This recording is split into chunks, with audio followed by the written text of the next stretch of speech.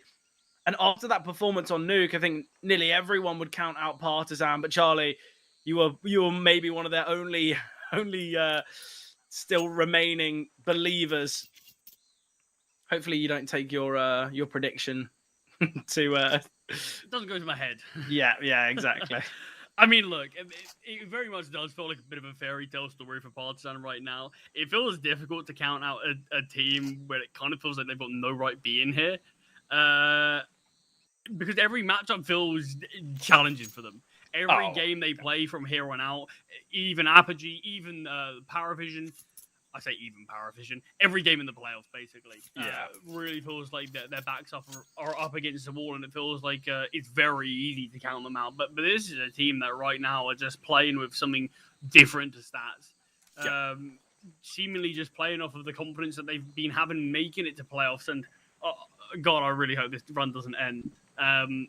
But I just really think there's some very, very challenging teams around the corner, even if they do take down Apogee here. But with 6 opportunities to do so, you would imagine they would be able to here.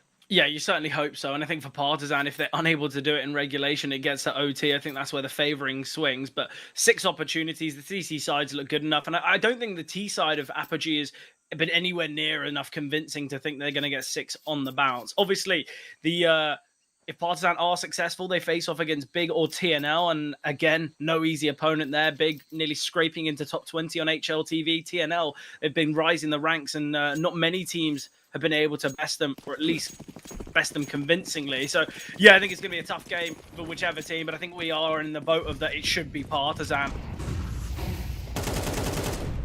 I guess heads or tails never fails, as it always gets the right answer. And even more promising here as Collins finds the opening kill onto HVAR. Yeah, more to find. I mean, we've seen this setup actually from Partizan quite a few times. You just got very deep hold from A from Depression, probably allowing him to rotate quickly towards B, but making his way a bit more confidently towards the A bomb site now as Middle's fully under the control of the CTs for now. And just 4 kills away with Hypex being shipped away at Partizan. This is one of the best chances they're going to get. Look, I've got to say, I think Collins has actually had a really good game. And I think for a player that is usually overlooked, a player who isn't always towards the top, he's right now at the bottom. He's 9 and 12. I can't think of a single one of his kills that haven't been impactful. But that death, maybe not the best, just as I'm trying to praise him. But he had a really good performance on Dust. And I think a lot of the time when you do have someone really stepping up that usually doesn't, it can be good for a player's confidence. But Dragon trying to get himself out of the action as he realizes he's a bit alone. But with Vladin now playing from Red Room, holding towards Shelf, Dragon, would have liked Dragon to take kind of contact and information and then Vladin fine, but that is kind of how it works. But Dragon loses his life in the process. It's going to be a play through B, but heading towards Kindo, not really the place you want to be going. But with Vladin found by the HE grenade, there's many questions as to where they're going to be heading. All 4 players split. Oh, so much damage is being dealt already. More of his kill can come through, which it can't. Hypex allows the round to stay a possibility. You see Kindo wants to take that fight early, knows he can just stick the bomb, knows the position of the final player, and chances are just can't get there in time, but isn't quite able to. 12-7, a good opportunity for Partizan. I felt like a couple of players maybe wanted to stick around a little longer than they should have.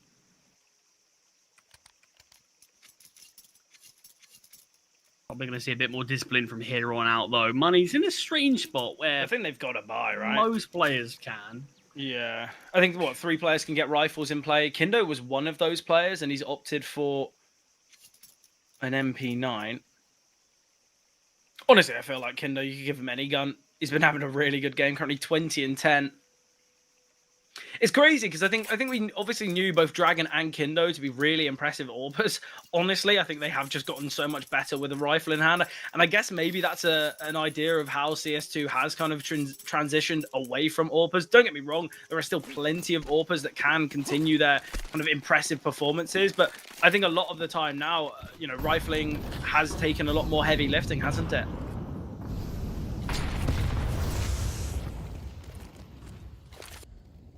Yeah, and I mean, look, Dragon taking it in stride.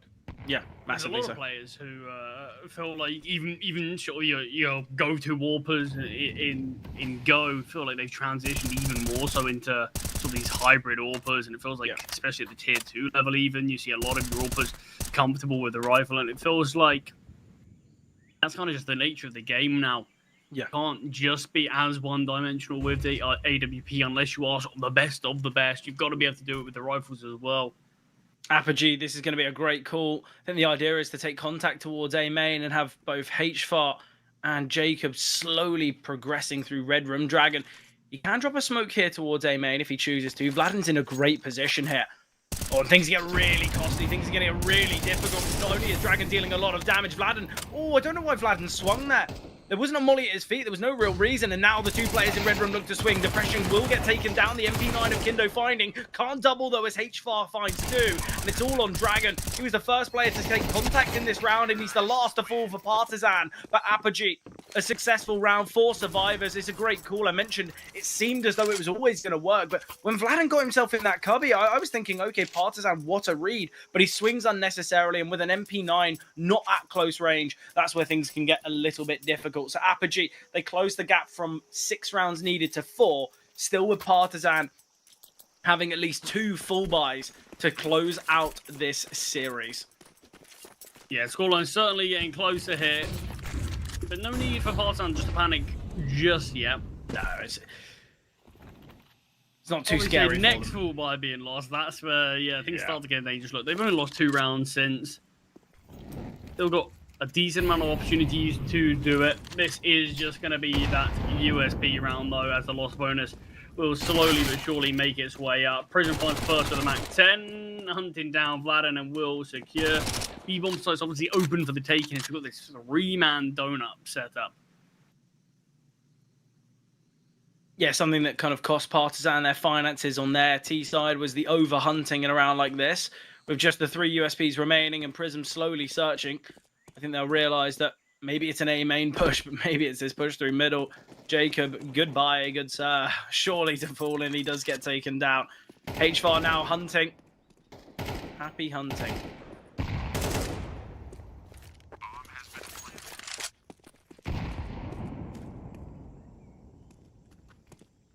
Yeah, We're not going to see an AWP. this.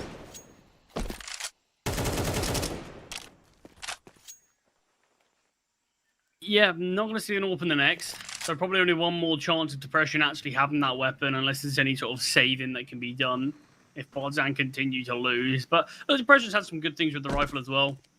Had a big clutch on Dust 2 with the rifle. He's had a really good game in general on Dust 2. Sadly, that kind of similar performance hasn't massively transitioned to Ancient, but I think in the same way, I feel like there hasn't really been too much to do with the AWP. I think a lot of Partisan's rounds on their CT side and their T side has kind of come from kind of Dragon and Kindo aggressing, Vladden has been there as well. It seems like Depression and Collins have been kind of the 2 anchors ensuring that the bomb sites are safe, allowing, you know, Kindo, Vladden and Dragon to have this freedom, which I think it's clearly worked out well for them. Look, they're on map and series point. Clearly the game plan's gone right so far, but it's all about these final 3, and Hypex seemingly wants to take an early peek towards top ramp. Kindo's got to be cautious.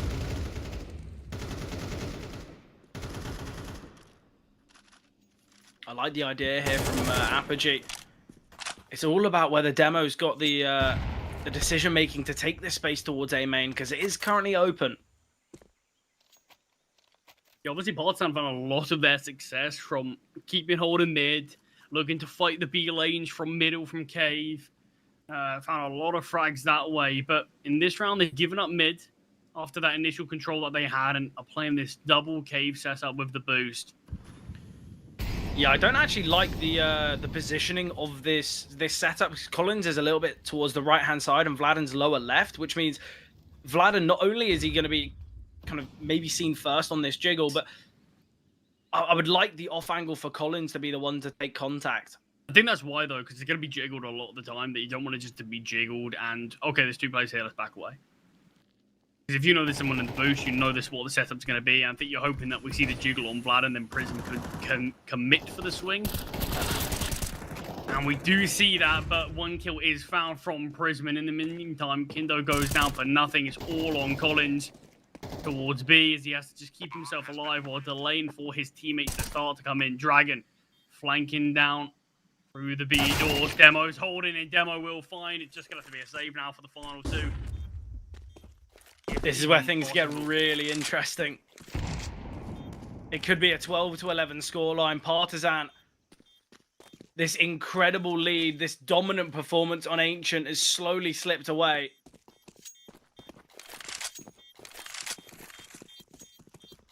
Yeah, and this is what I said. I don't think there's any need for Partizan to panic, but now, yeah, this is where you start to get a bit nervous.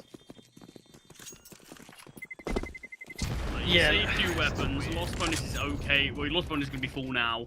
So you can half buy around these 2 weapons and still have a competitive buy before getting your final buy in the last. So it is going to be 2 competitive rounds that we can see from Partizan, but it feels like they're playing slightly differently to what they were before they've hit 12.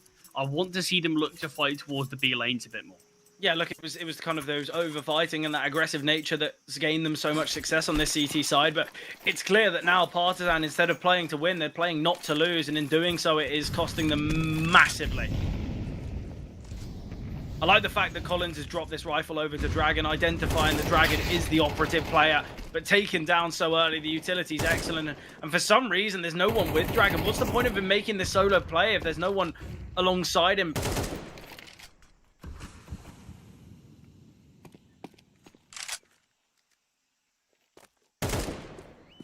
Information. Yeah.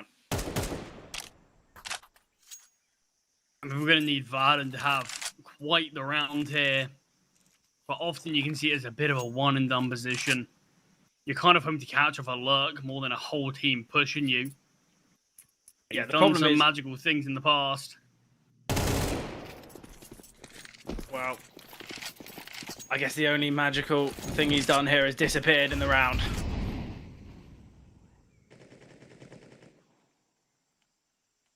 And It's 12-11.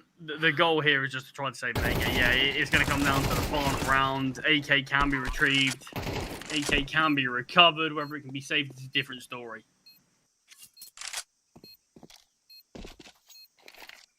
But yeah, Apogee have made quite the comeback to bring this one back. Obviously, they need 6 rounds in a row.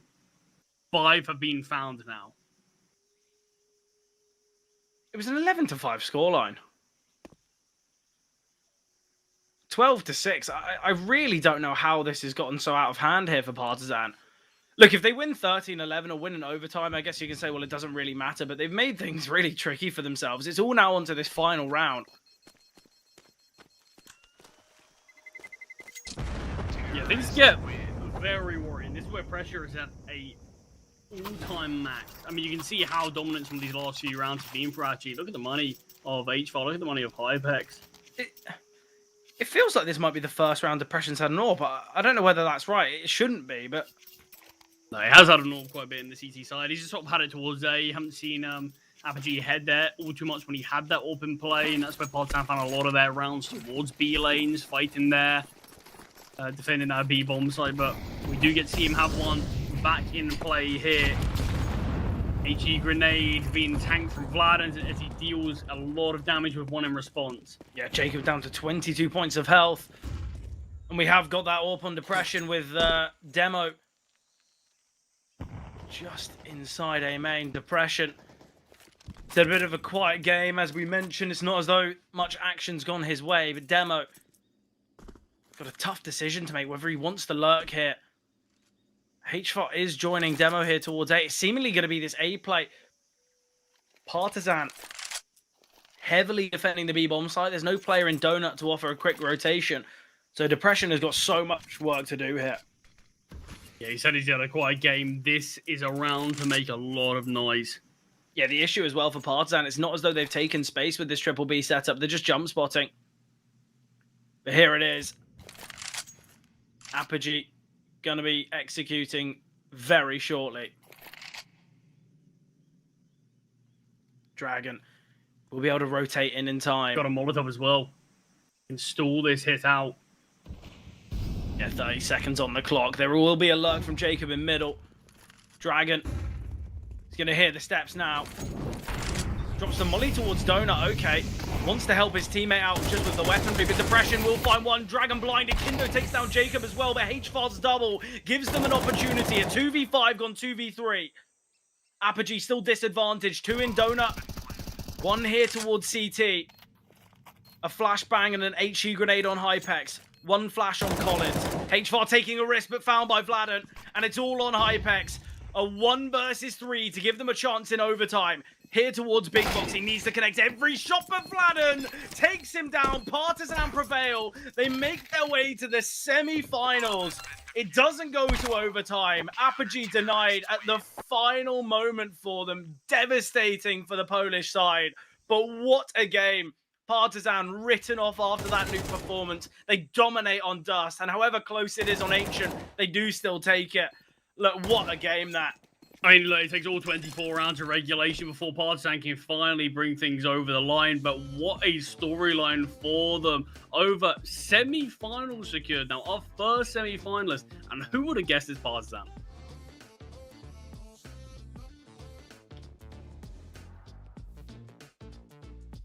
This is the second time that happens to me, but as I was saying, it is definitely going to be a surprise for everybody that Partizan are able to pull away like this. What an amazing ending there. The fact that they do not go to OT as well, I think, saves their heads. And so many individuals that's come through, especially Kindo. Big ups to the man. He has been a stable element right now for Partizan that has been producing insane amounts of clips. I mean, the clutches that go their way as well. And the fact that we start on Nuke so poorly for Partizan, go to Dust to repeat the same but mirrored 13-5, and now in the final map on Ancient before overtime 13-11, they are in the semifinals, and that is now that is it. That is where they are, and I'm happy we see them in this place. Final thoughts, gentlemen, because we won't have a lot of time, so I'll let you, Charlie, have your first final thoughts of this series.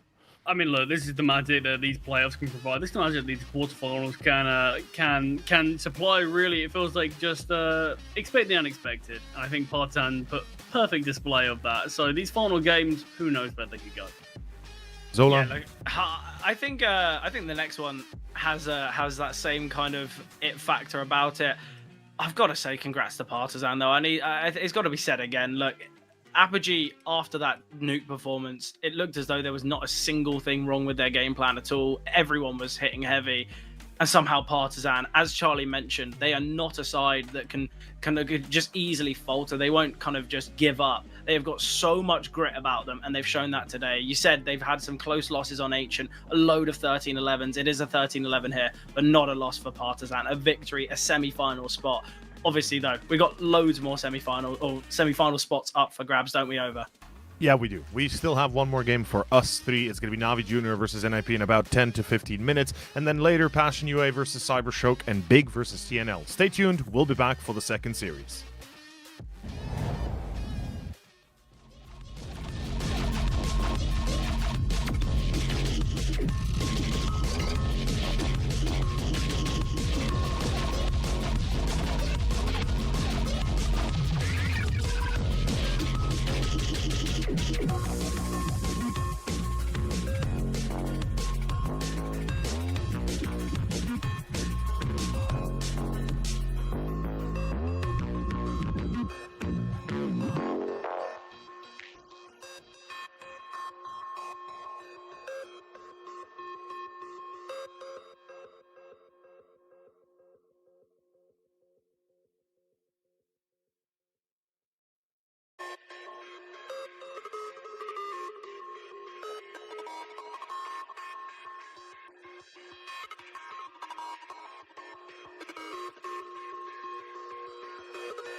are back. Ladies and gentlemen, we return to our second series of the day. My name's Over, still joined by Zola and CMD, and we are looking at NIP versus, well, the one and only Navi Juniors, the academy team of Navi that has been producing insane talents and some insane results. But before we get to the details of that, after the conundrum of the first, do we feel like this is going to be another 3-mapper, or perhaps finally a bit of a one-sided show? I think it's an interesting one. It was kind of what we were talking about in the break. I don't know who's going to take it, but I think it's going to be 2 maps. I think this game, because both teams are really strong, I think the vetoes maybe not really accounted for. I think it's just if Makazi drops 40 kills in one map, Navi Junior win. If Shush and Wrinkle can dominate in one map, maybe Nip win. I think it's going to be based on individuals today. So I'd say 2-0. Okay. Ooh, interesting. I don't know. It's strange. NLP, yeah, they look great. I think since Astana, I think they've just hit another form. Honestly, since Philadelphia, even they probably hit another form. Astana was their sort of biggest test, and it feels like they passed with flying colors there. I think they impressed a lot of people. Coming into CCT as well, doing a lot of big things. I think on the other side of Navi Junior, I think we're starting to actually get a few moments where it's like, okay, these kids are actually human. Yeah. They can lose to teams, which didn't feel possible. Look, they don't lose to a lot of teams. We have to say that still. They are still at the very, very peak of tier 2. But I was just surprised by a couple of losses that they've had recently. Honestly, most sort of I say damning, not really damning, but at the start of the month, losing to 9-2-0, I was a bit surprised by that. I think Navi Junior are a decent bit better than 9 personally. But this is still Navi Junior. They are still a great team. On any day, they can absolutely show up and take down near enough anyone. And I don't really think NIP are without that danger and without that risk still. Speaking of NIP, let's jump into the actual team lineup. Let's introduce the team more to exact proponents. To be fair, I did say this in the pregame, and I think I can safely say it here without too much guilt in my heart. This is probably the best roster that NIP has been able to build up within recent years. I wouldn't, do I go far enough to say that this could be the roster that, is even eventually going to be better than their historical one, the OG one?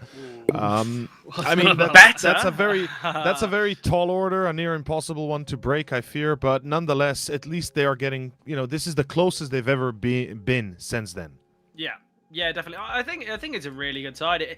It seemed like when we had that kind of the team where it was like Isak, Mistum, obviously Wrinkle still featured, but it seemed like it was kind of academy graduates that I think they were trying what Mao's really good at and kind of promoting from within, and that didn't really work out. But now they've done really well because obviously they brought in kind of the Danish duo of Snappy and Shush, Ujax and Arizos from Saw.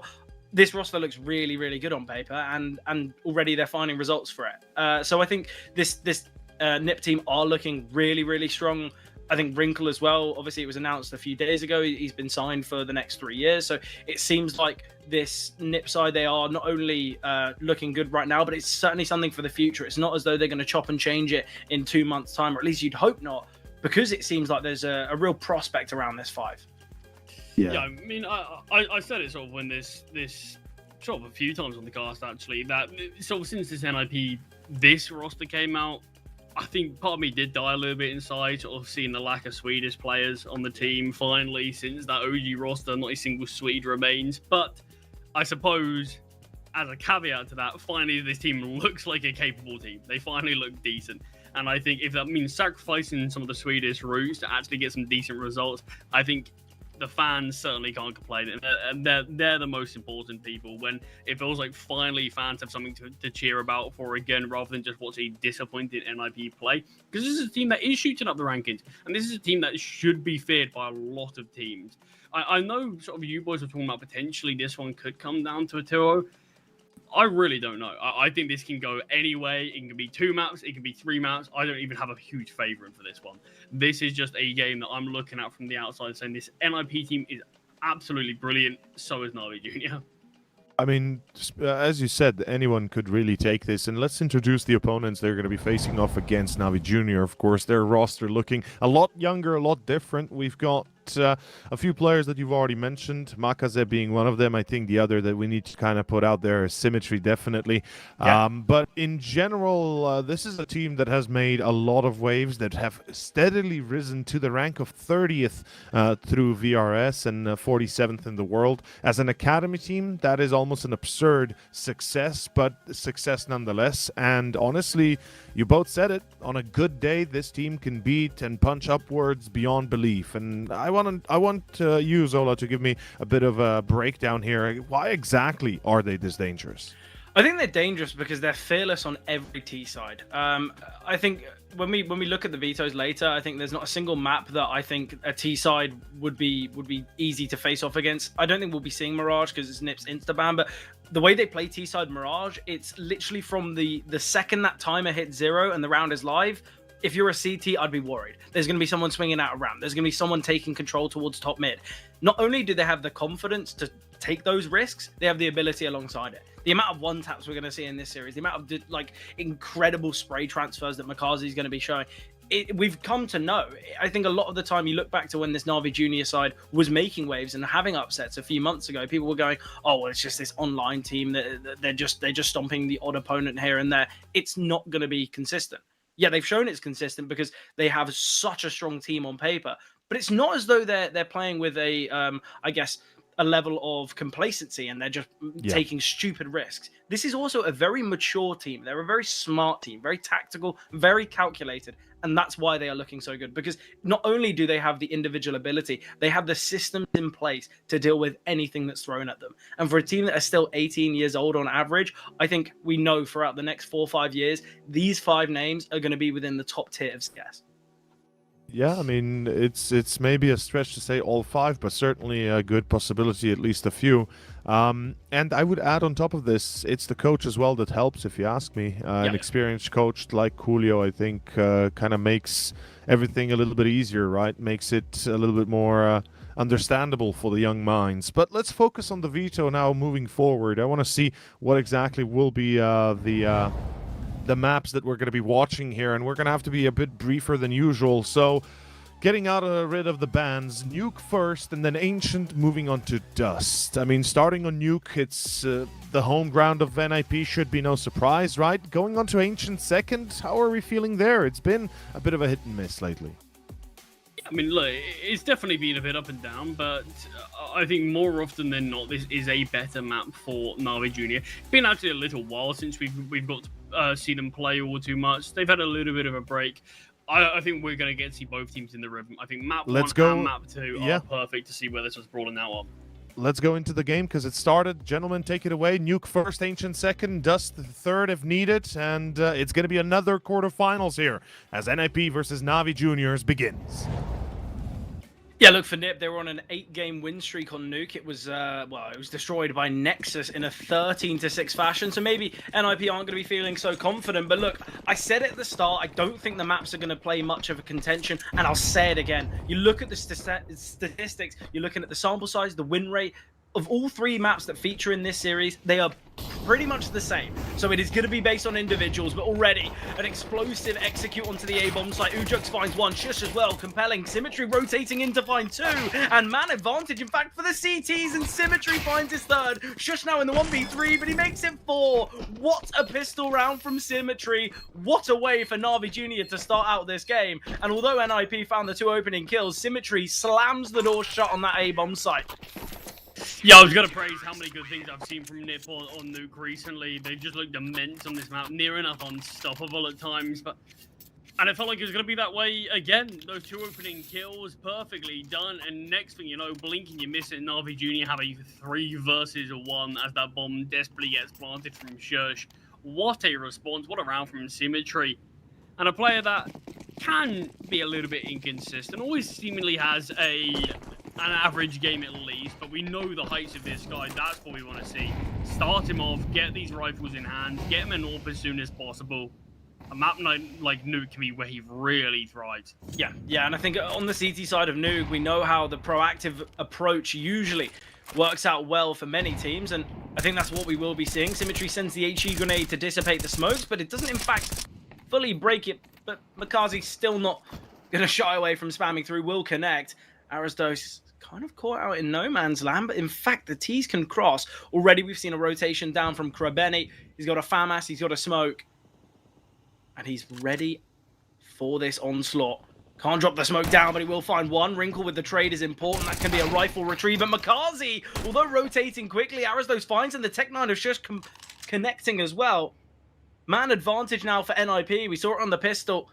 But Shush and Aristos have been chipped away at, and Demon's MP9 holding for Shush's back away. Oh, Shush! Okay, silencing Demon there towards Squeaky and Zugis. 1 versus 3 now. Look, we've said the heights of the Na'Vi Junior individuals. We can say the same for Nip, though, and Shush. What a round with that Tech 9. Yeah, I think people just need to sort of brace themselves for what this game is going to be. There is going to be plenty of rounds, like the pistol, where you look at it on paper and say, yep, this is an NIP round. Then next thing you know, Na'Vi Junior win it. Similar this round, you predict Na'Vi Junior, they get the early advantage, they got the superior weapons, but blinking you miss it, and NIP can just bounce back. Just for 3 kills, ball down super low, nice and early, and still finding tons of impact with that Tech 9 before eventually upgrading to the MP9 to find the final. 1-1, the Force Bites a success story, despite Na'Vi Junior having a good start with it. I think my favorite thing about this series is it kind of has that, I guess, opposing viewpoint on these two teams. You've got young talent with raw aim and a ridiculous level of speed on their T side, opposing in Nip, where it's kind of a bit more experience. You've got players like Shush and Snappy that played at the highest level for years and years, and obviously we know the impact that Ujax and Aristos can have, and obviously we've seen what they can provide on Source. So I'm loving the storyline that we can talk about with this series, but not to say that the individuals on the team like Nip aren't to the level of NIP, if anything surpassing. I think Shush is someone that we're going to be talking about throughout the whole of this series and the impact that he can have.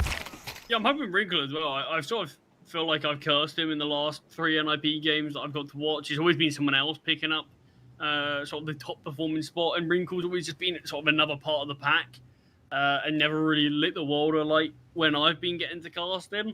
But every other game I watch, what a player. But it seems like just every game I cast, he's not quite at the level we want him to be at. But hopefully this is going to be the game. This is going to be the series to break the trend of that. Because, yeah, Wrinkle as well, I mean, there's a reason why he's the only player who stayed on this roster since the last iteration. Yeah, such a talent. I think he's one of the... we talk about how kind of Orpa's may, when it comes to individual ability, not dropped off, but there's been a slight lull in individual performance. I feel like Wrinkle's one of those players. You just have to look at the rating. He's got a 1.26 rating over the last 3 months. He's clearly contending. It is the force buy, obviously, from Na'Vi Junior, but dealt with well by players like Ujax and Shush. I mean, nice lobby flank there, but it's the fact that she's just able to find a few. Yeah. If maybe they were able to get a trade there, there's a ward, you see the pistols, retrieve weapons, get a bit more foot in that round. But NIP do best the force buy of Na'Vi Junior, so they'll be able to get that 3-1 lead despite losing the pistol. All right, are you ready for my hot take? Okay. This game, effectively, to me, is the grand final. I think these are two of the most poetic teams, two of the most promising teams throughout the whole of the playoffs. Not to take away from a side like Big, and obviously TNL have been making waves, but I think these two teams are probably the most promising. I think the victor of this should go on to take it. See, I think it's very easy to say that on paper, but the amount of times that sort of I've looked at a team and said, yeah, they should make a grand final. They should make a grand final just for them to get eliminated in the quarterfinal. Yeah, it happens so often that your favorite to win it all can just get silenced. And I think, honestly, that Partisan game shows it perfectly, that any game, any time, anyone can beat anyone. But look, NIP are certainly a team that they are looking to push forward, show us some more success. I think a grand final should be sort of something they're looking at a minimum. I don't think they've got an easy draw with Na'Vi Junior here in the quarters, but I don't really think there's an easy draw wherever you go in the bracket. No, yeah. So I definitely think things are very tough. The big TNL game is definitely going to be a match I'm keeping my eye on, because that's another one I'm super thrilled about. TNL have looked unbelievable. Another team at the very peak of Tier 2, sort of come out of nowhere since March, and are just playing perfect Counter-Strike with a lot of players that were reasonably just unknown. Yeah, look, I think for anyone who's got a day off, you've got 4 great games on the CCT circuit. So You know, maybe 12 hours of watching CS is... I mean, what do you have better to do on a Saturday? Yeah, like... Champions League final? No. Better than that. Wouldn't want to miss passing you over CYBERSHOKE Well, look, for that, would you? if that's a 2-0, you can still watch them both.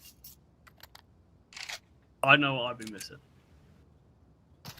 Yeah, Lovicus getting a quad kill on the B-bomb site of Nubis.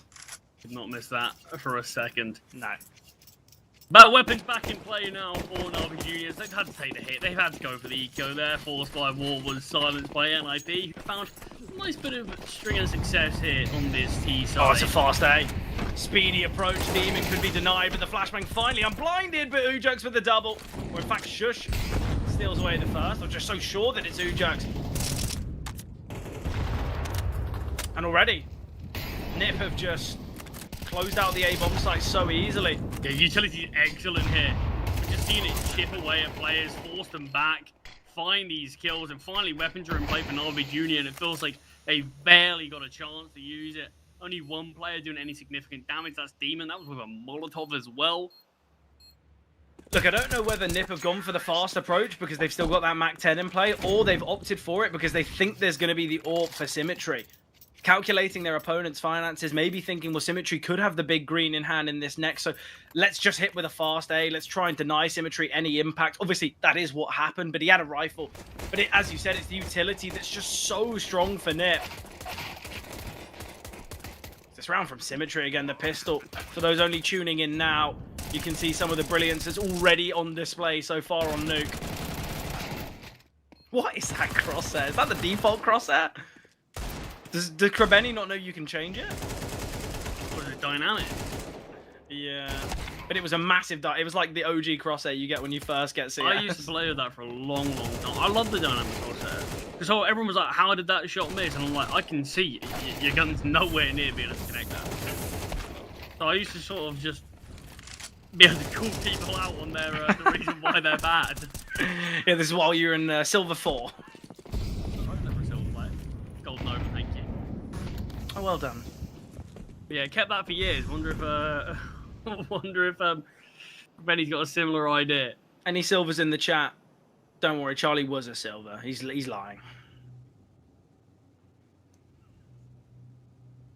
Just gonna have to be this partial, but you can see only a couple of players with armor here. Not even a huge amount of upgraded pistols, not a big investment. They want to make sure they can get a perfect buy in the next, but this is NIP's chance to find 5 nice and early on this T side of Nuke. Really showcase it is why it's their map selection. Yeah, I think for Nip, not only are they wanting to convey that this is their map pick, but they're wanting to show that, look, I said that when it comes to the vetoes, there isn't really a pick that could have been confident. Obviously, Nip could have maybe selected Inferno. They've not got the greatest of sample size, but the win rate for Na'Vi is pretty poor there. So they could have gone that route. But it's clear that Nip are kind of just saying, well, Na'Vi, look, you can have a 100% win rate on a map. We're still not going to shy away from it. And the way they played their T-side so far is quite evident to that result. It is just the pistols in play. A heavy gamble towards the B-bomb site from Na'Vi Jr. Shush is still towards the top side. Ujax systematically clearing, the Demon denying, and now the pistol swinging. A team kill from Wrinkle takes down the leader of Snappy, and now it's a 2 versus 4. NIP made a massive mistake in this round. We can see the elevation up onto the A-bomb site, and with that, it will make the round a little bit more difficult for Na'Vi Jr., but still with a 2-man advantage. Weaponry can be retrieved. There's now a smoke in heaven, but it's going to be an emergence up through Secret, and Shush, he needs to reposition. He's trying to make his way into Garage, successful in that endeavor, but there's still plenty more players to fight. He's trying to isolate these duels, and it's still passive from Wrinkle on the bomb site. Shush can find another, deals with Demon. Symmetry on the AK, he sends the HE grenade, but doesn't fully connect, and Wrinkle will get one and doubles down. What a 2v4 there from Wrinkle and Shush. Never should the round have got that competitive, but NIP still prevailing. But what a round. Shush does so much work towards outside on his own. I mean, Shush takes a risk. He has to. It takes his space towards outside. You see, he doesn't just find 2 kills. He draws the attention of 3 players. So Wrinkle's reasonably safe on that bomb site, defending the bomb alone there. And finally, you realize the final 2 players on Na'Vi Jr. are like, we just got to get on the bomb site. We just got to ignore Shush. We can't win a round like this. I really don't know how Wrinkle even got a team kill there. The door was closed and he just continued spraying. I think maybe a bit of bad blood in the camp there or something. I saw some chuckling at the start. No. I'm guessing maybe words were said from Snappy. Demon, though, with the double. Brings it back to a possible round, but with Aristos finding on the A-bomb site, Symmetry's orb is going to really struggle with the molly down. Elevated up the vent, but Wrinkle denies. I mean, this is a great B-side from Nip. Their nuke has never disappointed me. I've got to watch it, I think, 4 times in sort of the last couple of weeks, maybe 3 times. Every time it's been a great display. Individuals, what a show and it has been. It's been the sort of Portuguese duo a lot of the time is on nuke that have been carrying a lot of the weight, but so far they've not been needed. Snappy's got 0 kills, Fred, but who cares? You're 6-1 up. Shush is 12-4. Wrinkle's 8-2. Yeah, look, Snappy's never really been that massive fragging Life in-game of an leader. in-game leader, isn't it? Yeah, look, it happens. The thing is, like, the sole purpose of Snappy in every game for him and the coach is I've got to win the game. That's all I need to do. I can play the rest of my career with not getting a single frag. If they win every game, no one's questioning. No one's saying anything about it. A victory is the only stat that matters for a player like Snappy. Yeah, a lot of teams now in CS2 have, and a lot of people believe that your in-game leader does need to sort of frag now, depending on the team. I don't necessarily think it's always the case. I think it depends on the in-game leader. It depends on sort of how the team's set up.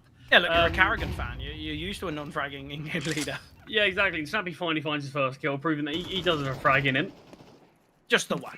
But look, I think Snappy, he's got this experience that not a lot of in-game leaders actually really feel like they have at a high level, when it feels like the pool's pretty depleted in terms of actual sort of seasoned in-game leaders. But I feel like that's the hit you take. You understand they're not going to be as individually savvy, but what they can provide in terms of the calling department, it can never be underestimated. And I think Snappy here showing that, yeah, certainly can have a nice couple of kills. Second one almost got caught out, but still manages to readjust in time. Just finds Krabetti, 4 survivors. Money is incredible for NIP. It's 2 players over 10k. I hope we go back to the Wrinkle POV, because I've wanted to say the side profile looks something like a Manchester United angry Ginge, and I can't get that out of my head. Maybe it's just, I don't know. You'll see it when it goes to Wrinkle Cam, but I can't get that out of my head. I think maybe he's got a secret life of a northern Twitch streamer. Or maybe it's you being too terminally alive. Who knows? Sure, what a way to go, an opening kill. Almost doubles up with the damage onto Symmetry. But in fact, protecting the president, Krabetti jumps in front, keeps his teammate alive, but only temporarily. It just does eventually take down Symmetry. Ujo strikes as well. Fred, there is not a lot to talk about for Navi Jr. They're getting picked apart. Demon almost with the triple, though, showing individually. I mean, Navi Jr. can certainly keep up, but right now, just everyone else is losing gunfights all across the map. And Zugas in that 1 versus 3, turned to a 1v2, positions being made known, no defuse kit, no utility, and this one goes down. Shush is 17-5. He's having an incredible game. It's the type of performance that really solidifies not only NIP's selection to bring Shush in, but similarly that he is still such an impressive player. I think a lot of people, after that time on Heroic, would have thought, okay, well, where is Shush going to go now? What is going to happen? He's going to come to Nip and light the world on fire. Quite the off angle there for Ujerks. He does find the final kill.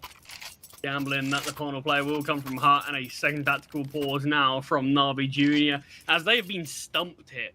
Been an 8-round streak from NIP. This round is a 1 by Navi Jr. And you have to remember that was off of a quick double kill from NIP before Symmetry rotates in and finds a quad to silence NIP on the pistol, but nothing found since. And Symmetry, has he even found a kill since? No, he hasn't. 4K. That's all he's been able to find. It's unfortunate. But we see this double from Demon, nearly gets the triple. Even if he gets the triple, it's still a 2 versus 2. Just goes to show how dominant these early portions of rounds have been for Nip. And look, a lot of people have been saying that Navi Jr. are one of the most promising teams in this tier 2. NIP are pushing for tier 1. This is a team that are looking to make waves and looking to kind of have performances on the biggest stage. I think there is still clearly a difference between these two sides, and we're seeing it from the scoreline. It's 8-1. And again, people will be saying, well, it's Nip's map pick. This is still a map that Na'Vi Junior dominate nearly every opponent on. They've got a 73% win rate on Nuke. Statistically, one of their best. Shush, though. It's 18-5. I mean, they're just getting outclassed, outgunned, outcalled.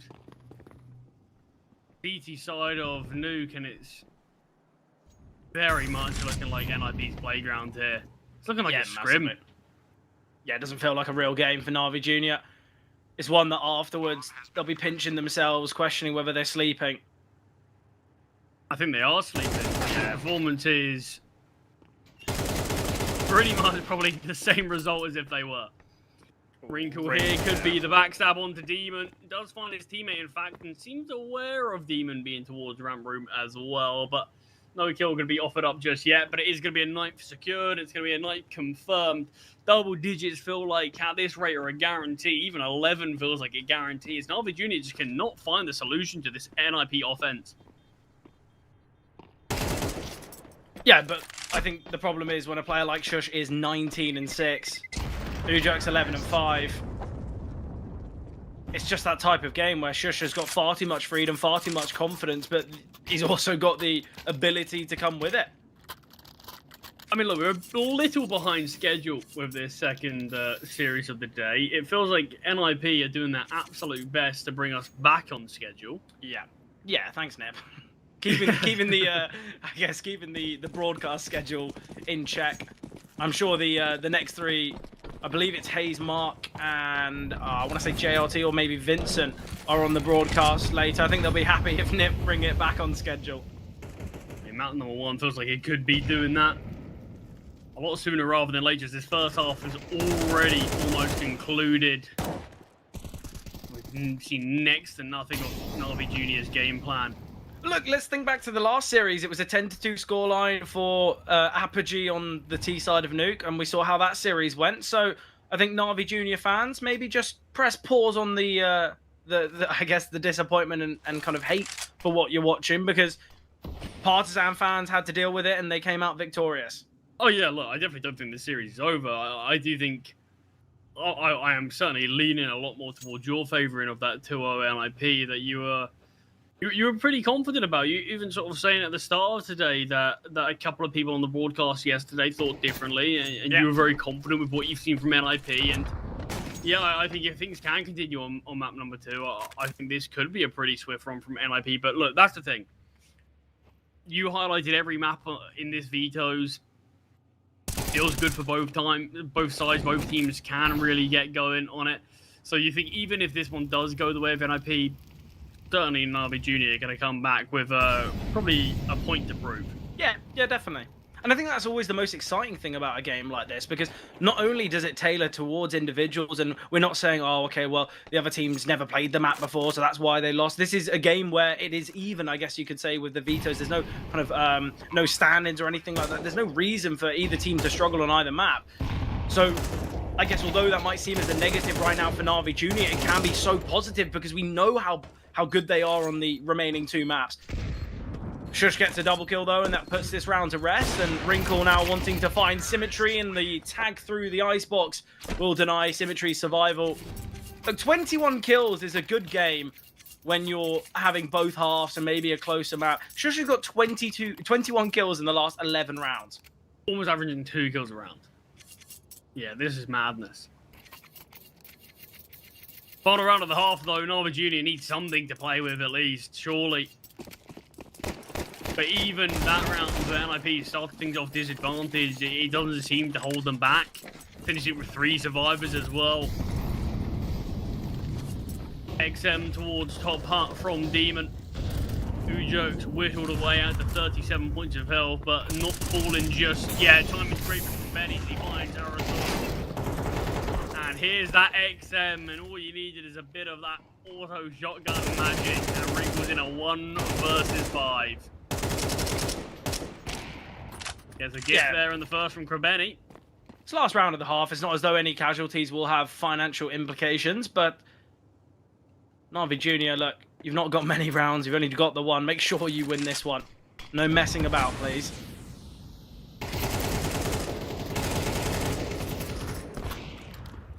Oh, he's retrieved the bomb. There is a flank from Makazi, though. Simple stuff. Navi Jr. will secure that second round. They head onto their T side with very little to write home about, but a pistol round required. Without it, we will be seeing a swift end to nuke.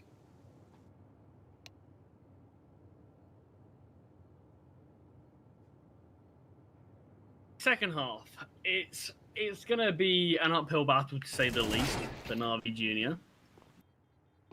Like you said, pissed around, it has to come through. And even then, the CT side of NIP, I praise their T side. I think they've had an excellent T side, not just today. Every game I've seen, this feels like a map that they truly have mastered.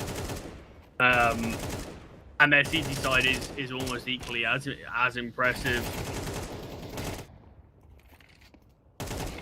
It just feels like the main goal for Navi Jr. to win a series like this is find a way to silence Shush, silence players like Wrinkle, 13-5, 21-7.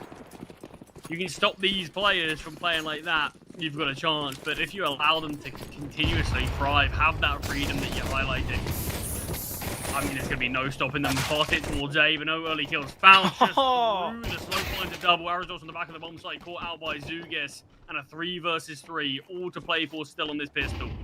Yeah, massively overlooking Arizos. I don't really know why he's holding the left-hand side. He hears the steps out of hut, but not quick enough to retaliate. But Snappy doubles. The Julie's converting, and now all on Symmetry. He had an incredible pistol round on the CT side, but now needing an even better one here. Doesn't come through. Snappy's double. It gives NIP the pistol. 11-2. Surely a force buy to be seen from Navi Jr. Yeah, I don't think we even really need to speculate on that. And I don't even think we need to really sugarcoat anything and say that chances are, Fred, there's a very good possibility we're moving on to Ancient a lot sooner than anyone expected. But look, Shush has the confidence to make a play like that. I mean, you understand why he's 23-8. But the fact that they just aren't respecting Navi Jr., they want to take these fights, they want to look for these duels, and they're coming out on top of them. It can always go against you if Navi Jr. can start to shoot back to an equal level, but right now, NIP, they're just 10 steps ahead. Yeah, exactly. Drop down is heard from Demon. Shush finally silenced. Oh, Snappy's got so much information, but the bullet's not connecting. 4 versus 2. I said Navi Jr., the T side on every map they play is a level of speed and potency that you cannot overlook. And Navi Jr., they prove it in this first weaponry investment. So fast towards outside, dropping into main. I feel like when they're on this T side, it just feels like they've got a level of threat. Obviously, though, NIP have just proven what a real threatening T side can look like. And even if Navi Jr. can bring this game back level, I think it's still an impossibility. They need another 8 in a row to just find 11-11. I think we're going to be saying that this game is a question of when, not if, for NIP.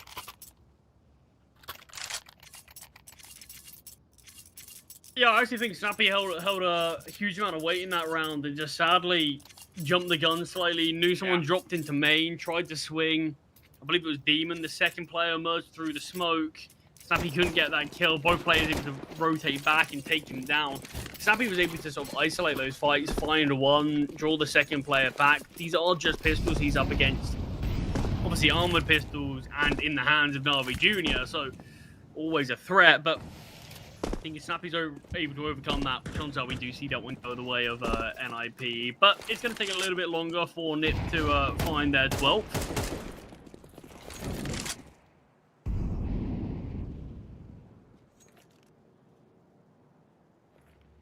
But of course, it is still an investment here.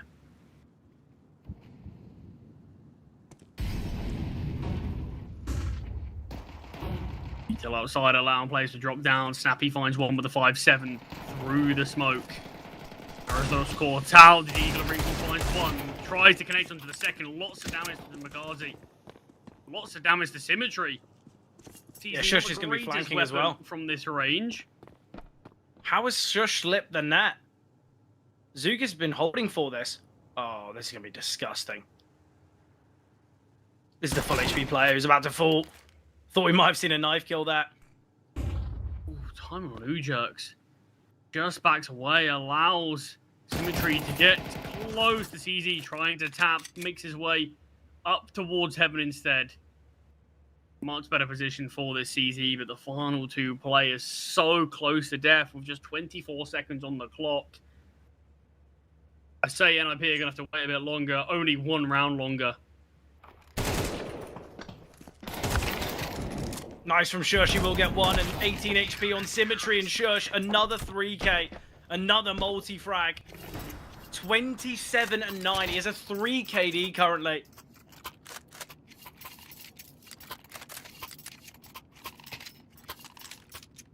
What a showing. And he drops down to an MP9. Why not? Yeah, look, he Why gets not? an ace in this the round, fact apparently. he could, if he gets 3 kills, the fact we could genuinely see 30 kills in 16 rounds is outrageous. I mean, already 27 kills is outrageous. Yeah. But 30 would just be a 30 ball in 16 rounds of play. So if he gets an ace here, he gets a 2KR. Oh, go on then, Shush. Go on, get the ace. Get a team kill as well. Kill's a kill anyway you treat it. Wrinkle's going to be having a lot of attention towards outside, and Wrinkle doubles. Symmetry gets the trade, and now Snappy just tapping through. Molly to land towards Secret. Ooh, it doesn't fully land. He throws it a little too close to the smoke. Already we've seen a rotate down from Arisdos. Important from Krebeni. The elevated angle allows the spot Snappy. And it's the 2 rifles falling. This gives a good option and opportunity for Na'Vi Jr. now. Yeah, we are having Aristos just jump spot towards the lower bomb site as Ujerks will rotate down as it looks like the CZs are priming themselves for this hit towards the lower site.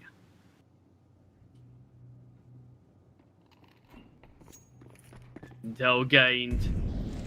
Shush on the upper site, out of the action here. Aristos 2 players pushing towards him, lots of damage but no kill found, and the MP9 at range will at least get 1. Shush, 1 versus 2. Krebeni doesn't get caught out by the closer position. The Galil will find, and Na'Vi Jr. keep themselves alive on Nuke. As we're having a bit of a fork by war early doors here on Nuke. Of course, it's going to favour the team that are on that point. If it does continue, that is. I think the difficulty for Na'Vi Jr. is in the break between map 1 and map 2, they're going to have, what, 10-15 minutes to try and, I guess, identify the issues and try and silence players like Wrinkle, like Shush. And I think, I don't really know if there's going to be a game plan or any possibility. It doesn't seem as though Na'Vi Jr. are making massive mistakes. It's just the individuals are just not there.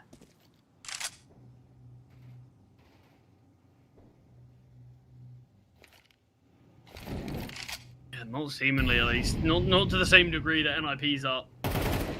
Shush at the close range angle does get found. Yeah, great find a kill from from him. Bit of a rarity to see this game.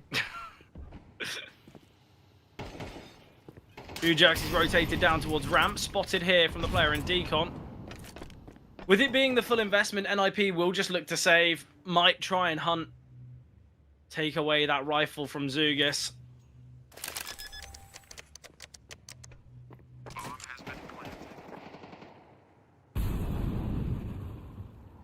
Does find the first, so position's made. No, it's NIP. It looks like they are just looking to save, potentially go for some exits. Round's already lost, and they're aware of that.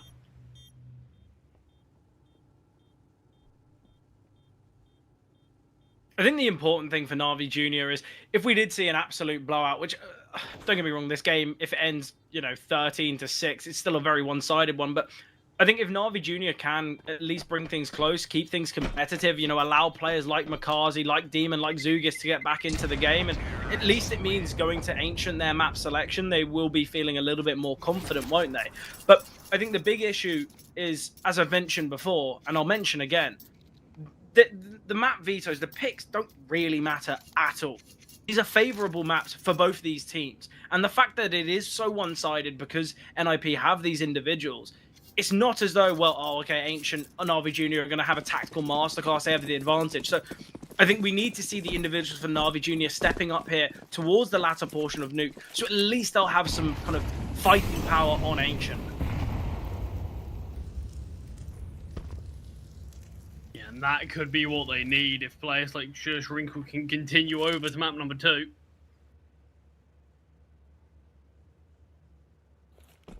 But we've got these saved weapons. Shouldn't really be much of a chance that NIP can do too much in this round, but certainly a couple of picks that can be made. Wrinkle Scout spotted, fired off a couple of pot shots, and a little bit of damage traded.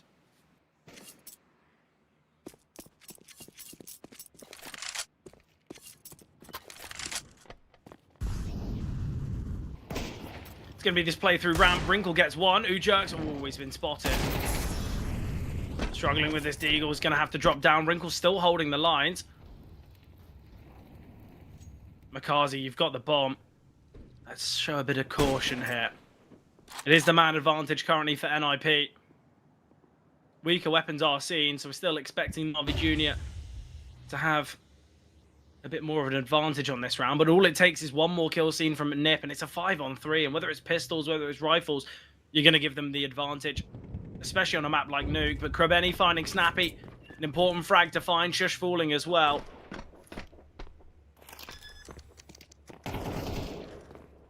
And up the vent, the USB of Aristos goes, and yeah, biggest issue in that round is that the only sort of weapon that was saved over, the only real weapon that could really do any damage was Snappy. He was the first one to go down. Shush was always an easy find since then. You just didn't have Wrinkle or Ujerk's in really the right positions to be able to strike as much as they would have liked. But Na'Vi Jr. make the right call to head back up towards A. And Wrinkle is going to bring this scout over into the next. It's more about the armor, so he can get out the AWP. Finances should allow for it. It's the 2.4 loss bonus, I believe, so can get the big green in play. Terrorists win. Utility's not going to be great on the other 4, so this is where Wrinkle's got a bit of a decision to make. They've got a lot of rounds to play with. They don't need to win it here and now. So honestly, Wrinkle could just keep the scout. Maybe drop over a rifle to a teammate to allow them to get full utility as well. Just keep the money for, I guess, the next couple rounds. But I actually don't mind the idea of him keeping the scout here. Especially because in the last 2 rounds he's had the scout, he's been able to get kills with it.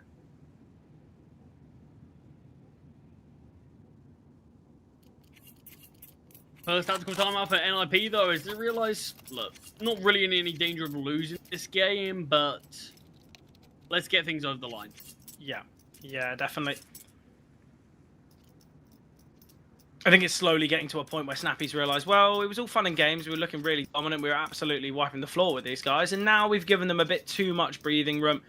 They found a fair few rounds now. It's, you know, what, 4 out of the last 5. Let's make sure we do polish off this game.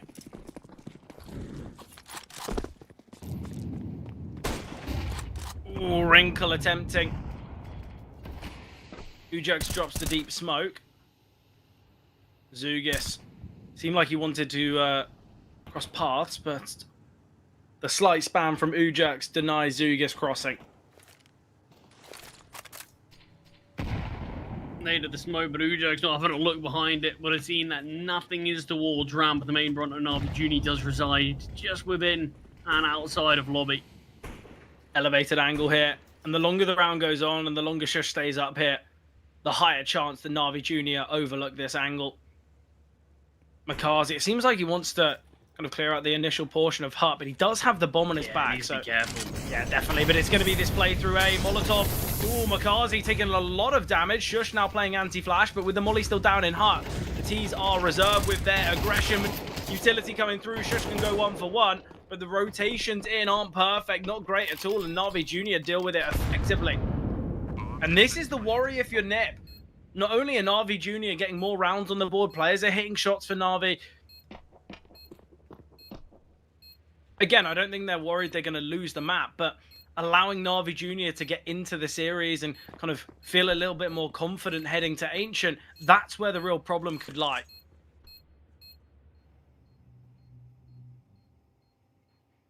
Yeah, I'm still not worried for NIP the same way that started to get a little bit worried for Partisan towards the end of that final map of that last series. But it is something that you just don't want to allow Na'Vi Junior to get back into the game. No one's exactly hugely leading the lines for Na'Vi Junior. Everyone's sort of similar in terms of the fragging department, but it also means no one's particularly absent. And you just know how quickly these players on this Na'Vi Junior side can just sort of switch. And next thing you know, they're topping the charts in sort of just a matter of rounds. Can we also say that in the last 4 rounds, Shusha's only got 1 kill? I mean, I would have been very impressed if you could keep up that level of form. But also not only keeping up the level of form, as in that's when there's been a bit of kind of a down spiral for NIP. Shusha's only got 1 kill in the last 4 rounds. The last 4 rounds have gone the way of Na'Vi Jr. I mean, yeah, a lot of the success in the rounds was found from Shush, in parts Wrinkle and Ujox as well. But the fact you're on the CT side, you can't exactly have that same level of freedom, push as much, aggressively at least. So just naturally, it feels like it's not going to be finding the same success for Shush. But you've got to find a solution elsewhere. 1-for-1 trade early into this round. It is just a partial buy from Ninjas in Pajamas. Apart from the hero AWP. Yeah, we've got to see Wrinkle get into the round. Was he the idea of finding frags or looking to save? Because he's going to want to keep this AWP in the neck. Snappy. Ooh, the molly landing.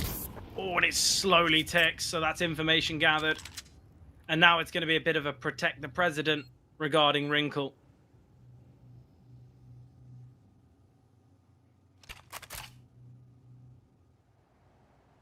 Snappy's got a rifle to retrieve. One to save. And obviously for players like Wrinkle and Snappy, they've invested quite a lot into this round. So making sure they can leave it with these weapons is going to be important. Oh, Snappy's been spotted. Makazi's got that information. Oh, not the best of sprays from Makazi. And now Snappy forced to reposition, realizing the bomb in its current radius will take him down. Krebeni step's going to be heard, and it's a running race. Snappy, he's got his running shoes on, and he will be able to get away from the danger. Wrinkle survives as well.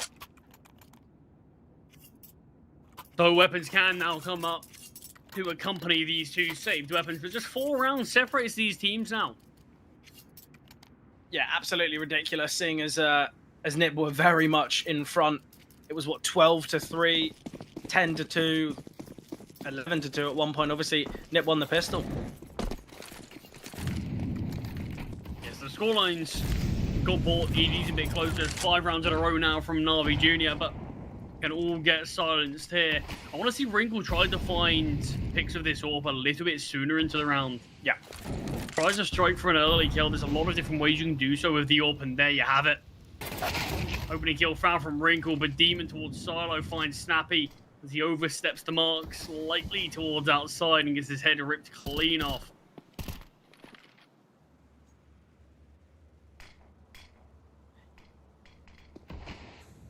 Yeah, it's interesting to see that historically, Nuke being one of the most CT-sided maps in the pool, it's been a map of the T-sides.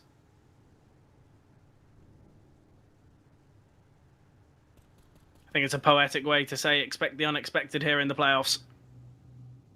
Wrinkle, though, the rotate looks good. Smokes have dissipated towards outside, so Na'Vi Jr. might be a little worried about kind of pressing the issue. Makazi will find Wrinkle, though.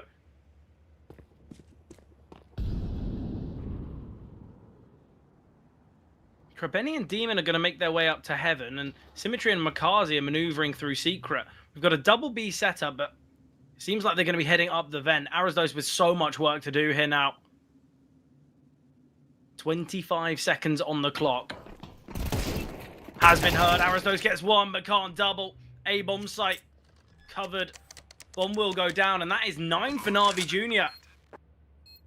NIP.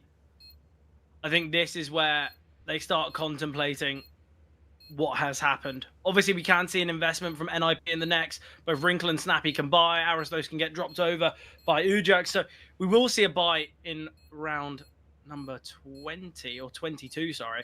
I'll be honest, if I'm NIP, I'm getting quite worried now. Yeah, I mean, you actually sort of you touched on that round. Demon and Krebeni were going to make their way up towards heaven, while Makazi and Symmetry go through the vents to split up A. Krebeni thought better of it and went towards A main. That was 100% the better call, because the bomb's making its way through vent. 2 players pushing up the vent. We really could see Arizona find them both there. He finds the first, but it's the fact that there's 2 more players waiting on the other side. They do punish. That could have allowed NIP into the round, but it's just that slight change-up we saw as Krebeni realizes, yeah, I can't leave the bomb there. I've got to help them. Did make a big difference. And second tactical pause now for NIP as the scorelines got significantly closer in a map that felt like it should have been wrapped up about 10-15 minutes ago. Yeah, exactly. But I guess this is what we were praising Na'Vi Junior so much for in every game that we get to watch from them. Their T-sides are so effective.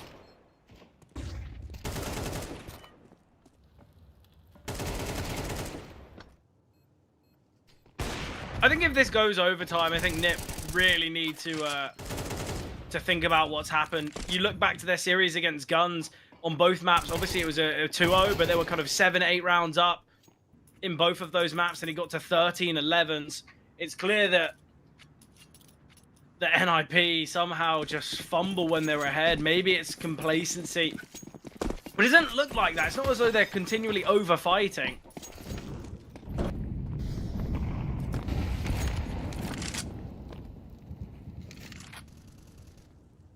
They've already had 6 opportunities to close out the first map, and they've still got another 3. Flashbang's good. Wrinkle gets the collat, and that could be the game changer. 5-on-3 now for NIP. Just evades down the lower ramp. Wrinkle's flashed off the angle, but no fear in that man's eyes. He starts to realize this game's slipping away. Let me get an opener. He does 1 better, gets 2. And Demon's been a really key player in terms of actually opening up real estate here for Na'Vi Junior. And that's the issue. Once you hit 12, once you have to make this big comeback, you can't make a single mistake. You can't allow one player to have a big round. And of course it happens. Wrinkle finds the first. You see players search to try to find something in response. Shush takes down the bomb carrier, and Ujo gets, I was going to say, the freest kill he's ever had, but yeah, makes it a bit more difficult than it needs to be. It doesn't matter though. Shush gets this information on the final play, who pushes up the ladder, and NIP. It takes a lot longer than expected, but they do close out Nuke. Yeah, look, I think for NIP, a win's a win. Obviously, it could have been far more dominant, but Shush had a very impressive T-side, ends the game with 30 kills. It's this collat, though, that completely changes the whole game. The bomb drop as well, it makes it that 2v5. It's just really difficult. But Over, you've been sat patiently waiting and kind of making your notes as to how this game was initially so dominant, and then Na'Vi Junior came back. So, look, what do you have to say at that one? All I'm going to say, that took a lot longer than I expected, and NIP do still win in the end, but it showcases how strong Na'Vi Junior are and how much people do underestimate them, and some don't believe that this team is potentially even on the 30th spot on VRS rankings, which is pretty high. So if we go over Nuke, it seems like it's a bit of a repeat of our first Nuke that we'd already seen once today, and certainly in terms of the first half, a very one-sided affair. You know, it's NIP all the way, basically, since the pistol till the very end. A super homogenous first half, very well played overall. I think all the individuals showcase what they can do, especially, I mean, big shout out to Shush, even if he doesn't end on 30, the fact that he gets a 3-0 KD in general is just, you know, absurd. Especially against a team like Na'Vi Juniors, like we said, a team that knows what they are doing on the server, that have good individuals that support their game plans, and in general just are very difficult to play against. Better teams potentially could also lose games like these. And I gotta say one thing, this first half, all the way I was thinking, okay, you know, we're seeing NIP the way we'd expect them to, a better team on all accounts, individually, team-wise as well. Team play was on point, complete, and kind of bundled up with every single refrag they always had going their way. We had individuals performing above and beyond what we thought possible. I think Ujerks definitely deserves a special shout out, the Portuguese player that, has received some flack recently for not having the numbers we'd expect out of him. In general, Wrinkle, likewise, he'd had enough rounds under his belt to call it successful. But then this second half, before we get into it directly, the last round was lost a little bit needlessly, perhaps at times we can say. NIP definitely struck out a chord towards A. But the second half is really what kind of gets us going. It starts off so valiantly by Syush, right? Again, he starts off with a double kill on the pistol. We got Snappy on the flank and the clear. Symmetry is the last player alive. He's kind of got the bomb ticking. The pistol is lost. Everything seems kind of going the way for NIP to finish a 13-2 half. But no, instead, on the second round, on the force buy, and then subsequently on most of the gun rounds afterwards, it's Navi Juniors that just make an impact and a half. And yeah, it's 12-3, sure, but it still ends up going as close as one could possibly imagine, given the first half itself and how well NIP played, how well Syush had performed. But certainly something has to be also noted. I believe, Zola, you said it.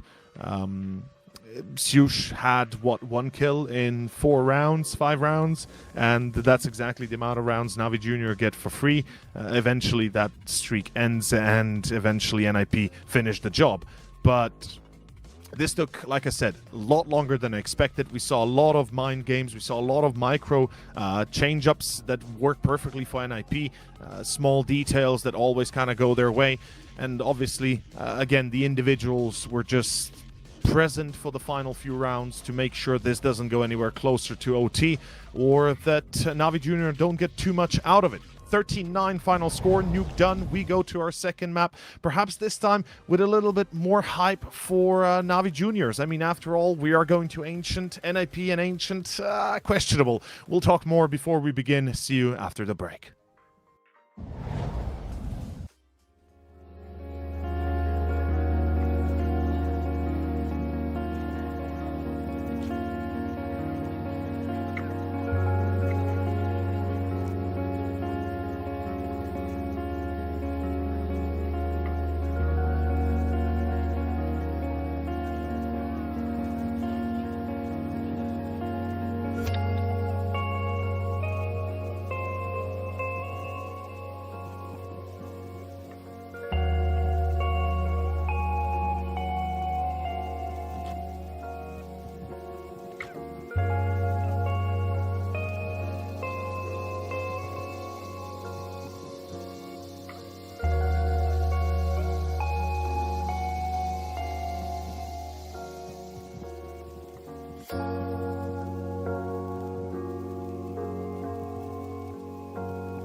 Always wonder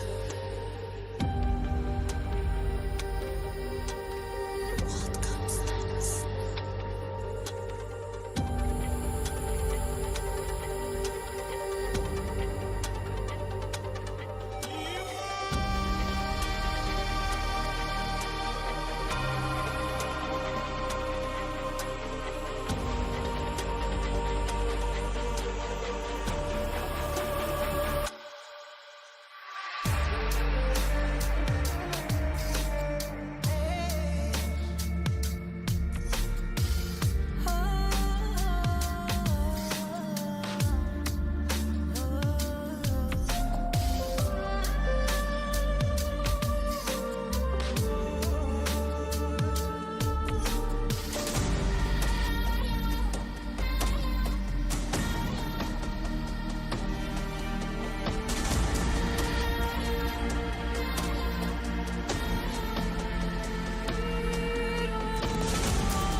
And we are back, ladies and gentlemen. We return to action with our second map now coming up between NIP and, of course, none other than Navi Junior.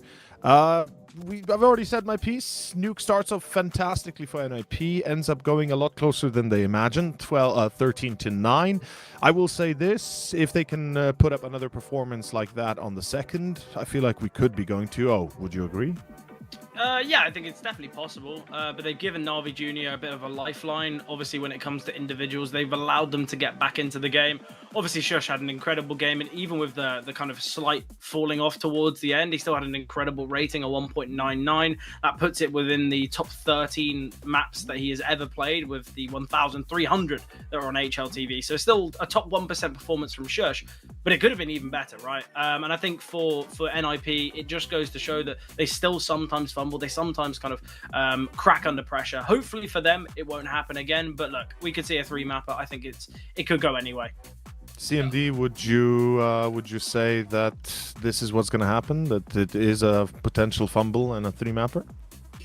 I mean, look, I think it's certainly going to be an early warning sign, I think, to NIP to know that don't let these guys get into the game the same way that you did on map number 1, because we could easily see NIP have a bit of a closer scoreline, but they're still in the lead and make the same mistake. You can't be doing that against Navi Junior. This is a team that will punish that. And honestly, they weren't far off making that comeback happen, bringing us to overtime. That we could have been looking at this map number 2 in a completely different fashion. Who knows? Could have been the victors there. But I think NIP certainly have that potential. I've seen a couple of games where they've sort of thrown things slightly on the second map. But this is a game where they can't do it because Navi Junior, if you do give them a map, they will look to press on and take that series away from you. This is a semi-final spot. This is the game of the day, and it's still up for grabs. Well, gentlemen, take it away. Map 2 coming up next. It's going to be a great one, I hope, and an even better performance from NIP, perhaps even from Navi Juniors. Yeah, look, NIP, they're going to be starting on this CT side, and obviously this will be something that they decided on before the result of Nuke. I think if they would allow to change it, I think they'd actually choose to start on the T side. I don't think they want to give Navi Junior the kind of opportunity to start on this T side, because as I mentioned in the pre-show, as I mentioned throughout Nuke, and as I'll mention throughout every game I watch of Navi Junior in the future, it's their T sides of every map that they look so dangerous on. And the fact that Navi Junior have this half to begin, that's where I'd be worried. But Shush, an impressive performance on map 1. He's going searching in middle, and oh, Shush and Wrinkle combine. These were the two heroes throughout Nuke, and they've done it here on the pistol on Ancient. Yeah, actively searching for these kills towards middle as Navi Junior look like they're all ready for that. Waiting exactly for any sort of push, any aggression that came, but it's all NIP in the kill feed as Kraveni and Zugas look to pressure towards mid. Just cleans up, and it's an ace between the two. What a shot. I mean, look, just doesn't shy away from any fights, does he? No, definitely not. And look, why would you? It was that kind of aggressive nature and I guess the kind of ballsy attitude that allowed Shush to have so much success beforehand. You know, it was that CT pistol on Nuke where he swang through the smoke and got that double. And it's little moments like that where you can see his confidence netting so much impact in the frag department. But an important start for NIP without a bomb plant, no force from Navi Junior. It's going to be a speedy approach towards the A-bomb site. They're going to be smoking off Donut, but Shush, oh, so simple, so effective. And of course, it's Shush and Wrinkle. It's that combination that works out so well. Yeah, Aroslos stealing away a kill while he still can. Might not be given too many options if Shush and Wrinkle continue like this, but yeah. Look, this is the round that really matters. This is where the weapons are out. This is, of course, Navi Junior's map selection, so expecting some good things from them. And I think the way that they finished on Nuke, it gives you a few more positive signs. But hopefully this is going to kick off a little bit quicker than Navi Junior than things did on map number 1. Yeah, I think when you look at the ratings of, oh, okay, well, it's going to be a speedy playthrough ramp. I was going to say some stuff, some jargon about Nuke, but already the B-bomb site is overwhelmed by T's. Kraveni with a lot of speed. Demon finds Shush. Ujux is going to drop a smoke, but won't have time as Zugas right in his face. And this is the worry that every team that face Navi Junior have to think about. It's the speed, it's the aggression, it's the kind of the threat that they pose in every moment. And already on display. Yeah, we see a fast A on the eco for Navi Junior and a fast hit towards B in the first gun round. I quite like it. No need to put your foot on the brake. And you can see how many people were looking to fight deep there. You can see even after sort of the trade does eventually come through from Ujerks, kill does still come down.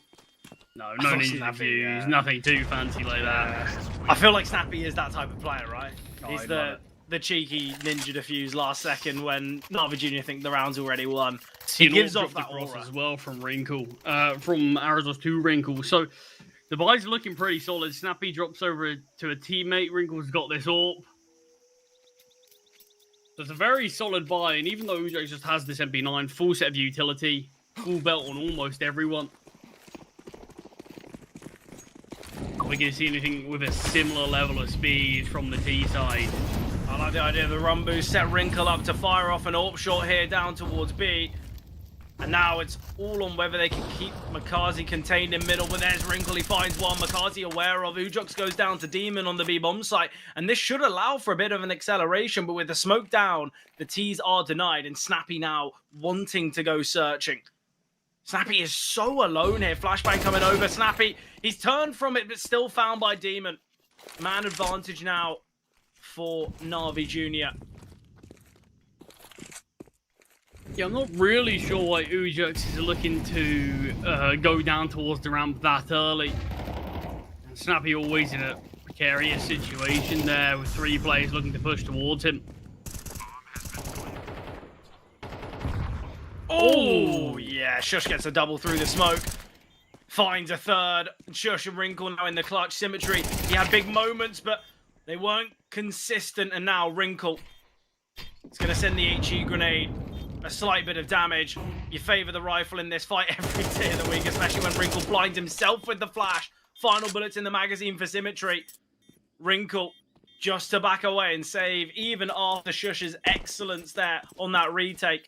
We're still seeing the round go the way of Navi Jr. Wrinkle's 1 HP. Can he live? Will he live? He'll be fine. Ancient always scares me with a bomb I know radius. the bomb was big. It's not that big a radius, though. Yeah, it's a bit unfortunate that Wrinkle's just quite far away from the action, that he feels like he needs to step. He feels like he needs to give up his position to Symmetry, but, I mean, he doesn't even need to do anything, really. Wrinkle's own flashbang takes him out of that round, and the amount of damage that was dealt, Wrinkle's lucky to be alive. I mean, he'll be grateful that he's just able to bring over this AWP into the next. NIP, though, they want to force it back. They know that the money's got to be tight for Navi, so let's see if they can look to exploit it, though. Oh, Arisdos will get one. Zugis alongside Demon to deny Snappy's trade. And Zugis finds Shush as well. Wrinkle attempting for the flick. Ujerks now with a lot of work to do. He's tucked away in cave. Yeah, it's looking a little bit like NIP wants to try to counter Navi Junior's aggression with aggression, but it's not particularly panning out for them. Ujerks finding nothing that leaves it all to Wrinkle. Will find his second in the round, but 2 more to find as Navi are heading over towards A. There is a defuse kill on Wrinkle, but he's as far away as possible from the action.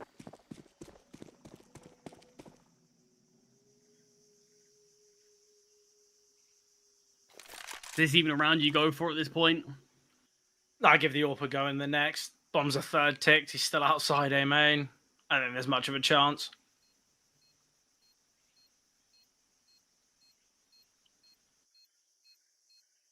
I wanted to mention this back in that speedy round where Navi Jr. progressed up onto the B-bomb site. But when you look back to the stats of Nuke, you've got a 1.83 rating out of Wrinkle. You've got a 1.99 out of Shush. On the flip side, you've got Snappy and Arisdos, both around a 0.5. And look, I think we both know that Snappy and Arisdos might have had a fair few kills if Wrinkle and Shush weren't being so greedy with them. But I think you've got to take that into account that, yes, NIP throughout Nuke, it was kind of a bit of a two-man team. And it's kind of looking that way so far through on Ancient. You've got to hope someone else is able to step up and have their moments. I mean, Ujerks had a couple of nice frags and nice moments on map number 1, but not the start he would have exactly wanted here on Ancient. giving up a couple of kills and not able to convert others. But Navi Jr., that's 3 in a row from them now, and it should be primed for a 4th, as that was the full investment. No weapon in play from Wrinkle, as he was quite aggressive in his save attempt, looking to also deny some weapons, but all it does is removes his AWP on his own accord without Navi Jr. really having to fight too heavily for it. Yeah, just to be the eco here from No. Okay, they've gone for the force. Nip, I guess they're breaking the rules of CS. Zugis is tucked behind here. Shush. Oh, he does a lot of damage. So much work here. A progression through A main as well from both Snappy and Wrinkle. Snappy gets one. Ujoke's now in a great position to get this pick, but Krebeni gets the trade. We've still got Wrinkle in the back lines as well. Snappy on a flank too. Yeah, not entirely sure where these final 2 players are. They know where Snappy was, but Wrinkle's position is still a mystery. Yeah. The problem is they're so worried about taking space, they're going to have to take this fight towards Ram. It's the right decision. Missed shot seen, though. And although the missed shots come through, Symmetry was given another go. It's Snappy in the clutch now. MP9 in hand and will find Krebeni. A big clutch from the in-game leader. A big round from Snappy as well. We said someone else needed to step up. And in a round where Shush and Wrinkle only find 1 combined, the round's still found from Nip. And the reason they opt for the force is to try and deny the finances. But with the bomb plant, it has helped out Navi Jr. for this investment. There's going to be some slight limitations in the util department, but I doubt that's going to be their biggest issues. There's 5 rifles in play, 4 of which being AKs. Yeah, I mean, huge round from Snappy in general, but the trading of NIP there was pretty good just to be able to... Well, it wasn't even really trading, it was just sort of players getting 1 kill before going down, so it always kept things... even. It always made these trades good enough, and when these final 2 players did strike from the back lines, we see the missed AWP shot from Symmetry, I believe it was. Yeah. And it allows Snappy to find that kill, and the final player in the clutch there, there's just not a huge amount they can do other than try to take this heads-up duel, and Snappy just too sharp on this occasion. Only kills that Snappy have found all came in that round. And what a moment it was. Yeah, great result for Snappy. But it was a big risk, we have to say, wasn't it? Oh, 100%. It was kind of 2 aggressors, not only down mid 2, pushing through A main. It was a risky force as well, but it's panned out nicely. But the idea of the force was for them to have now success and, I guess, an idea for a streak on this CT side. If they do lose in this next round, I guess you could say, well, the risk hasn't panned out perfectly. But it's a 3-3 scoreline. As we said, a vast majority of the time, you look at the T side here for Navi Jr., and that's really where they prevail. So I think if Nip can keep things competitive here on their CT side, I think there's certainly a bit more intrigue. Any expectations change? Any idea of where this one's going? I feel like, I know it's only been 6 rounds and we don't have the kind of the best idea, but are we thinking 3 maps or Navi Jr.? Or NIP, sorry. I think the same way that I thought it from map number 1. I still think both teams have a chance. Both teams have a option to be able to take this map, and I don't think there's any guarantees in this series. And I think just even the end of Nuke proves that. It's just for the first kill, goes back for a bit more, but doesn't find anything. Arizona will find Krebeni to keep man advantage in favor of NIP, but only temporarily as Makazi strikes through the backlines from Donut. Wrinkles up through the smoke. Quite fortunate to find a kill here. Player to keep your eye on is Demon. Wrinkle and Ujo can both be punished and caught out here in middle. Oh, Demon with the missed shots. That's devastating. And they're somewhat aware of Makazi's position. He's on the back of the bomb site now. Surely an overlooked angle. They'd assume he'd backed away, but Wrinkle, he retrieved an MP9 to ensure that he can play shoulder to shoulder. Wrinkle, let's not mess about. Get on the bomb, please. Yeah, I mean, that was it looked a little bit dicey because they had Wrinkle there playing for the trade. They didn't want to swap weapons. They wanted to just go as quick as possible. So, Wrinkle's playing with USB. He didn't realize he picked up the MP9 there, but really did help out just being able to get that trade there. And it's a very strange round with not a very strange game so far with neither team really wanting to take the hit and eco in seemingly. Yeah, but it always applies for such exciting CS. I feel like when you have a game like this, there's, you know, with not only everything on the line, but also one in which both teams kind of can make it work with the weaker weapons, are confident with their ability, whether it's MP9s, whether it's Deagles. It always employs for this excitement. And neither team really has a stable economy, so it kind of feels like you've always got a justification for it. And looking at Krebeni's investment for now, we did see Symmetry actually bring out a Mac 10 armor, so far just sitting on the Deagle. I don't So mind it this could buy, actually happen to be a bit more of a half buy with an AK. Yeah, I'm not You're not the biggest fan, sure are you? with Krebeni's buy, because he's not really going to be able to get a great buy out in the next. So probably a Galil on him. He doesn't have an AK in the next unless drops him over. So yeah, I'm not all too sure about him. Krebeni finding no kill means no extra cash in terms of kill reward. So a bomb plant's going to have to be the way he can get an investment. The utility is so good that it's just shut down Zugis and whittled away at Symmetry. And McCarthy's AK hasn't been able to find anything so far. No, and it won't. Taken down by Aristos. I think the idea is, look, if maybe McCarthy can find a kill, Krebeni could bring out, you know, could wield that rifle well. In the same vein, he's going fast there towards Cave. If he wins that fight, he's then got armor alongside it. I understand the reason for it. I don't think Krebeni's going to be too bothered wielding a Galil or maybe a Mac 10 in the next.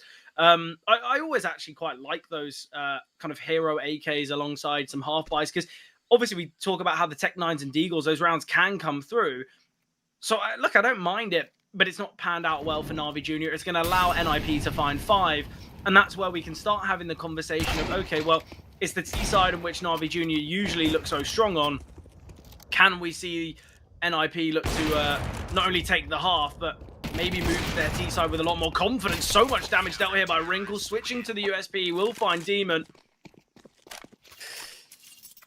And only one casualty there. I mean, look, the hero AK honestly isn't actually necessarily most of the time really used to win the round. It kind of is, okay, you got a chance to exploit your opponent's economy, let's do it. And that would have been a big success, honestly, there for Na'Vi Jr. if they were able to find 3-4 kills, keep that economy really low so that they can sort of just instantly snap back and then force NIP into the position where, look, do force, do eco. But the fact that there was only one kill that came through from Symmetry's Deagle, money is at a pretty good spot. Or as good that either team had so far. An awkward altercation, but Demon and Symmetry both finding picks. Gives this 5 versus 3 scenario. Yeah, we've seen this quite a few times in B lanes from NIP this game, and it really has not worked out for them. They found a lot more success towards middle positions like that. The B lanes controls really shut down. Aristos finds a double, though, and keeps this round pretty darn competitive. Yeah, certainly within Look at the space that we're seeing taken on the other side of the map from Demon. Yeah, this is going to be the big issue. Obviously, they can maneuver through middle, and I guess they're not going to have to deal with Demon, but Wrinkle seemingly through CT. Zugis, he can just stay here. There's no issue, no need for him to kind of maneuver.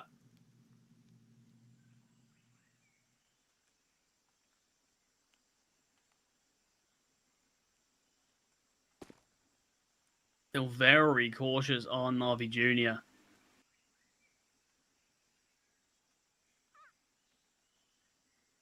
Just clearing out all of these angles. NIP looks like they're already setting up for a save. Yeah, I don't mind the idea of the save, honestly. Snappy can buy, Wrinkle and Shush can both drop. It gives them an investment in the next. They don't have to go for rounds like this. Not only are they in the lead, but they do have the finances alongside it as well. I think the save is definitely the right call. But again, it's great openers from Na'Vi Jr.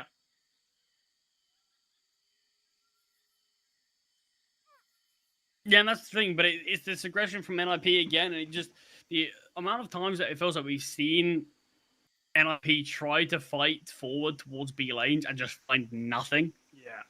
It feels a little too often. I mean, look, the first kill's fair enough on Snappy, I believe it was. He was fully blinded in cave, just desperately spamming and hoping something connects. Always feels like he's going down. We've seen plenty of times Ujax try to advance down this round, but it just feels like he's given another kill back. You're not getting the kill to make it even. You haven't done it once so far, I believe. And in fact, you've just made the round even more difficult. I feel like NIP, they either need to look to take this all together or just don't look to take it at all. Yeah, look, I think if they send maybe 3-4 players there and have someone sending flashes over, however, maybe over, I guess, expressive they need to be, however many players they need to send, I think if you can get a couple kills and take that control, then it doesn't matter, because if you get those kills and then your opponents head towards the A-bomb site, you're still in an advantage retake. Snappy and Shush, oh, it is Shush to get the double, so man advantage now found by NIP. Naded the smoke for Wrinkle, but a bit shallow on the nade, so you won't really see anyone in mid. Still holding, though, is Wrinkle. Smoke now dissipating, and Krebeni. He's joined Symmetry with the bomb towards Cave. Makazi, this fight between Makazi and Aristos is going to be everything, but Aristos is having a slight lurk. Ujerk's now looking to crunch in, but he's not even needed. 4v2 now. This round gets really difficult for Na'Vi Jr. And their finances aren't perfect. You look at Krebeni, you look at Demon, you look at Symmetry. Money's not in the greatest of positions. D-Molly sent. Still, though, there's a fast flank. Symmetry won't have spotted it, and with Krebeni going down, this round is done. Denying a bomb plant could be key. Ujerk's unable to do it, though. Bomb going down will be helpful for Na'Vi Jr. if they do decide to invest in the next. But it's going to be a perfect buy from Nip. It's not as though many players need to reinvest. What do you do if you're Na'Vi Jr. in this scenario? Do you go for the Force? Or not the Force, but do you go for the kind of the riskier of investments? It is a tough spot to be in, but I think considering you get 3 players on weapon, you can maybe even look to get Symmetry on AWP if you wanted. You really wouldn't hate the decision if that's what they opted to do. Maybe have a Galil on Symmetry. Yeah, that is going to be the case. It is actually just going to be the 1 AK. They prioritise a lot more utility. But look, this game's been extremely back and forth. This is what we wanted here. Bit of a miss, Molly. They're going to allow these T's to emerge out mid if they want to, but still going to respect the util that NIP have thrown.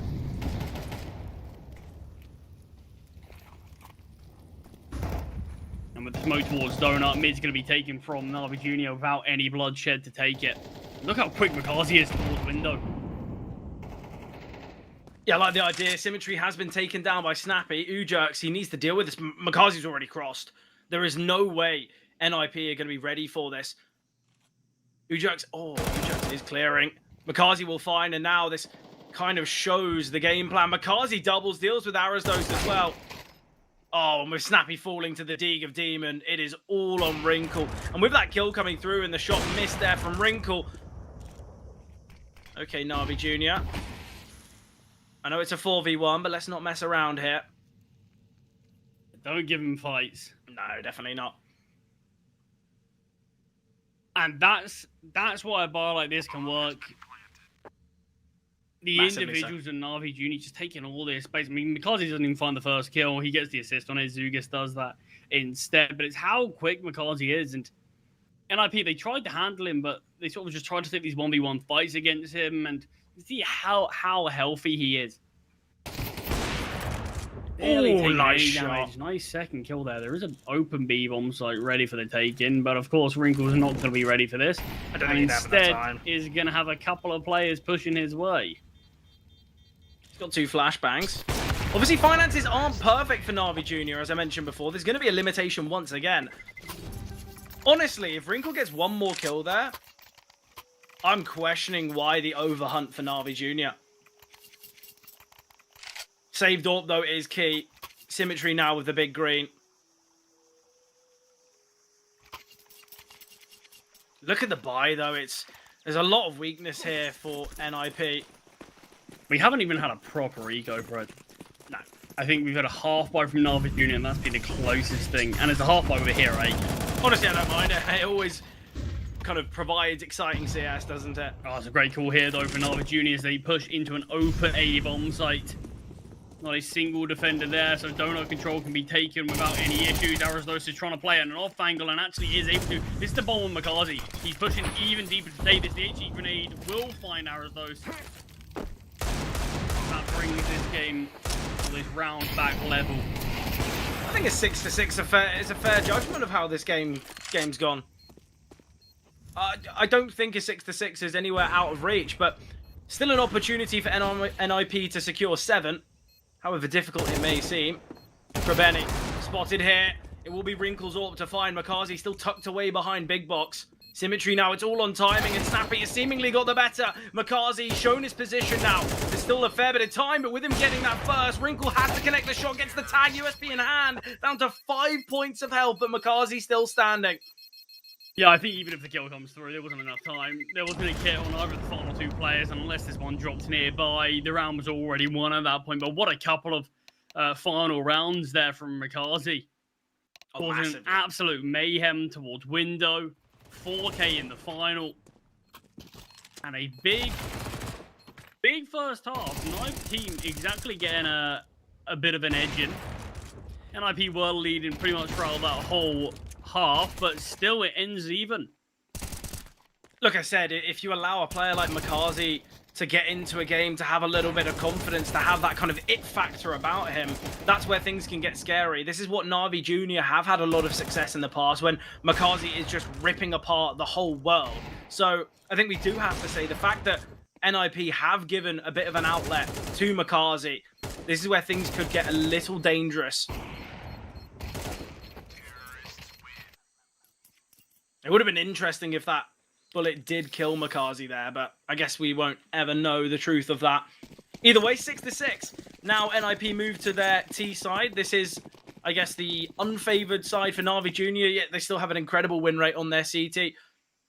But a very exciting map. And I still think there is no certainties or no kind of securities for either team.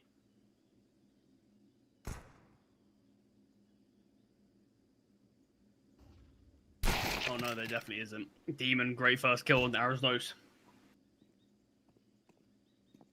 And they're re-aggressing. Krebeni continuing. Julie's in hand. Swings out, spots out one. Not the best of shots, but will connect. And now at range with the Julies. Has got a smoke to keep himself alive. I don't mind the idea of dropping that just to keep the chance. Still with the advantage. Shush gets one, but he's chipped away quite heavily. Na'Vi Jr. seeming favoured in this. It's all going to be about whether Makazi can survive, though. Oh, Makazi. Wrinkle with the double, with the triple P250. Things have gone very wrong for Na'Vi Jr., and it's because of Wrinkle's pistol Maybe a performance. bit too put in here, though, I say. As he finds the 4, I was worried he goes down and puts Snappy unarmored 13 HP in a 1 versus 1, but I mean, I don't know why I even questioned it. 4K from Wrinkle, and the start from Na'Vi Jr. is perfect. I love the call. It's excellently done. They find 1 kill, they re-aggress, they all rotate nearby, but it doesn't matter. Wrinkle's too sharp with the P250, 18 kills from him. Yeah, that is insane. That's like, it feels criminal. And Fred, the impossible's happened. We've seen an eco. I didn't think they were allowed. I honestly hoped we wouldn't. It led to some insanely exciting CS. But I think Na'Vi Jr. realized that, look, they've shown some good things with weapons. Let's bring these weapons in play, and maybe even just the Eagle of Krebeni and Demon could win a round. Wouldn't put it past this team. No, certainly not.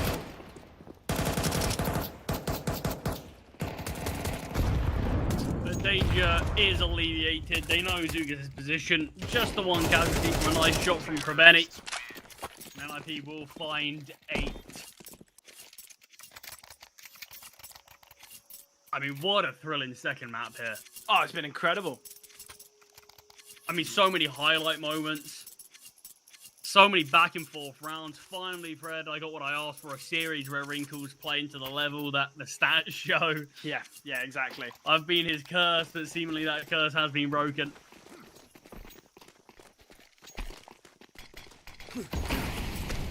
Eight to 6, though, still very close. I think this round will maybe give a better idea of to where things go. If NIP take this, we could be seeing a 10-6 scoreline. I think that's where we start to think NIP, the idea of a 2-0, it's now getting closer and closer. But again, it's Wrinkle and Shush. It's these 2 kind of incredible performances throughout both Nuke and Ancient. And look, I kind of put some scrutiny under the NIP game plan and kind of having just 2 performers. What happens when they aren't performing? Well, look, that question, we don't have to ask it. Yeah, not yet. At least Krebeni forced back by the Molotov in cave. NIP are primed to have a hit here towards B, but the ramp progression comes through beforehand. Ujokes finds them both. Yeah, Ujokes on the T side of Ancient. I think he's going to have a little bit more freedom. He's going to have a little bit more about him. It seems like Zugis and Symmetry want to give this one a go, but Shush will silence Symmetry and wrinkle through the smoke to deal with Zugis. NIP, they find 9. Finances surely not to allow an investment from Na'Vi Jr. And this is where NIP not only can extend the lead, but can get themselves one round closer to that semi-final spot. Obviously, if you're only just tuning in now, Partisan besting Apogee in that quarterfinal gives them that semi-final spot. It's the second series of today. Honestly, though, I want to see what happens if we get to Dust. Just the way in which Wrinkle's been playing, I want to see that kind of performance on a map like D2, especially with how dominating an AWP can be there. Yeah, plenty of chip damage, though, in this round. And NIP, I mean, they should find 10, and maybe that will limit the chance of Dust 2 coming alive. But I even think this 4-round lead that NIP look raring and ready to take. I don't even think that leads to any guarantees. I think Nuke's really shown us that regardless of the lead either of these two teams have, the other one can battle back and make things just as competitive. But of course, it is just these pistols in play, all being softened up. As NIP look to get ready for another hit towards the B-bomb site.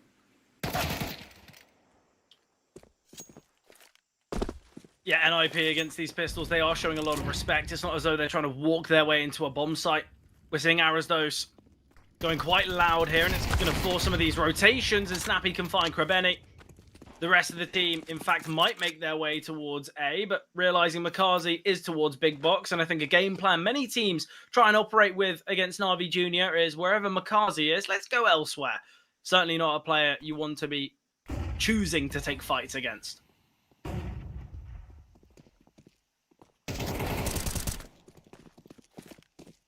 And another round where it looks like he's going to be reasonably cleanly won. And, I mean, I think it's worth highlighting just because no rounds in the first half really were. Like we saw both teams have so many issues financially, but NIP, they're going to be more than stable here. You've got players like Shush, Wrinkle, both over 5k, Aristor, Snappy not far behind. And obviously there's going to have a far better financial stability. Snappy is going to go searching with this MAC-10, all in an attempt to not only take this Galil out of the hands of Makazi, but he can upgrade from the SMG himself. Makazi to swing, Snappy to find, and Nip to secure 10. Yeah, you're looking at the money. The lowest being Ujokes with 4.8k. And I think the big issue here for Na'Vi Jr. is that even if they win a round, they've got to do it convincingly because there's going to be limitations on their side, whereas for Nip, they're in that kind of financial position where even if they lose, they can get a buyout. And I think that can happen for a multitude of rounds, not just the one. It's that Wrinkle P250 round again. I mean, that could be the beginning of the end if Na'Vi Jr. don't bounce back quickly, but I'm confident that they can. But I mean, it certainly is one round to display the individual prowess that this guy does have. Yeah, exactly. Feels like it's sort of a bit of a battle for top place between Shush and Wrinkle. Oh, it's not bad to have a bit of competition in the team, that's for sure. Yeah, definitely.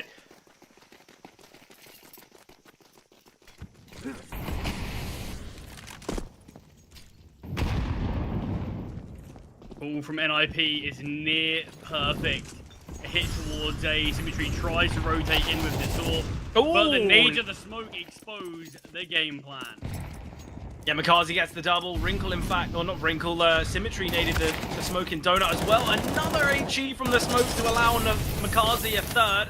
In the Molotov, he's forced forward. But it's a 2 versus 4. And now Symmetry can come alive.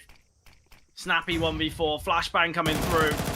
Information gathered and the swing from Krebeni denying. And Na'Vi Jr., they will not only get 7, but they keep finances strong with keeping 3 players alive. There's going to be no limitations for them. But as I mentioned before, Nip, they're in a position where they can invest continually.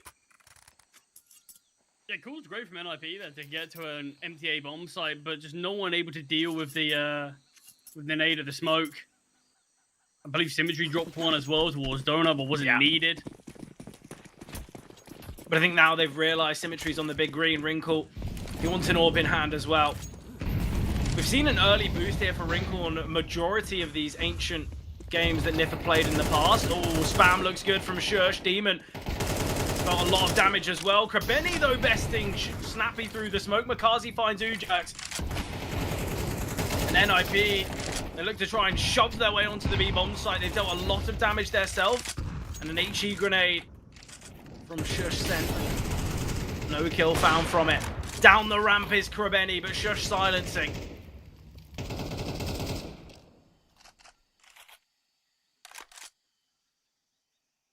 Yeah, Boo's going to come through to try to give Shush a chance here.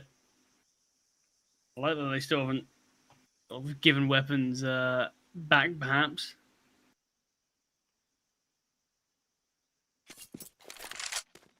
Might not have to rule too much. Wrinkle goes for the spam. Nothing connects. NIP just feel like they have to keep their hopes high and pray that something is given to them. A gift. Great flash. What a way to find the first.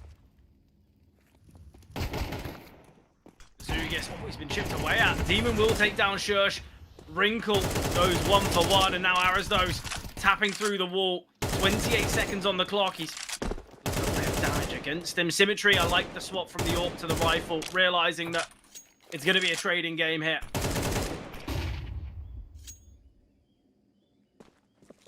Just going to be the same from Arazdos.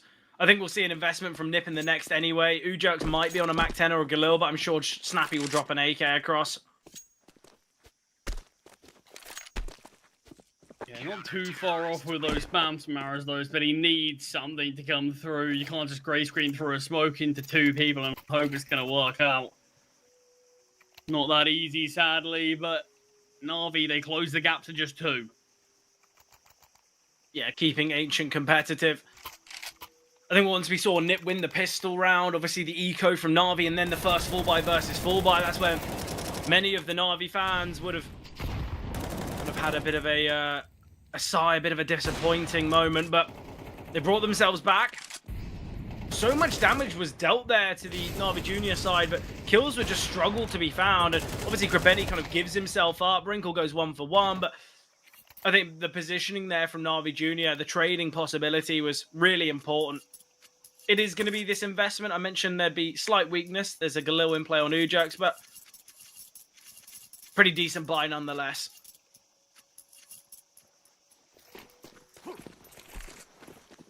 Yeah, both sides have their weapons, of course. Na'Vi Junior.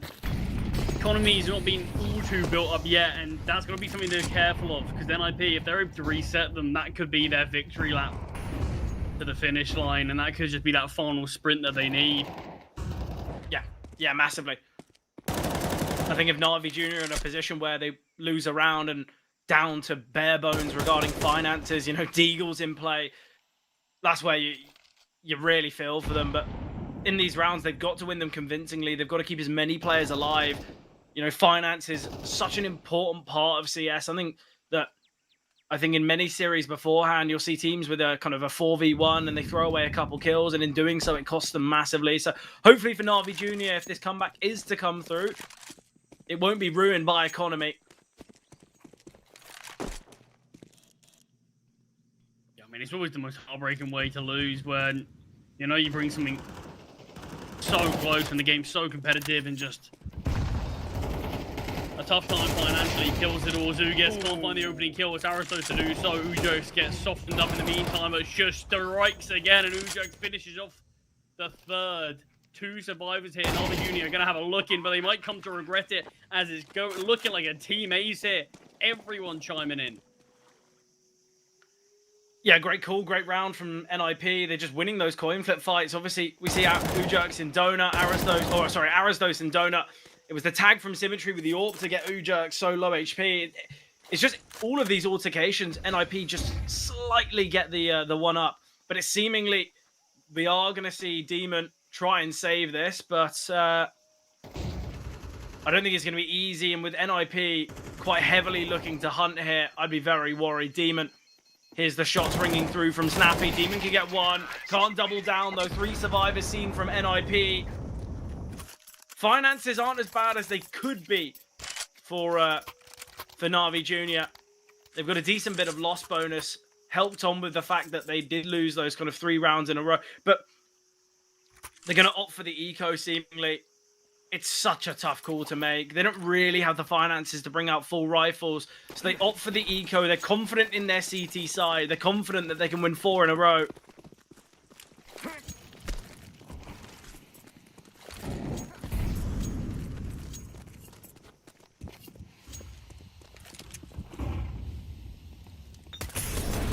Play through the A-bomb site. Fairly simple here for NIP. Nade of the donut smoke. Wrinkle will get one in middle. Makazi taken down. Ujux deals with symmetry. 12-8 the scoreline though now.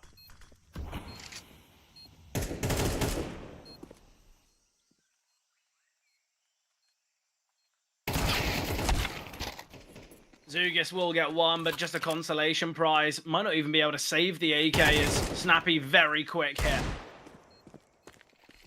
Demon all that remains.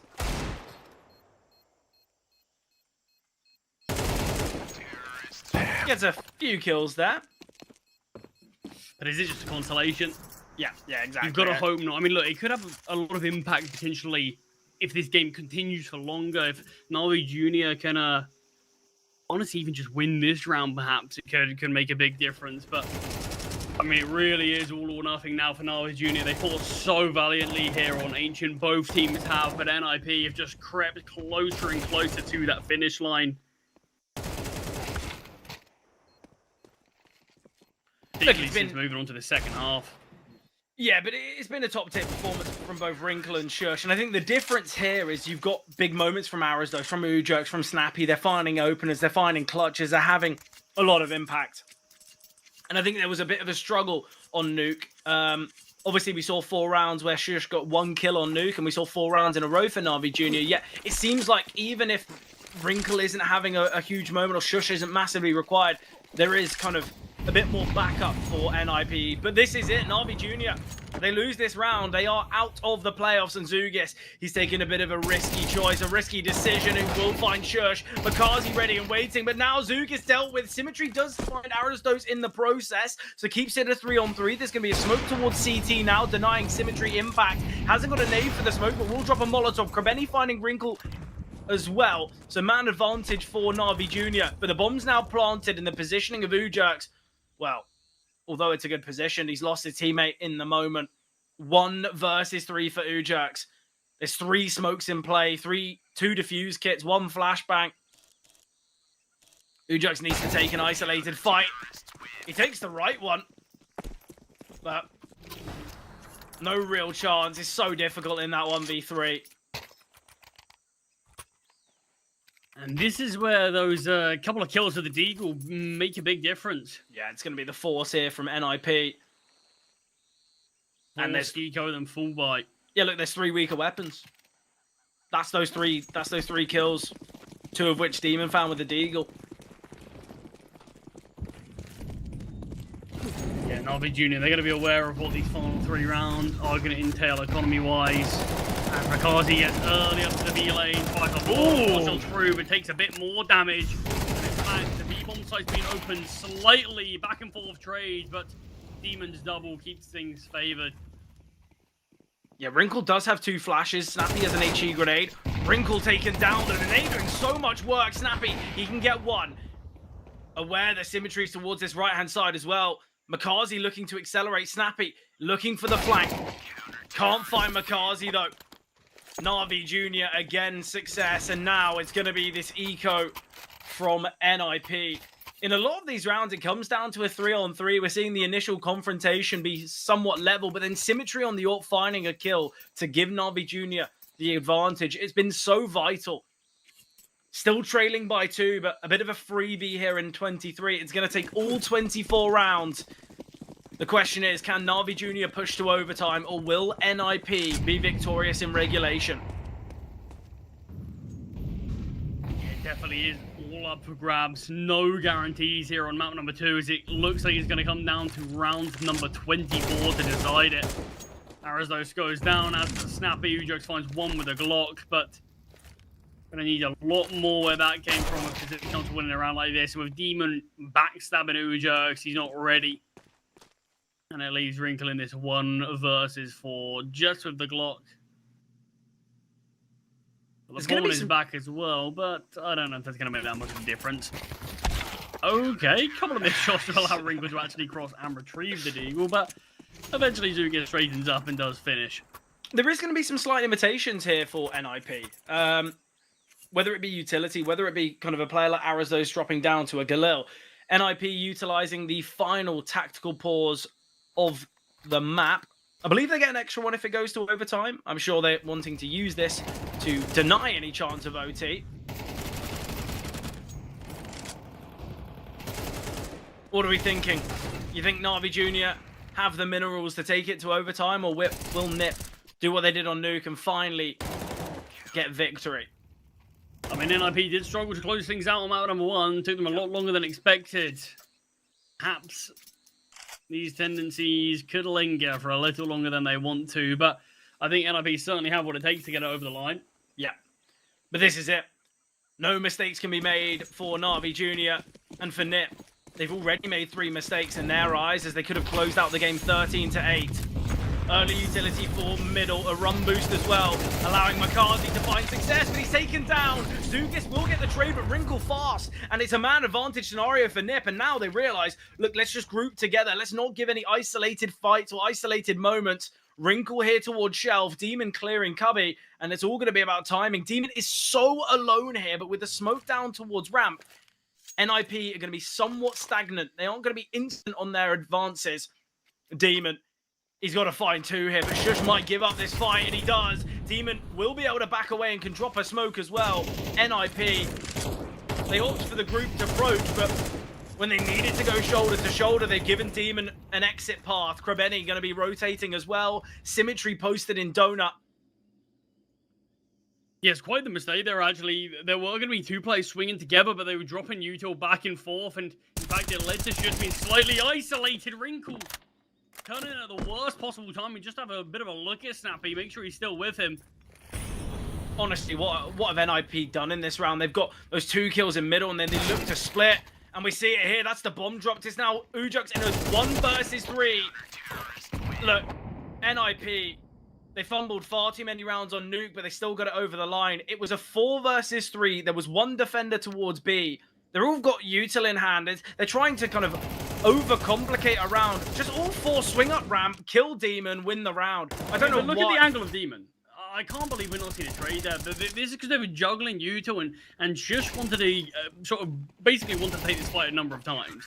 And then Util just kept on getting juggled around. And then eventually Shush, it just looked like he was like, all right, I'm going to swing.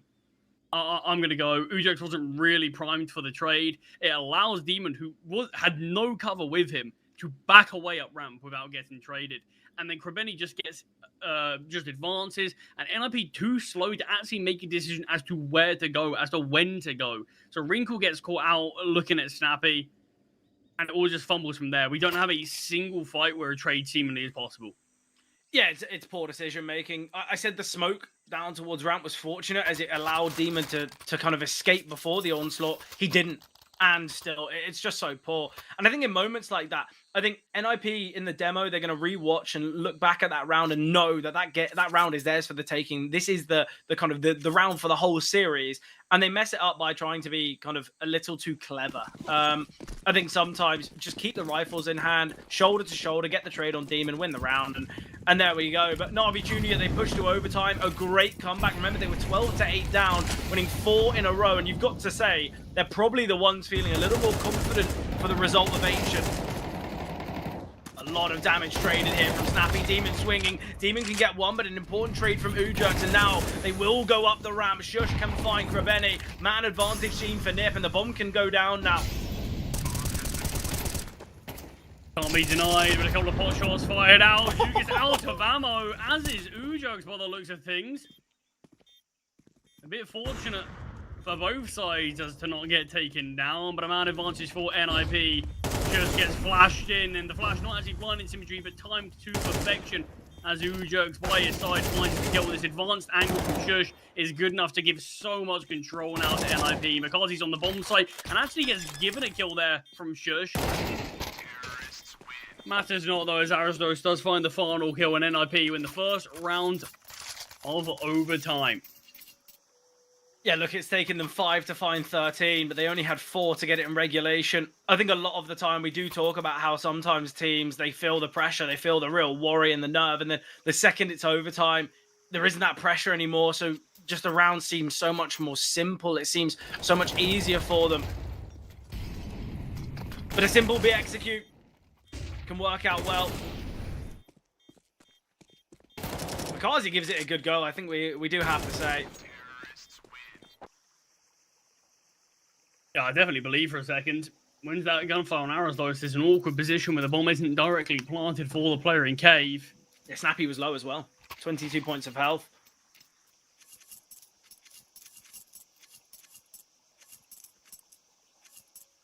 Symmetry has burnt through the bank already, down to $150. That is the costly kind of, well, the costly problem of going for the AWP.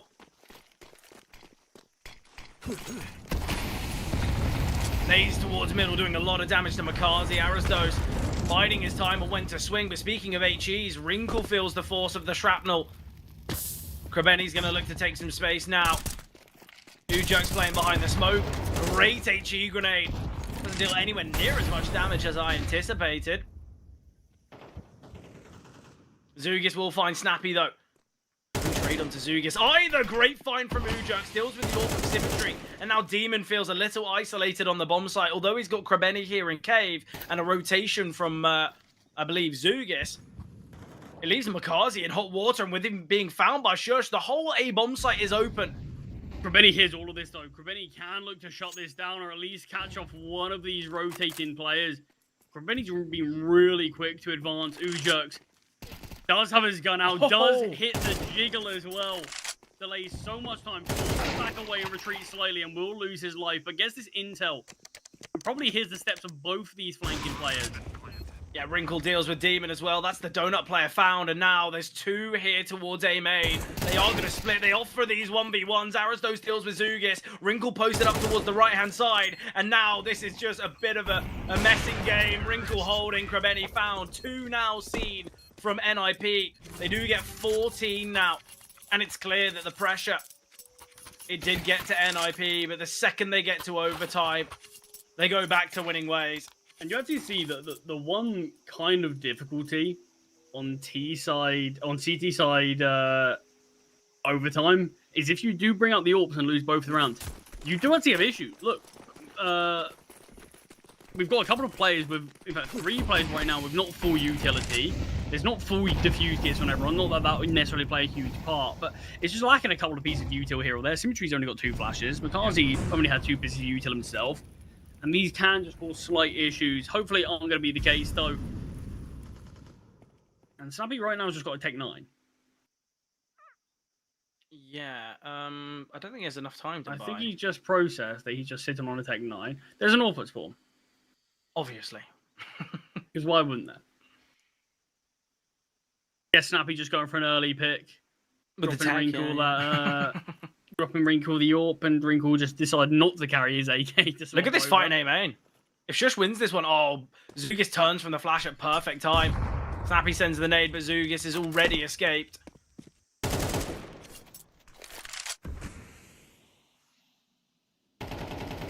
Yeah, Shush a bit isolated there with that fight, so no trading coming through. Now, the T's make their way back towards B, back towards their safe haven.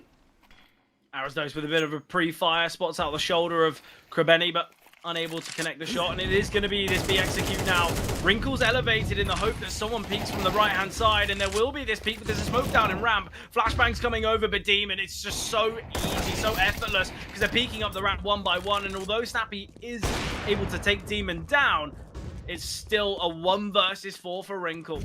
So Navi Jr., at least they'll get 13. Do you get one round back on their CT side? Is it going to be enough? We obviously had even halves for both sides, 6-6.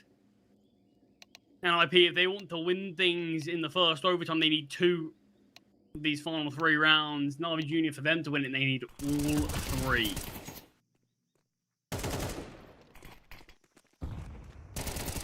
Any idea?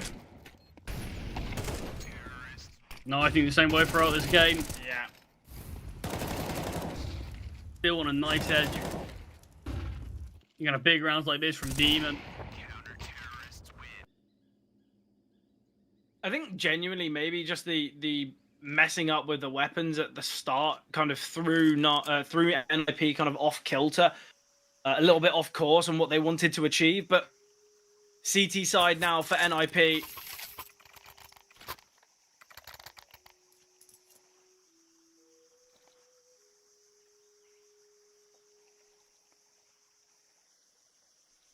First round of the second half of overtime, though, as NIP do lead it. Hot take, the winner of this round is going to win the map. If Navi Junior take it, I think they go 16-14. Obviously for NIP it makes a bit more sense, but I think it's going to be a confidence play. I think it's similar to what we saw when NIP were on map and series point. Snappy taken down by Krabeni. Krabeni's been really key in moments. I mean, I think everyone on this server's had some big moments. They've had a round at least. You'd hope so. There's been quite a few rounds to play.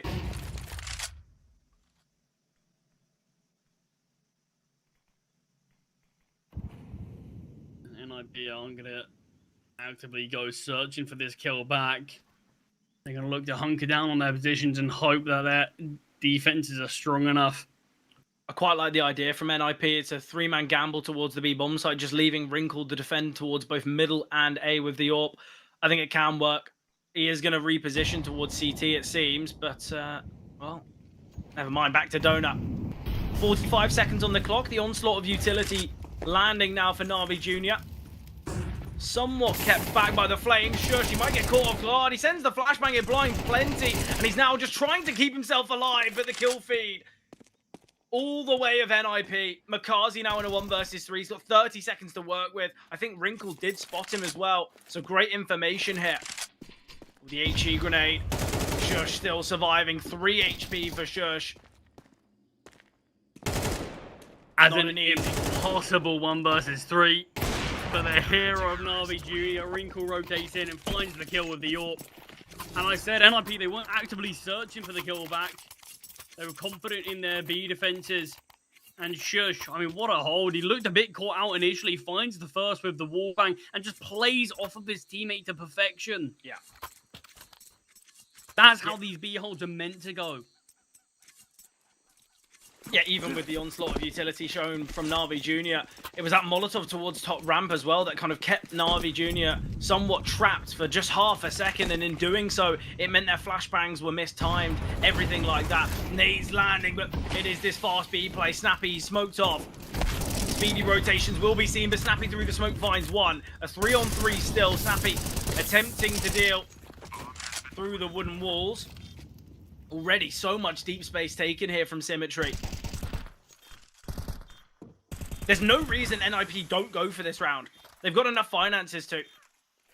Quite slow though. Already the bomb 1/3 ticked. I mean, they've got time to play, but they want to wait out the smoking CT.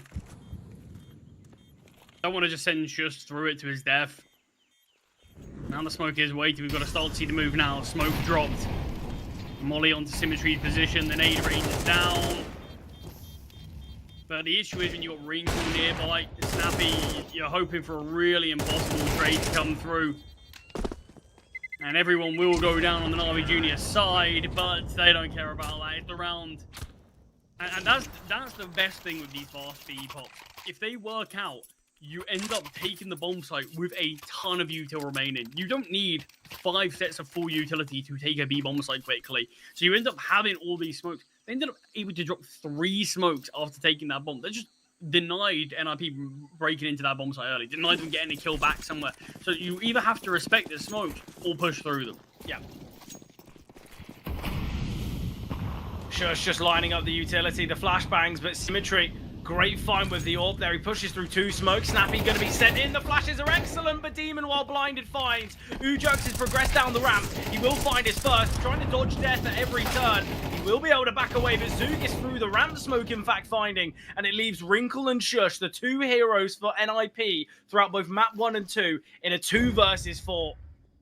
Na'Vi Jr., they are primed to push this to second overtime. Unless Wrinkle has anything to say about it. Peek down ramp, spots one, spots out even more, but finds one and confirms it. Shush rotated in, pot shot through the wall, desperate. Shush is going the long way. And Symmetry missed shot. Yeah, this is where Shush can look to isolate. They smoke towards deep, the left-hand side. Wrinkles retrieve the rifle, but Shush gets one, and now you can see the players on the bomb site so worried. Ramp, their exit is no longer a possibility, but Makazi finds Wrinkle. Shush, he's got an HE grenade, he's got a flashbang as well, sends them both out. A shoulder-to-shoulder approach, and Shush, he's so convinced the players in the cubby, not realizing Zugas and Makazi double swing. But we head to second overtime now. Excellent decision making there in that 2 versus 2 for Na'Vi Jr. to look to crunch onto Wrinkle. If he finds one, you really believe. But the fact he goes down for nothing, doesn't even do a lot of damage, is absolutely everything. But 2 versus 4, it just shows what Shush and Wrinkle can do in these clutches. The Na'Vi Jr., they withstand the retake attempt, and they do keep things alive here. The only worry I have for Na'Vi Jr., and you look, you can spin this in a couple of ways, is that Na'Vi Jr. always this game have felt like they were trailing. Yeah. They haven't really been the ones in the lead. So they haven't really had a chance at a map point where you can look at it on the other side of things and say, NIP, how many more map points do you need? Yeah, look, they've had, what, 6 now, I want to say? They've had many opportunities. Well, they've had a few. Yeah, 5, 6, something like that. Something like that. But I think as well, if Na'Vi Jr. are given any opportunity to close out the map, I think they'll take it. This is so scary for Nip because, as you said, it seems like Na'Vi Jr. have always been playing chase. They've never been the one in control. They've never been the ones that kind of have been, I guess, the side that are looking more convincing. But nice HE grenade onto Shush. He's going to send a flashbang out. Dodging the flashes is Shush. Arasdos, in fact, steals the kill away, but Zugas with the trade, and Zugas doubles down.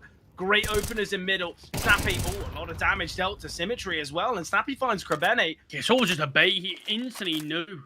I'll find a couple of pot shots here and instantly turn to Krebene. It's brilliant. And that's the awareness, and that's the kind of experience of a player like Snappy. And he goes for a pick here, praising his experience and awareness, and he's not ready for a player deep towards B main. Jerks, you're completely open to 3 different angles. Can we please move? I guess the basics of CS not being shown by Ujux, but he doesn't need the basics. He breaks, I guess, the CS rules as he's finding one there. Looks to back away, unable to do so. Wrinkle on a rifle. Obviously, to give this one a go, he's got full utility.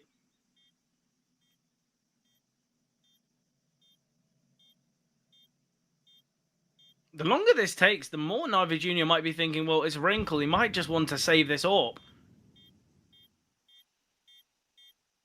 Still got time to play with.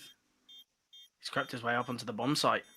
Oh, Wrinkle, he's clearing out the right-hand side. Finally been spotted, and Demon swinging from the bomb site. Demon's really stepped up.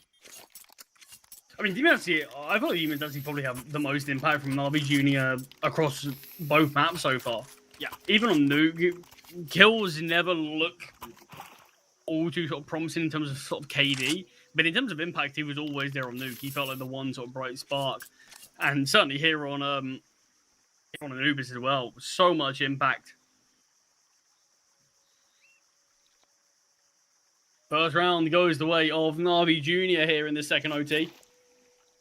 And NIP with a tactical pause. They really need to find a way to figure out this CT side. Because the T side, it feels like they don't have too many issues in posting rounds as of late. But it's very back and forth. And that's even the nature of how things went in the first half a bit more. Something to note, this is the second time that Na'Vi Jr. have had the lead in this map.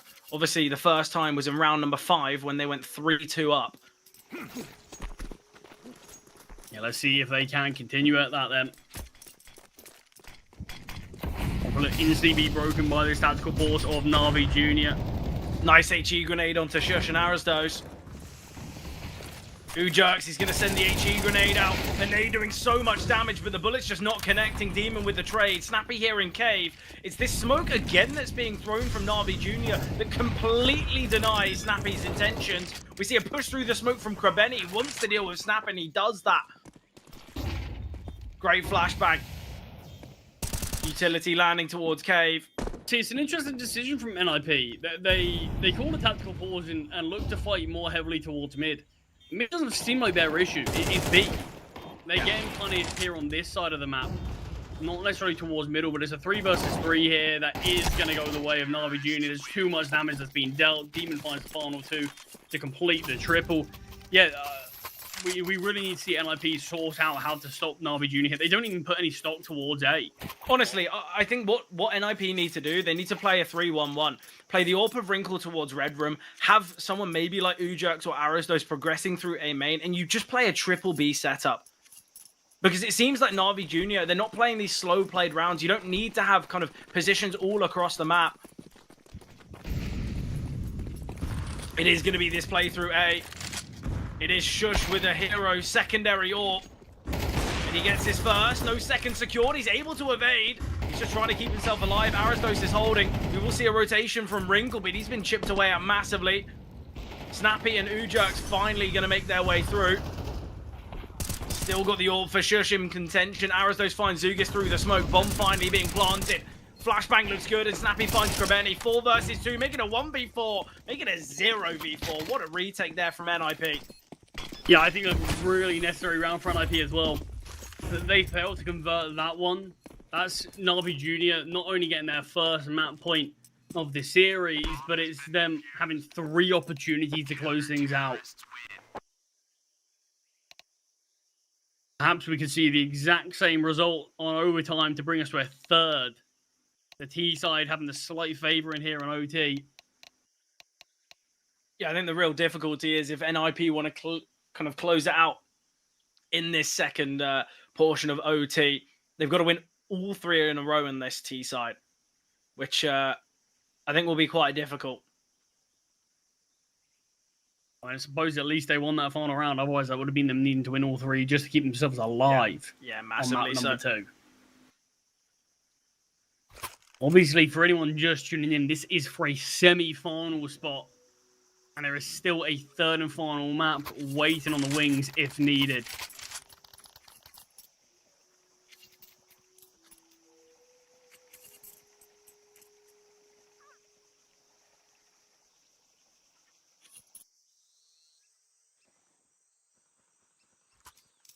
Second half here, though. NIP on that T side.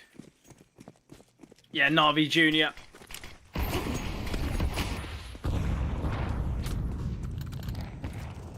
If they can win this first one, they're going to have 2 opportunities. Shush could be caught out alone here again. Yeah, Symmetry's on the AWP as well. He's just backed away, but Shush is caught out by Zugis. We've seen this fight, this altercation before. And a vast majority of the time, it has in fact gone the way of Na'Vi Jr. Yeah, it looked like Shush got a little bit of time in there holding and just looked to progress up as soon as Zugis does find that kill. As soon as he does go for that swing.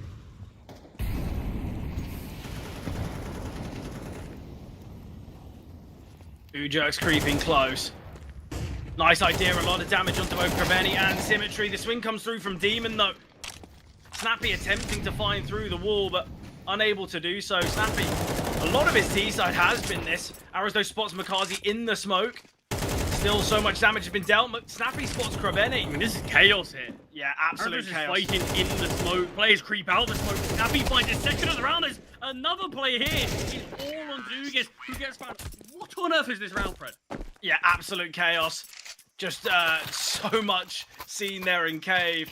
I think what also didn't help is that from our POV, we didn't have the X-ray. I mean, we got to say how late it's an absolute madness. Yeah. I guess we've kind of seen it from Snappy's POV, and honestly, being in that server would scare me. I wouldn't want to be there at all.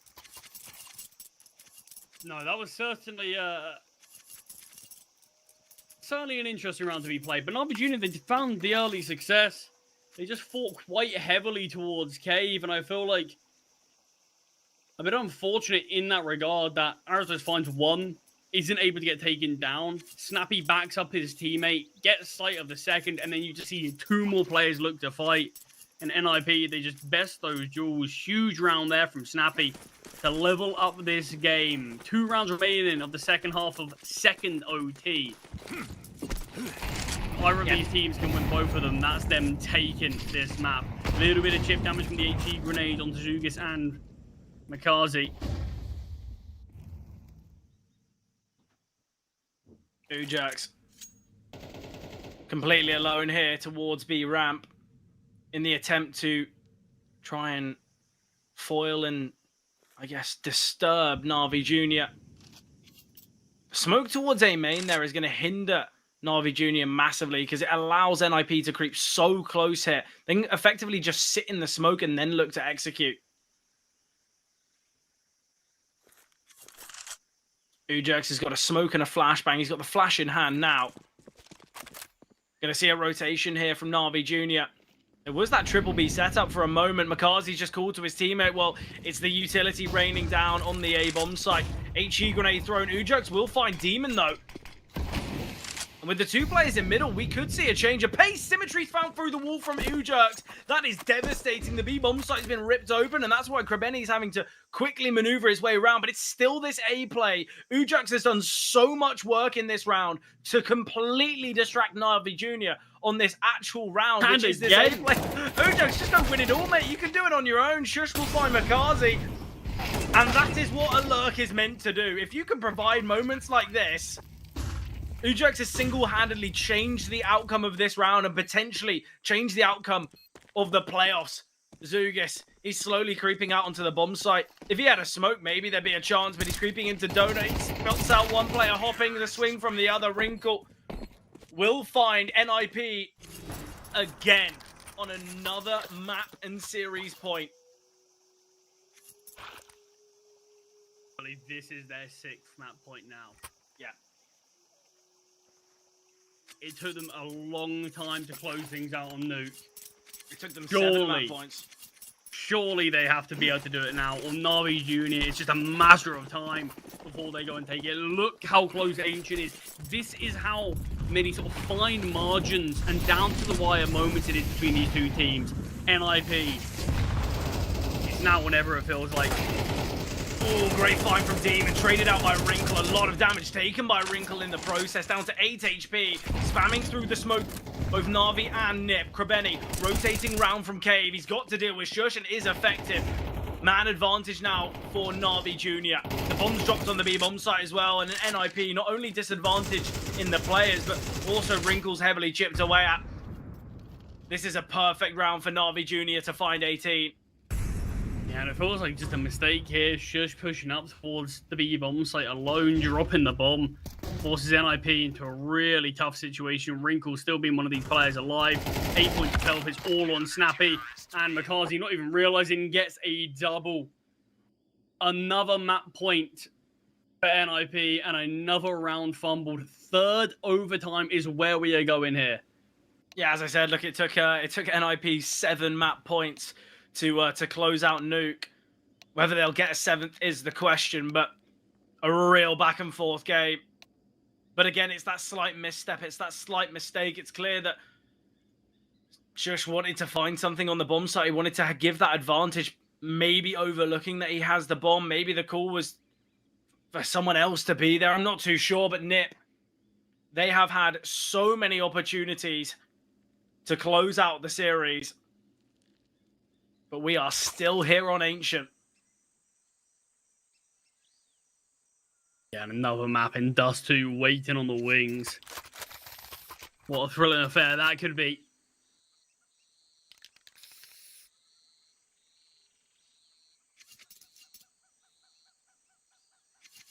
We do it all again, Fred. Nothing can seemingly separate these teams, but Na'Vi Jr. still yet to have an opportunity, even a single one, to close out this game and bring us onto that 3rd and final. Yeah, seemingly some slight technical issues. I'm not too sure whether that's on on the player's side or whether it's been called from an admin just to deal with some of the slight HUD issues. I'm not too sure. I wouldn't be surprised if it's a toilet break at this point. Yeah, look, I'm in the same boat as them. Either way, though, 18 apiece. NIP, again, it seems as though they have always been in the driver's seat, but Na'Vi Jr. can always claw their way back.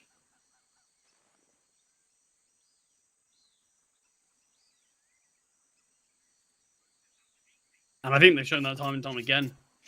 Look, they haven't had a single map point, but they're still here. They're still fighting. That's the embodiment of them being able to always claw these things back.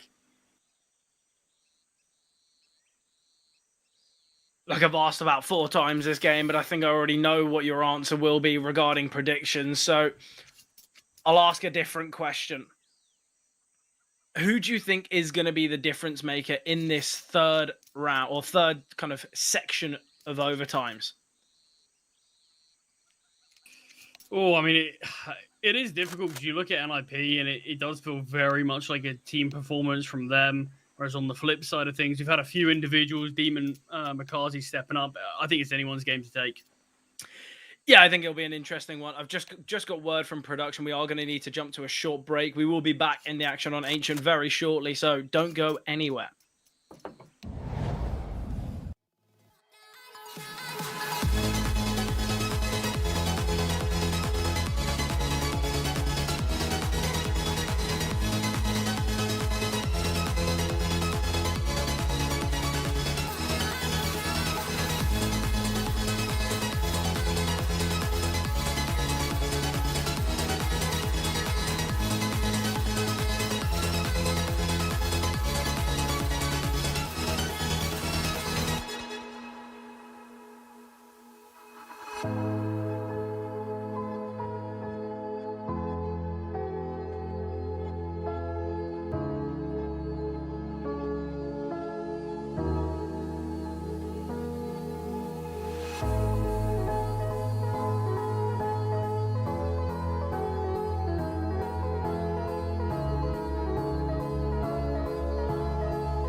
Back into the action we go. Some slight issues on our side, but it is all back and ready. Third overtime underway.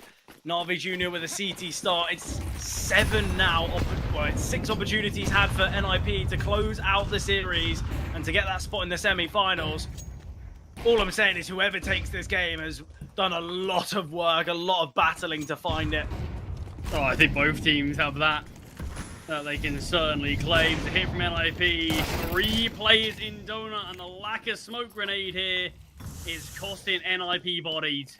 Not only is it the lack of smoke, where's the flashbang? Where's any help? Krebeni can push through this smoke so easily.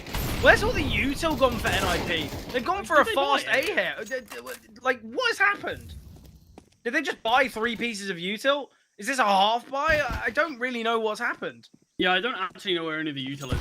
There's nothing on any of these players, apparently.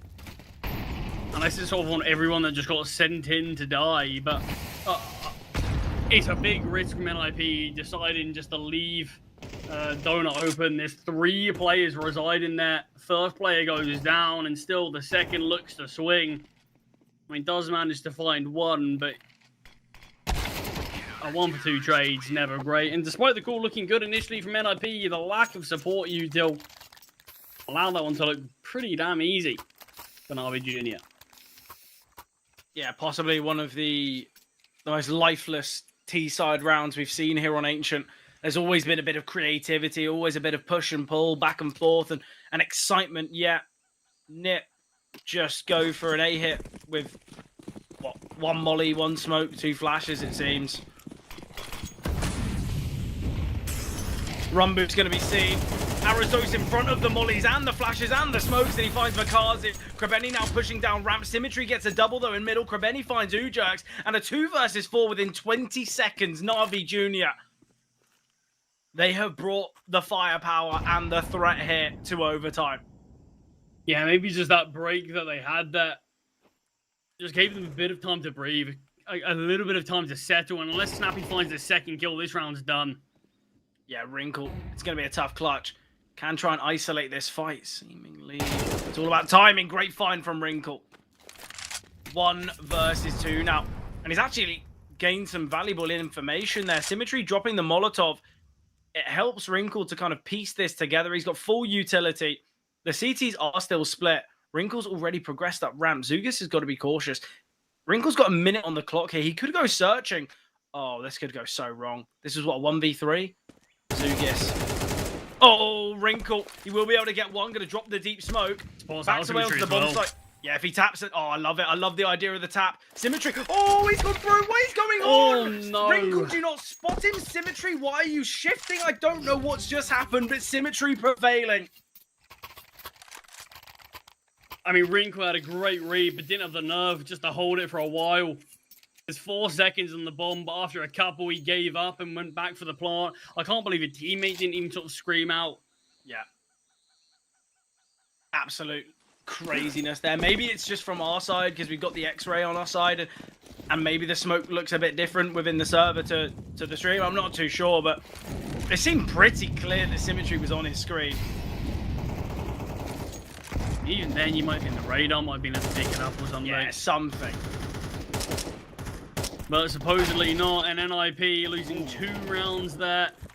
Great This one find. feel necessary. CT sides where both teams struggled on this overtime, so NIP, they feel like they have to do this, but Demon and Zugas combining. And it looks like we could be primed to head to a 3rd map as NIP are taking so much damage, and this bomb still can't get planted.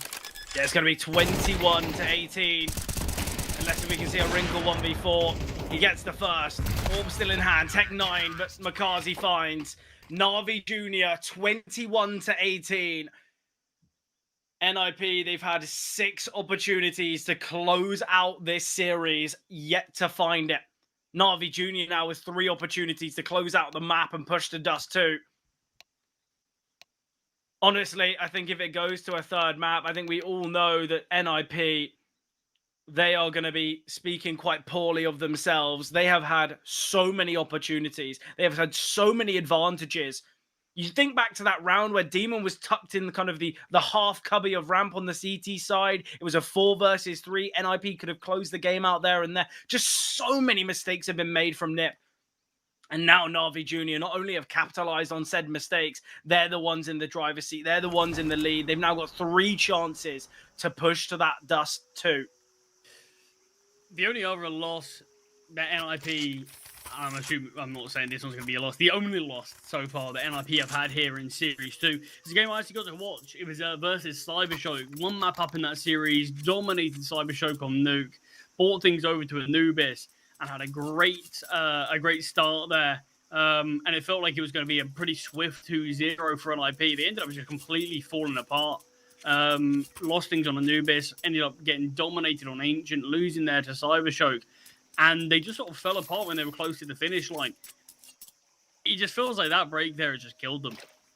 I'm not saying necessarily from their camp. I'm saying Na'Vi Jr. just sort of come back with more grit than ever. Yeah. More determination, and NIP just feels like they've completely slumped. Well, I think you've got to imagine the kind of amount of pressure that's on the NIP shoulders. The fact they should have closed this out in regulation. It was a 12-8 scoreline. Then they had 2 opportunities in overtime and still fumbled there. Yet Na'Vi Jr. with an opportunity to close out this map and push to Dust 2. And look, they've got 3 chances, but I reckon they do it in 1. I reckon they show NIP how it's done here on Ancient. I mean, like I said, it was the CT side where both teams in the first 2 overtimes just were able to get 1 round and nothing more. Missed shot from Shush on the AWP. Man advantage here. A mistake has been made on the A-bomb site. Bomb can be planted now. A deep Molotov to force Arazdos off the spam. Not that much utility remaining from either side. But the numbers favour Na'Vi. Arazdos flashed in. Missed shot. What has happened? How is Zug still alive? Oh, okay. Well, fair enough. If that's how the game's going to end. Missed shots from NIP. It's Wrinkle 1v3. And a missed shot again. NIP. Welcome to Dust 2, because that's where you'll be heading. Na'Vi Jr. They make it happen here on Ancient. But over time, it ended an absolute masterclass, but certainly a lot of mistakes there towards the end from NIP, and they're going to come back to haunt them as Na'Vi Jr. It just takes a single map point to close out Ancient, but over, I mean, good luck breaking down this game, who's been waiting on the wings. A lot of chaos ensuing there, and NIP completely fumbling, but enjoy trying to dissect that.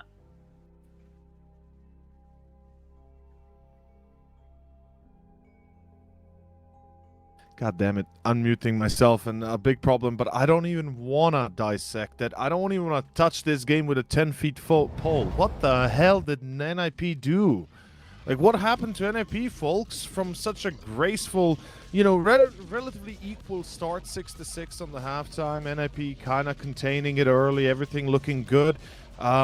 Genuinely, I thought that things are going to be looking much better on the second half. They kind of did. I don't know what to tell you, folks, but this was probably one of the worst things we could have seen from NIP, having lost such a massive advantage. Now, the replays don't do it justice. These replays, I honestly wouldn't even want to watch all of them, because there's just too many of them. So all I'm going to say, the second half was where it's at. Obviously, well played by Na'Vi Jr. individually, just Makaze kind of making it for his own. And the rest of the team obviously following. Demon had an immense amount of entries that worked their way. Same for Krabeni. And all I can say, NIP, good luck on Dust. You're going to need it. I'm not so sure they're going to be able to win anymore. And with that being said, we might as well go through a break, because there's just too many freaking replays. Ladies and gents, I don't even want to touch this. I really don't want to touch this map, because it was absolutely absurd. 6 opportunities for NIP to finish it, to end the series right here, right then. Well, we never got to see them. In any case, we go to a short break after this, and we'll see you on map number 3.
Blindsided, I trusted, fell for you.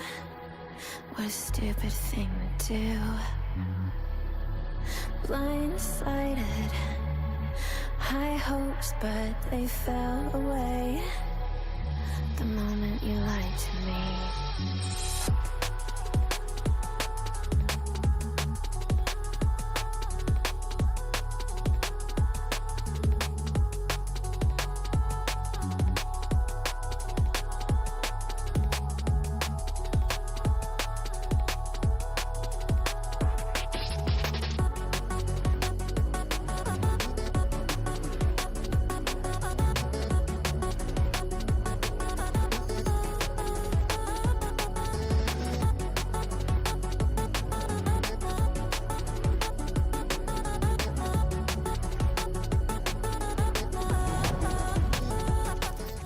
Some fairly prolonged delays, but we are now back into the action on Dust 2 to give a bit of a reform of how things went. Na'Vi Jr. were playing chase to NIP throughout the whole of Ancient, yet the second they had the opportunity to close it out, they took it. 22-18, 3 overtimes it took. They fought massively to get their way back, and now they're here on Dust 2. I'm sure they're going to want to take it, but NIP, they might feel as though they've missed a massive, monumental step on Ancient.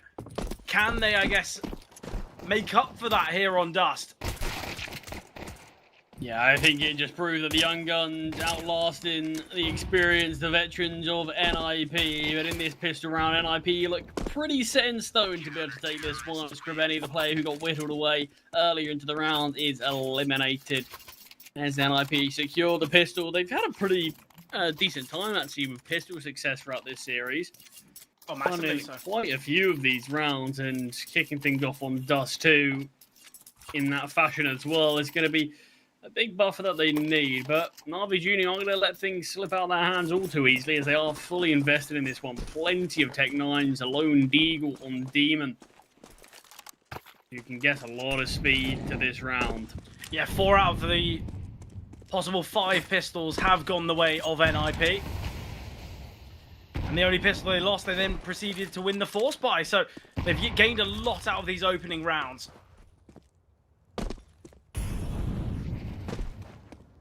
Out towards middle on Na'Vi Jr. I think 4 of their Snappy's- troops reside there, but where are they exactly looking to head? Yeah, they've got a fair bit of util, actually. 3 smokes, 3 flashes. So it could be a mid to B. It could be a kind of a maneuver up towards the A-bomb site. The Tech 9's going towards A. I think it'll be tough, especially with the sight lines and kind of the long distance fights, especially for kind of any fight towards long. Aristos, if he moves to kind of this left-hand side, it can work out well. So it is the idea to split through CT. Another smoke being thrown. Aristos just spotting, not spamming through. Eventually will fire off the bullets. Ujo's now under pressure. FAMAS in hand, struggling to connect. Spots out 2 and the 3rd, but it will find. Trying to switch to a pistol, but Demon too quick. And now the MP9 of Shush, forced onto the USP. Will connect onto Grabeni. Needs another on the Deagle of Demon. Zugis emerging. Will find him, but it's a 3-on-2 in favor of NIP. The bomb finally going down, but the lack of help for Demon is going to be a real struggle, and Wrinkle jumping through. It's all to keep eyes and attention away from Snappy as he maneuvers into the bomb site, but Snappy might not be needed as the weaponry will emerge from doors. Snappy will get the final kill, and NIP are successful here. They can get themselves the second. Yeah, of course it was just those Tech 9s. Na'Vi Jr. could have had a significantly better buy in terms of weaponry, but they sacrificed that for utility. Allowed them to break into the bomb site, allowed them to get a bomb planted, but just the bomb plant and not all too much else. And actually, it looks like they want to double down here, in fact. Galil's being purchased, a scout on Symmetry, but obviously on the flip side of things, you've got the AWP on Wrinkle.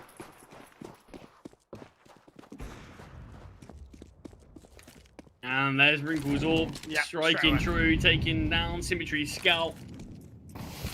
Instantly removing that weapon from play, and instantly probably given... Actually, not probably a crazy amount of information that Na'Vi Jr. are necessarily on a force. You actually do see a couple of hero scouts on this map. So potentially still a bit up in the air, but with some of these smokes being thrown from the tees, NIP probably have a decent idea of what this buy is.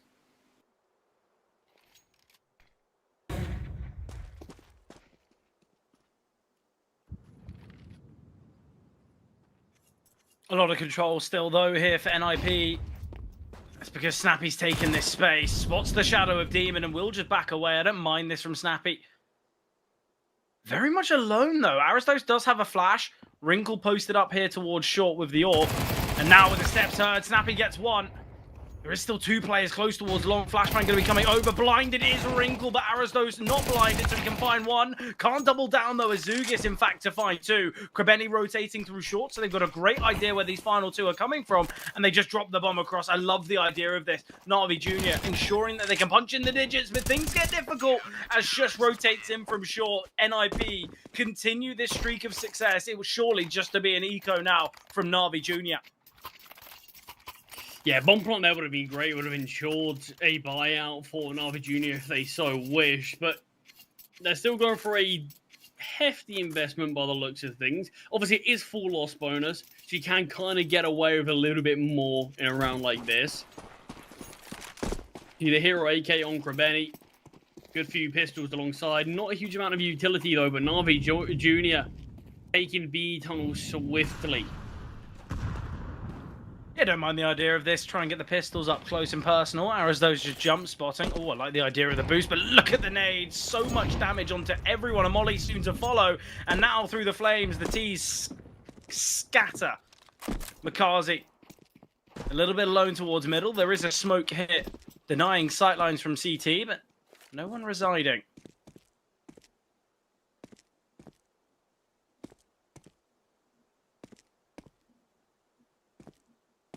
Up short the T's go. Into the waiting arms of Aristos and his utility. But they could, in fact, get in front of it. Smoke's come down now. Molotov chucked out behind. A little bit of room for the T's to play with if they want to, but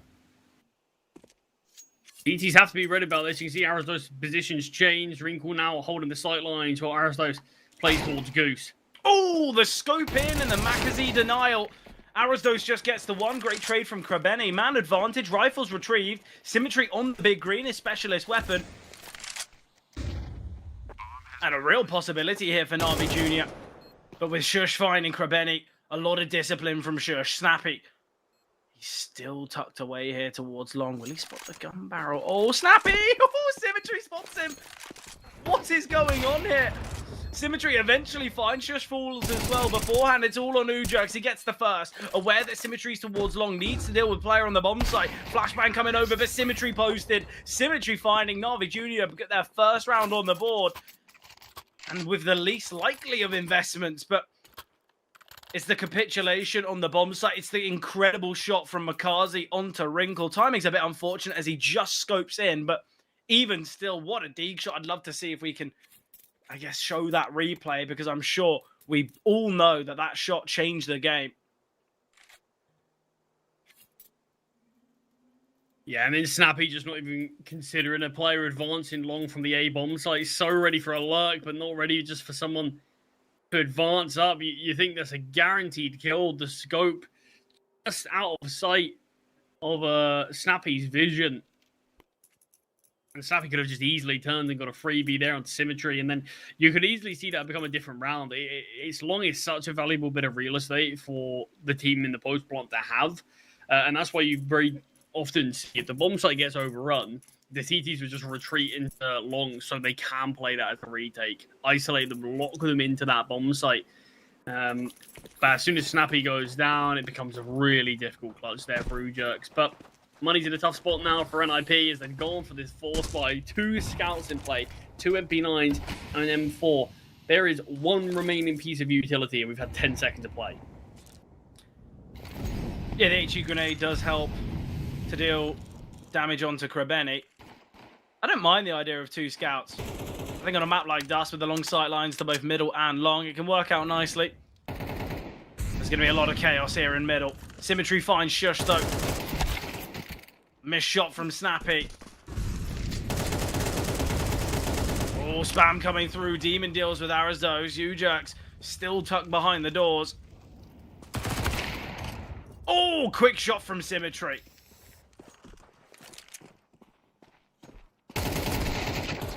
And what a clean sweep. The force by of NIP finding no success there. And just going to have to be the eco from them now, allowing Navi Junior to level things up. Could have seen quite a different outcome of this game if NIP were just successful against those pistols. Yeah, 3-3 now. Unless if somehow the USPs can prevail, but I think we all know they won't, or at least they shouldn't.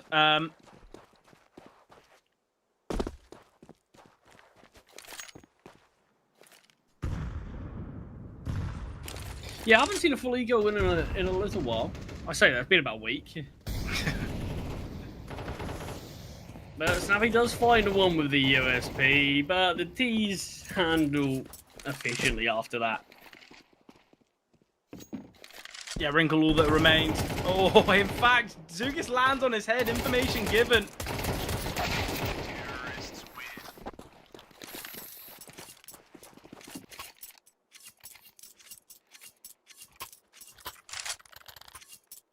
And indeed, it is that leveled up game. No warp out for Wrinkle, just has to make do with the M4 in this one. No defuse kit in play.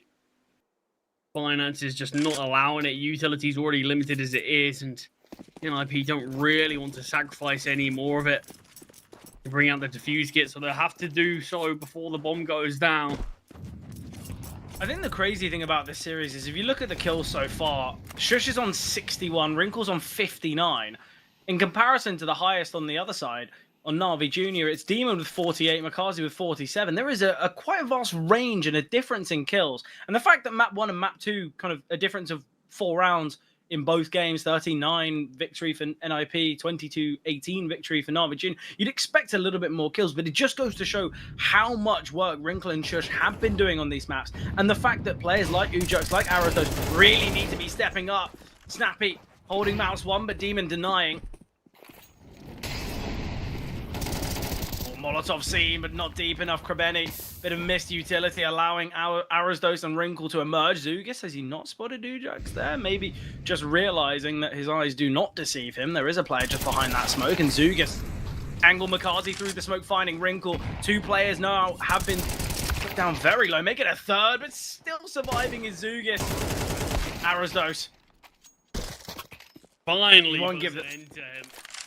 But it's about time. He caused a lot of problems and became a real nuisance in that round for NIP, but feels like he had to be taken down in mid there. And Na'Vi Jr. go searching.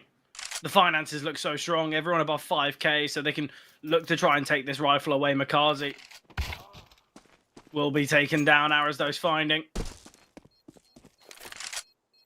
And no way this AK is being removed from here. Another round on the board for Na'Vi Junior as they make it 4 in a row. Yeah, they take the lead now. This is where we can see Na'Vi Junior's T-side flourishing. You know, I talk about Na'Vi Junior and their T-side on nearly every map. It's interesting. It's actually the CT side on Dust, in which they have a better win rate on, but I think the T-sides of every map are very scary for Na'Vi Junior. It's kind of the pinpoint accuracy of near everyone on their side. You look at Krebeni, he's 1 and 6, but I think we all know that Krebeni has got so much ability. I mean, we saw what the T-side of Na'Vi Junior did in overtime as well. Just didn't allow NIP to actually end up closing things out. And then even, look, their CT side, so well oiled, so well disciplined. There's a ton of young teams, I think, in the CS scene now that a lot of people were probably viewing similar to Na'Vi Junior, and that until Na'Vi Junior sort of went above and beyond what was expected. And there's a lot of young teams who make a lot of mistakes. But Na'Vi Junior don't really do that. They're super disciplined, really well oiled. And I think what Coolio's done with this team and what Krebeni's done leadership-wise, being so young himself still, is something just unbelievably impressive. And the thing that just blows my mind is, Coolio's only 24 at Yeah. age. Just like, even he's still young. And you're leading an even younger team. It's a project that I feel like you just can't help but love. Systematic tapping through the smoke, and oh, Wrinkle, okay. He's able to find 2. A third would have given them the advantage, but I think a third was a little too out of reach. I mean, that would have been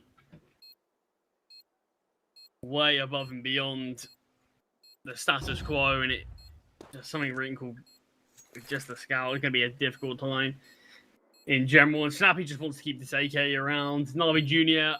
are going to be able to extend their lead to 5. It is, of course, just a partial buy in this round from NIP, but I think we're all wanting to see Wrinkle back on that orb, because what a series he's had so far. A little slow off the mark here on Dust, though.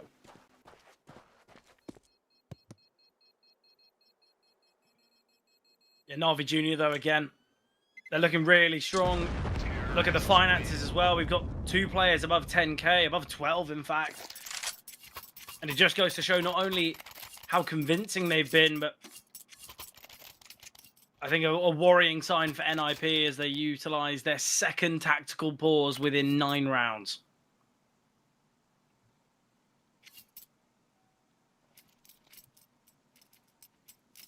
I mean, just can't seem to stop this onslaught of Navi's T-side so far. Started off as that 3-0 start. It's been 5 on the bounce. NIP do not want to lose this round. If that's the case, there's a good chance we see Navi find 7. So they want to try to end it soon. Yeah, definitely. Wrinkle is back out on the big green. But yeah, I think for NIP, the biggest issue with all of this and the idea of kind of reclaiming control here on this CT side is the fact they're going to be facing off against continual investments. But Wrinkle getting on the score sheet early doors in this round, finding the opener.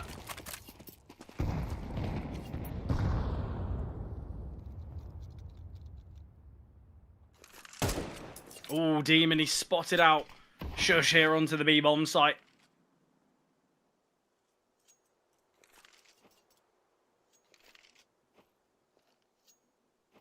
What do we think is the bare minimum here for NIP CT side? It is the side in which they favour massively. Yeah, I don't want to look forward too much into stats this game. I feel like when there's a semi-final spot up for grabs, when you're this deep into the tournament, and I think just watching these 2 teams and what we've seen, I think they've proven that stats can be deceiving at times. Yeah, massively so. So it's more so just what we're going to see on the server. And right now, NIP, these weapons have been out for Navi Jr. They have struggled, but the tactical pause before this round clearly has paid off. I would say, honestly, I just want to see it even reasonably competitive. 5 rounds feels more than doable for either team.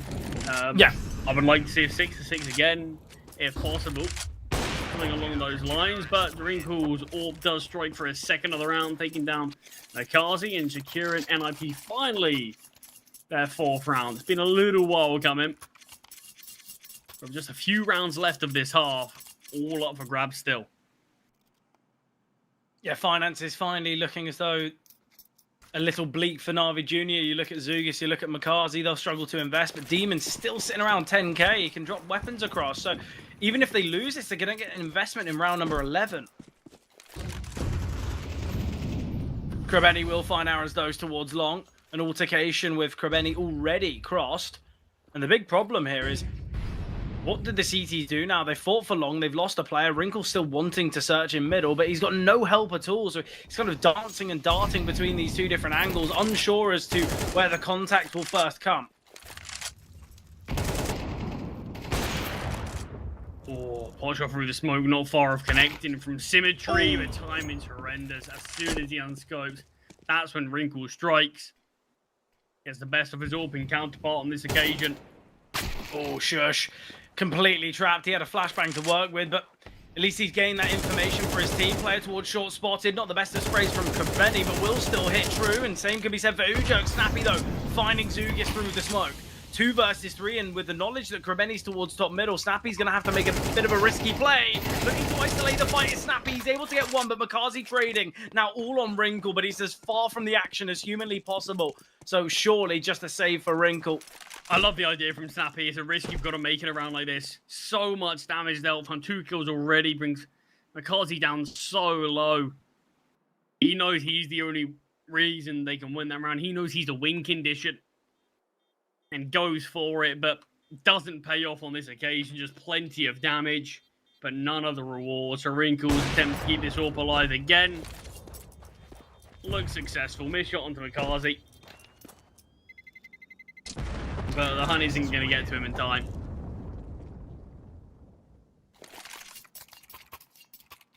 Na'Vi Junior, though, they will secure their 6th already. A tied half, worst case scenario for them. I think a 5 to 7, I think is still justifiable for either team, as you mentioned. I think if we do see an 8 to 4 scoreline for Na'Vi Junior, that's where we're having that conversation where if a pistol round comes through, that's where we're seeing maybe it get somewhat out of reach for NIP. Remember, though, this is not a kind of a game where you're thinking, well, oh, NIP, they really, you know, it was a close one. Obviously, it's been a close matchup, but you've got to take into account NIP had 6 opportunities to close out the series. And if they're now to lose on Dust, then it is of their own doing. Arizos gets 1, but Makazi again trading. He's had a really good game so far, Makazi. Demon denying Ujax any impact, and 4 survivors here for Na'Vi Junior, as Shush will just look to save. Yeah, I mean, you'd really fear for NIP if they do go on to lose this series, just in the fashion how it happened. And it feels super reminiscent to how they would have lost the only other series that they played here in the CCT series too. The exact same storyline where it feels like they're the ones in the driver's seat, they're the ones to close it out, and yet somehow get haunted, lose the second map, and go on to lose the third. Look, the reason I said that I think of this game as kind of a grand final in its own right is because I'm looking at the remaining teams. Obviously, Big, they are a very strong unit, but Na'Vi Junior have been punishing strong sides. Na'Vi Junior have been rising the ranks massively. I think current form, they're not perfect, but look, it's still Na'Vi Junior, right? But it's the fact that NIP had so many opportunities to close this out. And I think a lot of the time when we kind of look back, you know, tomorrow at kind of what is the outrageous game of the, teams doubles. Can't find a third Wrinkles there, but yeah, I think when we look at the series and the map that we go, well, this is probably the least expected result. We will talk about this NIP Na'Vi Junior game because NIP should have closed things up hours ago. I mean, it was 12 to 8 on Ancient. Yeah. And even if you want to excuse that, first and second overtime had map points to play with. Couldn't convert there. And Na'Vi Junior on the flip side needed just a single round.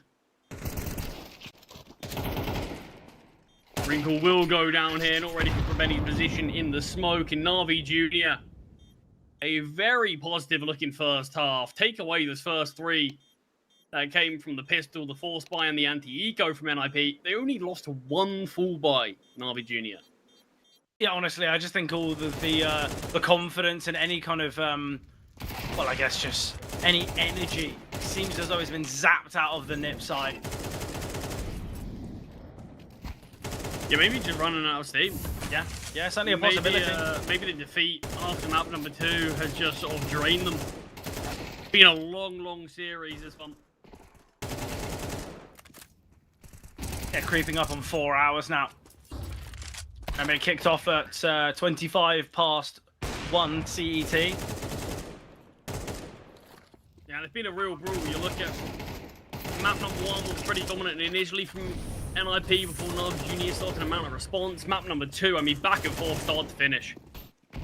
No sort of time for either team to settle. We saw what the economy was like, and that really emphasized that point.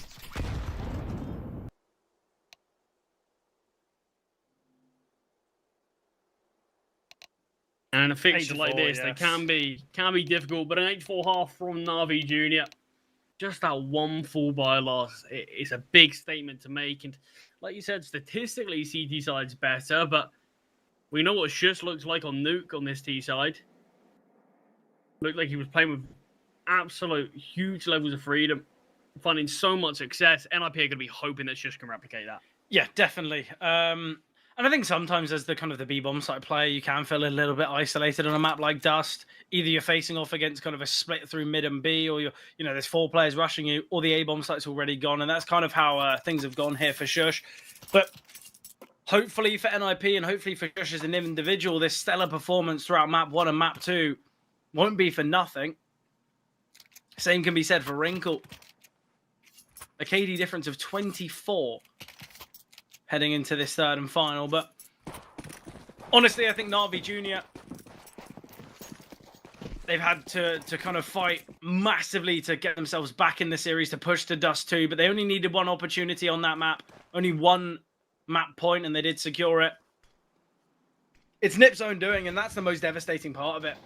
Not to say that Na'Vi Jr. haven't been effective and haven't kind of deserved of a series victory, but I think we all know that NIP should have closed out map 2 and pushed to that semi-final.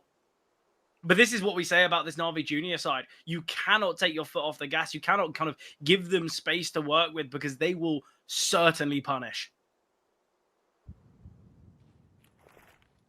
This is a perfect example of that. NIP, they've had tons of success in these pistol rounds. Only losing one of them in this series so far. Can they replicate that and spur them on for a good T side? First kill found for Krebeni, causing a lot of turmoil on the bomb side before he's finally removed. Demon strikes, but Wrinkle's Glock strikes quicker. Yeah, 2-on-2, but with the swing coming through, Wrinkle denied, taken down. It's the full HP Snappy now to clutch it out. No armor though, so body shots will suffice. They will chip him down, but Symmetry finds Na'Vi Jr. with the pistol. Of the 6 pistol rounds that they have had an option to take, Na'Vi have only secured 2, but that one probably being the most important, as they now are in a position to get themselves double digits. Resistance will be seen as there's 4 Tech 9s and a Deagle, a Mac 10 in fact, an upgrade for Ujax. Of course, though, we know what this means if NIP lose it. Not means only bye-bye will now, double digits be found, 11 will likely be on the board unless we see NIP perhaps get a bomb plant, perhaps get a good few kills, keep the round competitive, force them into another force buy. But like you said, it definitely could spell bye-bye NIP.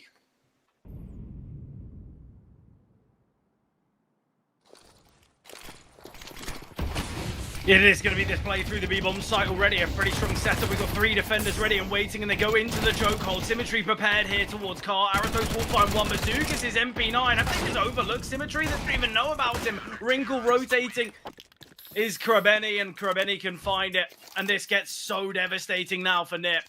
We should be seeing that 11-4 scoreline. And with that lack of bomb plant, with only 2 kills found, yeah, it doesn't feel like NIP have any choice but to go for this. There's no real justification to fully invest, have another crack at the whip. Yeah, look, I think Snappy, he's invested in a Hero Scout. There's a fair few pistols alongside it. However silly it might seem, I think NIP kind of need to win this round, but I have my doubts.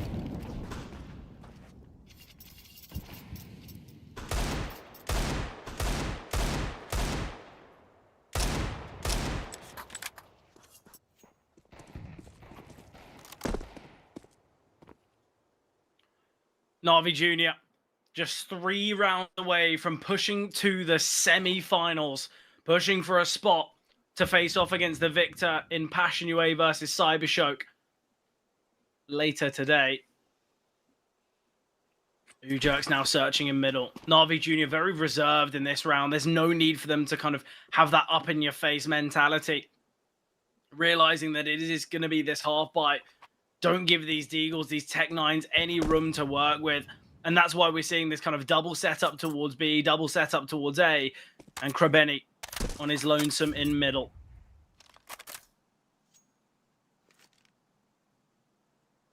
Very limited utility here, but if anything, it means that Na'Vi Jr. won't get caught out with util in hand. I say that Symmetry. Peeking into his own flashbang, but finding Krebeni ready and waiting in a simple round here for Na'Vi Jr. Not messing about. Like shooting fish in a barrel. Yeah, oh, so simple. I'm taking a lot of damage. 5 survivors for Na'Vi Jr. as they do secure that 11th. So close to the finish line here. This feels like how Nuke was initially, where NIP were the ones massively in the lead. But on this occasion, it's Na'Vi Jr. And NIP are going to feel haunted, I think, after this series. A semi-final spot up for grabs. the chance to advance to the grand final. You're taking down one of the heavy hitters at this tournament that I think a lot of people are sort of tipping to make a deep run, maybe even a final run themselves. And it feels like the road was paved for NIP to really take this competition by storm. But after failing to convert map number 2 on so many different occasions, they really just have run up steam here. And Na'Vi Junior are running away with Dust 2. Yeah, look, they had 7 map points. In fact, it wasn't just 6. 7 map points to close out the series. And look, it's one of those games where you've got to feel for NIP, because I think throughout the whole of Ancient they were in the driver's seat. But it's a fault of their own. It's not as though, you know, Na'Vi Junior have played perfect CS throughout. There's been many moments where NIP were on those map and series points and they made huge mistakes. I think we do have to say that. I mean, that's the difference, though, isn't it? It's the young guns that have capitalized. Oh, massively. She almost caught out in middle, but no kill found just yet for NIP, as Cat once again is under the control of the T's.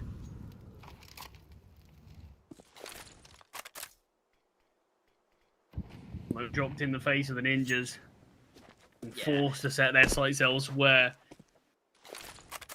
I like the idea of this. Makazi just sending Zugis to clear long doors. Nothing seen. There's going to be a mid to B smoke, but it's going to be this triple B setup. Makazi completely alone with the defenses on A. Flashbang coming through from middle to keep Na'Vi Junior guessing and questioning. Makazi, he's been a real hero here for Na'Vi Junior. And now he has to stand tall, completely alone within the flames. Makazi holding and Makazi gets one. Doesn't seem as though he wants to back away, wants to keep himself in the competition. Zugis close by towards long, being held currently by Arazdos. Krebeni now maneuvering his way up. Timing on this smoke is everything. Flashbang comes through. Snappy completely in the open and found by Zugis. Wrinkles up connecting. Arazdos' rifle finding as well. Demon dealing and Symmetry as well. It's a 1 versus 2. This round was very much within the control of NIP, but it's Wrinkles to clutch it up. Shot fired through from Demon, but we will see Demon victorious in the clutch. It was the decoy that baited him out. There was a decoy thrown by the Orcs there, and that's why we see the swing from Wrinkle. Was that Wrinkle's decoy? I want to go back and pick that round apart. The only reason Wrinkle swings is he hears a decoy from directly underneath Demon. I've never seen a decoy actually work for its purpose until that moment. I mean, the ninjas needed to win that round. It had to be. They had position set up. They had the post plant. Makazi's only good for 1. Not able to get anything else. The positions were fine, but it was just as soon as that smoke faded, so many players were targeting. Look at this. The T's and yeah, Krebeni. I mean, what a round to make this cool. Shush. He's being loud. He's not being quiet about his intentions. He's got the bomb on his back. 2 players lined up, but Krebeni fluffs his lines and now frantically tries to back away through middle. Yeah, it's so tough. In these big moments, you're going to be feeling the pressure. HE grenade from Makazi will deal a fair bit of damage. Makazi now needing to help Krebeni escape. Will they be able to back away? Snappy not quick enough to see. Krebeni, in fact, finds. Makazi wants to right the wrongs. It's Symmetry to find. Oh, it's a 2 versus 4. And it's looking like a 13-4 scoreline. Ujerks needs to get this kill, but Makazi denies. Wrinkle, all that remains. 1v4, bomb dropped. NIP, enjoy your time. You've got 50 seconds left, but it might be cut short as Makazi, of course, he gets the killing blow. He leaves the server as the top performer. He had so much work to do throughout Ancient. He gave his team a platform to find success, and here on Dust 2, he has dominated. What a series, what a game, and what a monumental fumble from Nip. And of course, NIP play the ultimate price. That's going to be then eliminated here. No chance at that semi-final spot. But as the Young Guns, Na'Vi Junior prove that they can stand tall even against the best at this competition. Isn't that right, Over? Insane. Great casting, by the way, guys. That was not easy. The game was not easy, and it certainly took every little inch of strength for NIP to just stay in the series, let alone even make a comeback potentially, but they don't. In the end, it is Navi Junior that go to the semifinals, and what an upset. Now, this is gonna hurt. If you're an NIP fan, it's gonna burn, and if you're an Navi fan, well, I think you just rejoice, because you know what's coming next. All I'm gonna say is, we're already delayed a lot. Boys, final thoughts, you've already said them. I don't think we need more. Honestly, this game was insane, and once more, hopefully more to come. Next two are scheduled to begin momentarily, so stay tuned until next time.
Hello, everybody. Welcome back here to some more action at CCT. We're rolling on through the playoffs right now. I'm Exner. I'm joined here by Get the Bag Mark, and of course Vincent as well. Looking forward to covering some of the action here for the remainder of the day. We got a strong closing couple of games here. We're going to kick things off with TNL versus Big, a very exciting head-to-head in between two teams looking to rise through the playoffs, and then later down the line, passing you away. They've been bolstering up their roster with a nice, healthy bit of coaching staff and CYBERSHOKE down the line there. It's been an exciting day here for us, but, Mark, how you feeling about this opening matchup? I'm really excited to check back into TNL. I got to see them a part of Series 1 of CCT here in Europe, and I'm excited to see them back here, Cole. They have their work cut up for them today in the quarterfinal. And just a side note, Vinny, Partisan are keeping it going. What a win this morning. I know, man. I really, both of us were not believers, but they have continued to push through. I'm actually excited that they were able to do that. What was it, like, actually incredible series from depression to get them into that Apogee game, and then now they continue to move forward. That's lovely stuff. I mean, IGLs are, what are they, right? You don't even really need them nowadays. You just got to shoot back and aim high. That's about all you need to call. But on the real here, kind of zooming in on our opening matchup here. I mean, I think for me right now, looking at these two teams, obviously, Big are eager to prove themselves, right? They've got a lot on their plate right now with this playoff run here. They've got some exciting games in the online version, but I think a little bit of a disappointing season looking at, what this roster has been able to put together. I think just a big miss at the RMRs for this squad, kind of looming over their head as they enter into this next season and playing the online play here. They've got to try and rise in the VRS. This is a team with a lot of expectations behind them here, Vincent.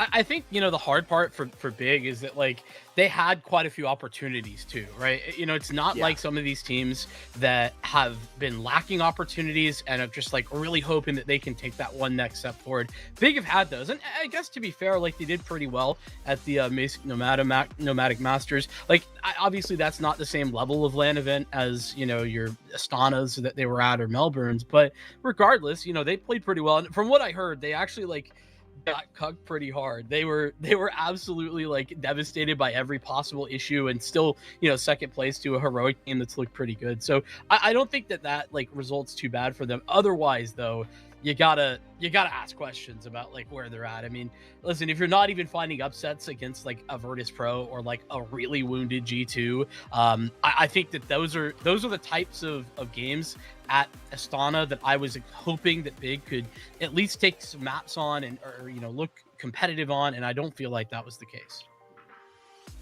Yeah, I mean, especially, just being a best of 3 versus Namiga, that's a winnable bit of competition away from locking in that major. I just think that those sort of losses kind of looming over their head here as they enter into the online phase. You want to step into these, matchups and really dominate. You want to assert what this team is capable of. With a player like Hyped, I think there's still a lot of, question marks for me, because I think of him as a potential very explosive opera that Big have tried before in the past, and every once in a while he's been able to show flares and flashes, but hasn't necessarily been able to string things together. And inconsistency, which maybe that's something that Big are used to in terms of the opping there with how Searson was able to play. But when he gets hot, I think he's a very hard player to deal with here on his side of things. So I want to see how he performs here and get a check onto how he's been doing with this roster. But we can take a look at the other side of things and see what they're bringing to the table. TNL here, obviously, a team right now that, again, is already being able to elevate their play here in 2025. The expectations for this team here are that they can do some serious damage. We're able to make it through the Swiss stage fairly comfortably. So I want to see them carry it forward here and now see what they can do in playoffs. Yeah, I'm really liking exactly, where we've gotten off to. I think align a couple storylines. I think Big are, kind of in that same field with the BC game. A couple of lands they've had the opportunity in BC game, not able to go forward in the playoffs, but Big are going to take full advantage of an opportunity like this. And you just had NIP get knocked out. This is a team that had to, exactly grind back up in the tier 2. That's what Team Next Level has been doing for a while, Vinny. I was telling you guys, we were talking about that level up LUN that they attended, ended up getting a couple couple of great series out over there, ended up taking the whole tournament, placed second in Galaxy, I believe, have been honestly grinding out some pretty good results, and then it's been, you know, starting to dwindle off, and pretty refreshing back into series 2 if they're hitting this form again. I want to see if they can go deep in this one, Vincent, and taking a win over Berlin International Gaming today would be awesome. Yeah, I don't know why I had to give you the full name.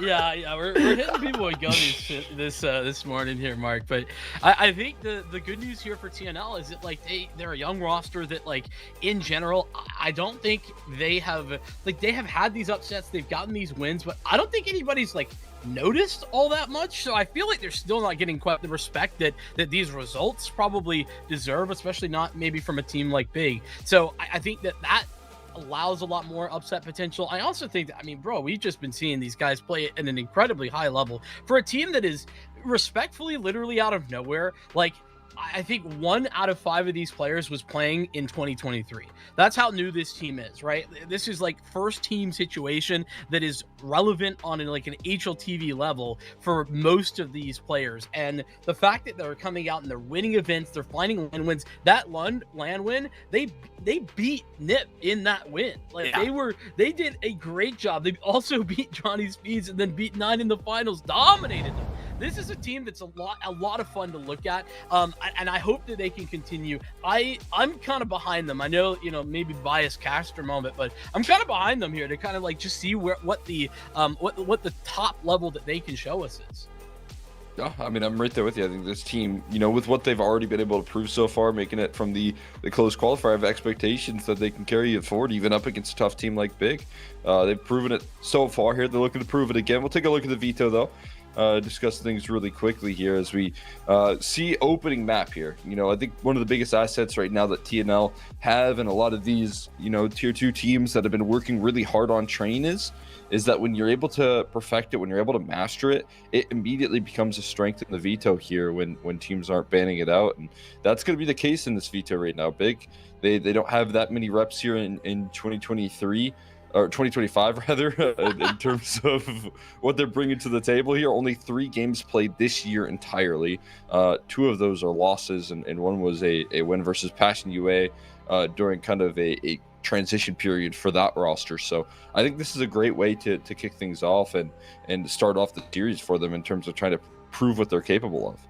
It's hard because I think you're right. I think you've nailed it with regard to Train. If Train becomes your like go-to map, every team right now wants to have Train in their pool, but not every team is good at Train, right? And so if you are just that next level up, that next step above, you're going to have a huge advantage in any veto. And I think that's what TNL have kind of been able to do, pulling this out. They get Nuke as their second map too. And I say they get Nuke because that is one of their best maps as well. Their win rate on Nuke is phenomenal. And now Big, they're good on Nuke. Like this is their map, right?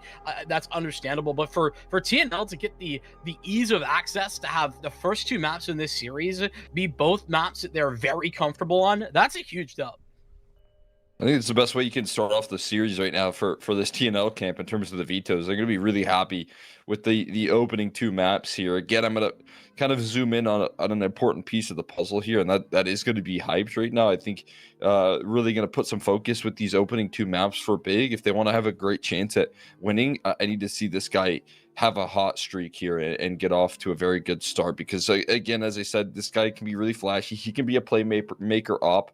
I think in certain aspects here, he might struggle a little bit to get activated in the system that Tabson provides here, and you know, that's a little bit more structured. But I think even still, you know, part of Big's new identity here heading into this year is trying to loosen up a little bit, play a more modern version of Counter-Strike. And I've kind of liked the adjustments that they've been making here throughout this year, even though it has translated into massive success in the tier 1 realm. I still think it should be able to when they're playing up against some more tier 2 level rosters here.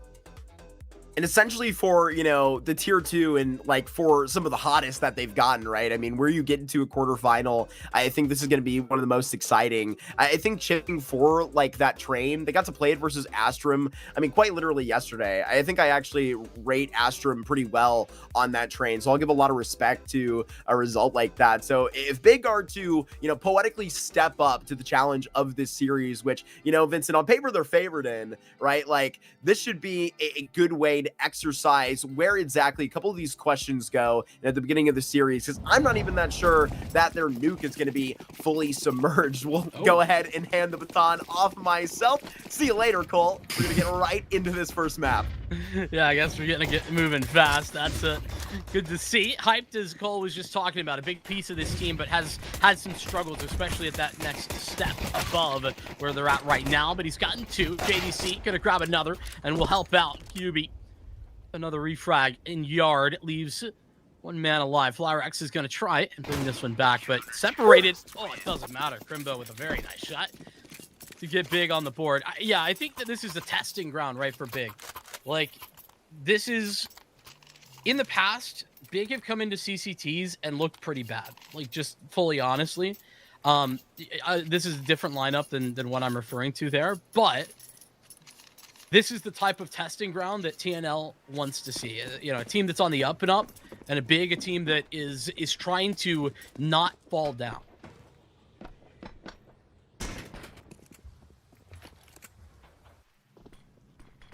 The best way to go up, maybe for Primbos into those brown halls, make some contact in. That's not where the real deal is going to be presented to one of the youngest members of this roster, who's tapping away, gotten 3 out of that A1S. Ivy off limits early, and a 4K out of QB.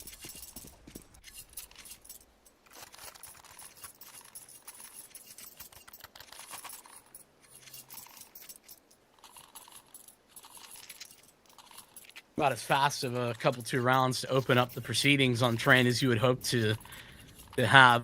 I think Train, of all the maps in this veto, this one's the most dicey for Big. I mean, the results are the most questionable. They've had the least amount of time on this map. So, I think, you know, if they can come out with a win here, that'd be massive. Karen right around that corner. It's being dealt with. It's awkward in Ivy again. They're getting their hands out in dirty, out to T-Con as well. Tabson wants to wash them away, and QB just from long range. This man has gotten very busy at back 6. Rounds 2 and 3, but oh, he's got the bomb and a whole minute and 20 to work with, Vincent.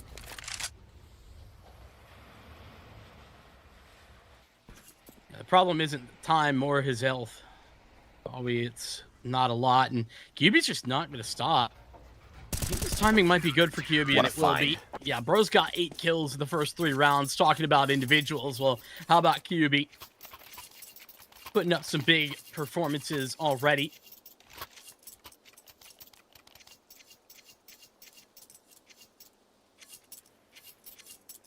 Can't get much better than that. This was a guy I was really looking forward to watching within this big roster. If you were to see them actually go ahead and, you know, see some familiar territory, right? I mean, at least with the youth in the server, right? I think we were, you know, briefly brushing about that conversation with TNL. Their oldest player is Karen at 22. So the 20-year-old QB will be docking back up. A very great start. 8 frags already and is getting into the double B setup. Speaking of, this double B setup might be tested here. Bomb's not actually in position to take towards that area of the map, but there's 3 players taking pop control.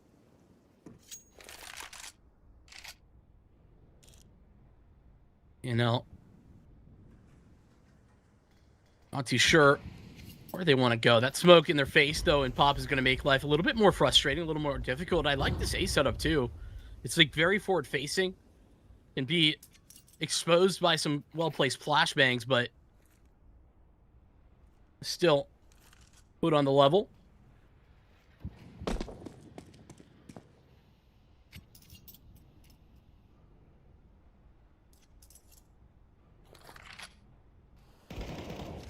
Neefy in a couple of these numbers is 3 players to try and actually lend this out of upper Vincent. There's plenty of room to try and get this down, and QB just continues to tap on the turret. And hyped long range has a great shot. Gonna get a little bit tricky the back lines here, but TNL, they have been put just out to dry here on B, but with enough respect that they actually have just gotten down. It's gonna be back-to-back with Onyx and Neefy to try and get this done. Still reaching for their first.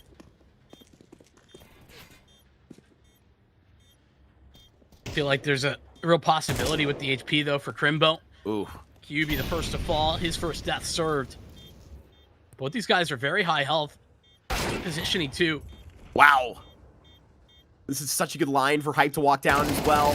Just seeing an ankle and trying to take the entire face. It will be big to hop onto the bomb with just plenty of time. Took a great impression of Karimbo for Hyped on the AWP. Shifting up and really squaring up fine. I think TNL doing a good job, at least, of getting themselves into that round where they were in a position that looked almost near unwinnable. It was 2v4 when they started that B-site bomb plant and nearly brought it back. Hyped with some good performances there. Crimbo as well.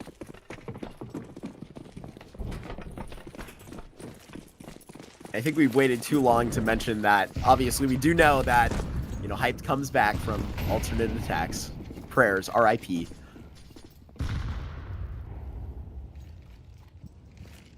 Yeah. Pretty swag brand, if you ask me. Pretty cool. I will say TNL, this bomb plant, like the way they've been approaching this, they're getting the buys out, but Hype prepared. One flash not going to be effective. The molly dismantled by the smoke preemptively. But he's sticking around here. Going to be a little bit of a surprise if FlyRX actually continues forward, but he just waits out the spam. Now the escape made. Oh my gosh. Aaron opens up this door. You can just throw QB out of this club first. I think you've started off on a really good foot. Hype is going to be put all the way to the back of this bomb train. And what timing are you about to witness? Just back to back. Putting Hype down, Smoke into Icon, and TNL can take those next couple of steps. And Nafy practically to just put that down. 40 seconds left, Vinny. What, set up for a save? Gotta be. I mean, it feels like that's the only option the Big have at the moment. They've got to step away. Hold on to these rifles. FlyRX going to try and make that a little bit more difficult, though. No, doesn't continue to step forward through Z. There is time to continue hunting if TNL want to, but they have to keep their own economy in mind. What a great lurk out through pot, though, for FlyRX. I mean, that smoke into Z, it's just a little bit extruded, or I should say protruded, from the Z area itself. And that allows him to lurk through. It's such a difficult hold on that A site when you start to lose bodies that you only got 2 players there to hold it. And without any Ivy control, Hype just has to continue watching towards Ivy. He's got 1 man in hell, and that's just not enough.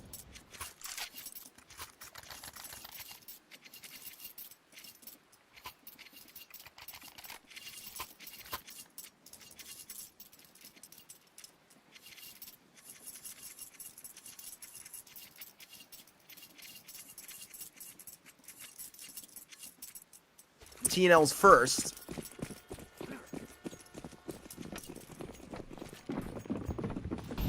Actually ground to actually break this fully in the first 6.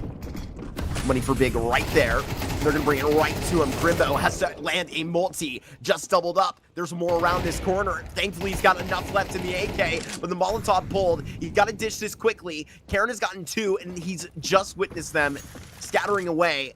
They're not done with this B bomb site.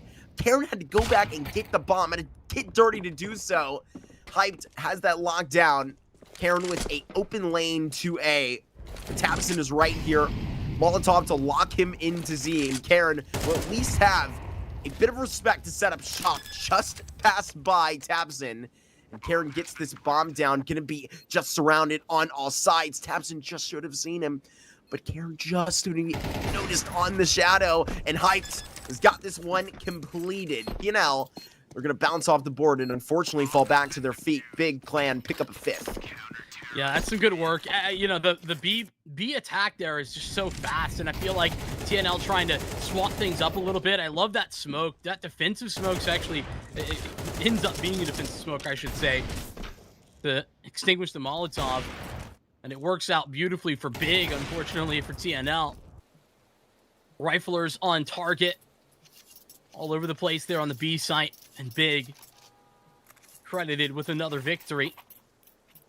And this is what I kind of was talking about, right? I think we were like very much behind TNL, talking about like their upswing, and it's an exciting storyline for them on the desk. And I think this kind of goes back to what I was suggesting with regard to this being a prove it type of game for both Big and TNL, but for very different reasons.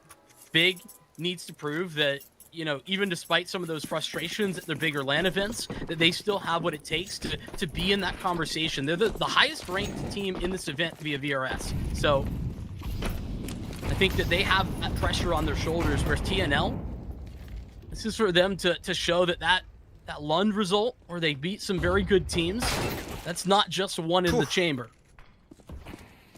Only took one right there, popping out of Pop Dog, tabseN back-to-back with JDC. And this A site is very good. Nuanced in the way they've been attacking T-Con so far. And to just riff on the storyline at which you are going, look, it was versus Astrum literally yesterday that you had a pretty good put out on this train.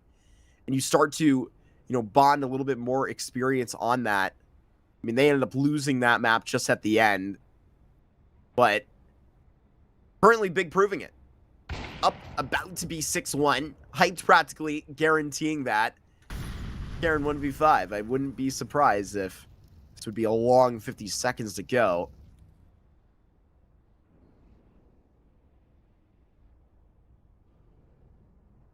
Prison and Brown Halls. Yeah.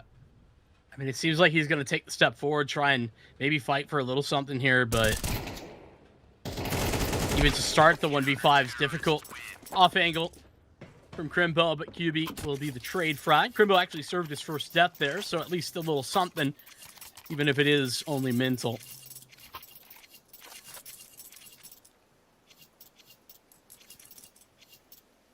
Good work for Big on a map that, I mean, understandably, I don't think there was a lot of faith in. Their CT side has been indomitable, and to be honest with you, I'm a little bit more disappointed in TNL than I am impressed with Big right now. I think that it's been super one-dimensional for TNL. They've had a couple of slower default rounds, but they've been fast about these fights, and they haven't even really gotten to start rounds.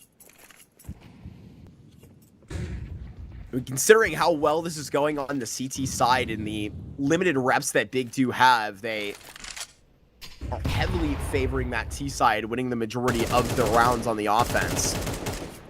So right here, this is beautiful. 6 looking to make this into 7. TNL are missing identity in this T side, Vinny. And I just want to see Dolly be Dolly. I want to see the TNL that I know. But hey, in quarterfinals, you only get as many chances as you're dealt.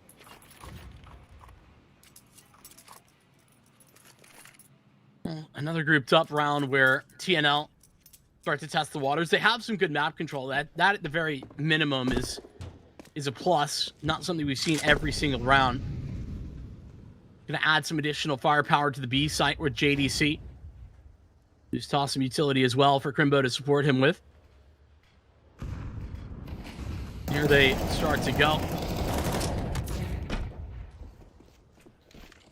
Down JDC was good enough to deal right in front of T-Con, but Nefi makes it one and done. tabseN has been so consistent, and it's been on the bite back. Hyped with a very quick scope, and now you gotta deal with the 2 remaining members of Team Next Level, and QB will just tab them out. Been a moment since we've spoken this young man's name, but he walks up the ladder to 13 frags in the 7th round for Big. At what point do you start to feel like this is insurmountable for TNL? I mean, I was talking yesterday about kind of like the complexion of this train map, and like even what type of map is it, right? Like I was saying that I don't even know necessarily like what the stats say, but I feel like it just is dependent on the team. This is a team in TNL that I've come to expect more for their T side.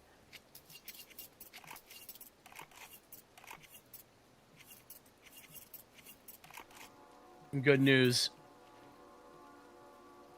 TNL going to take a tack timeout. I think probably very necessary. I don't actually know who's doing the calling. Maybe you do, Mark, for TNL.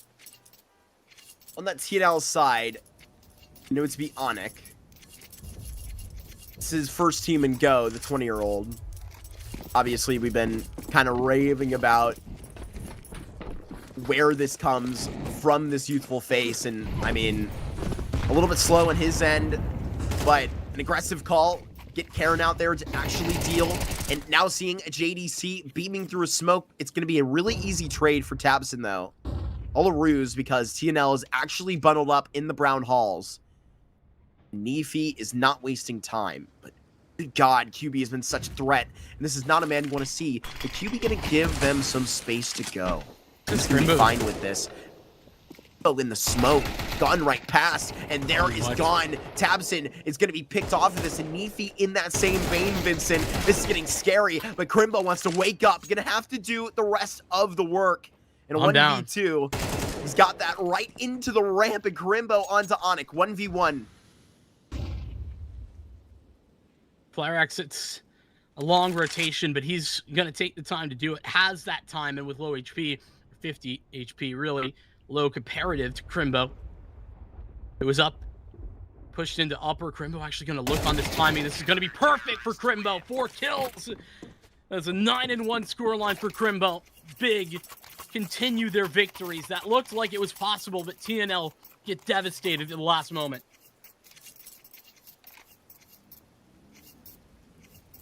It's going from bad to worse. This TNL squad, man, had a very nice look in the beginning of our round of 16s. 3 maps versus Liberian Soul, but it was a nuke that Liberian Soul steal from them in a series like that. This could only really see into a more worrisome unit. I mean, this train, right now, best case scenario is an 8-4 in the T-half. And I have no reason to believe that is going to happen.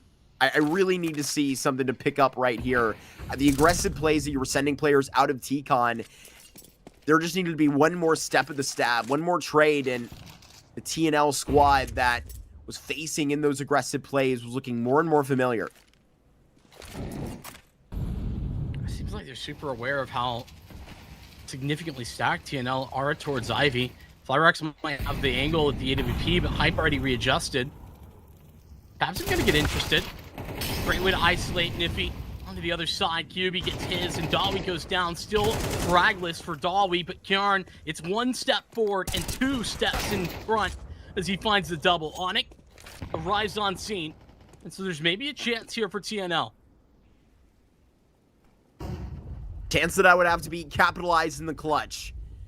Crimbo holds long range, and Tabson, who's just been automatic this afternoon, it's going to be just put on a heater, having to go and get to an off angle within the bomb site, head seen, and now cracked. It's going to be a 1v1 against a Scope, who has now been spotted potentially over an Icon. And Crimbo knows, with all the space, but with the little time he has to work with, a quick flick attempted with the bomb down in his grasp, just has to avoid Onyx. But why look away from the shot? Because if you potentially get beamed, it's TNL that have to take it right to you. A 1v2 clutch brought to you by their IGL. Finally answering our questions, Vincent. There we go. Yeah, get themselves another round, what feels like a real round. The first time in ages. Big bested. And it's via that 1v2. Starts as a 2-on-4, if I'm not mistaken. Onyx doing a wonderful job, but they need more. That can't be the only time that we talk about TNL's victories in this half. This needs to continue. Big business. Right into T-Con. Unfortunately, brought too small of a gun with you. That 5-7 was immediately bodied. Dai finally in contention. A double up he gets in this round.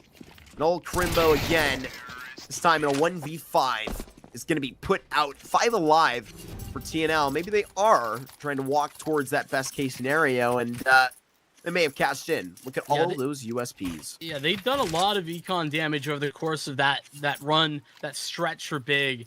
Multiple times where they're, into 1vx's. That Crimbo round we just saw where he's got a 1v2. So TNL, they kept the money very, very passive there for Big. And so breaking their economy right at the final stages of the half, it's going to give them another chance to find a 4th round. This is beautiful stuff. TNL just need to convert.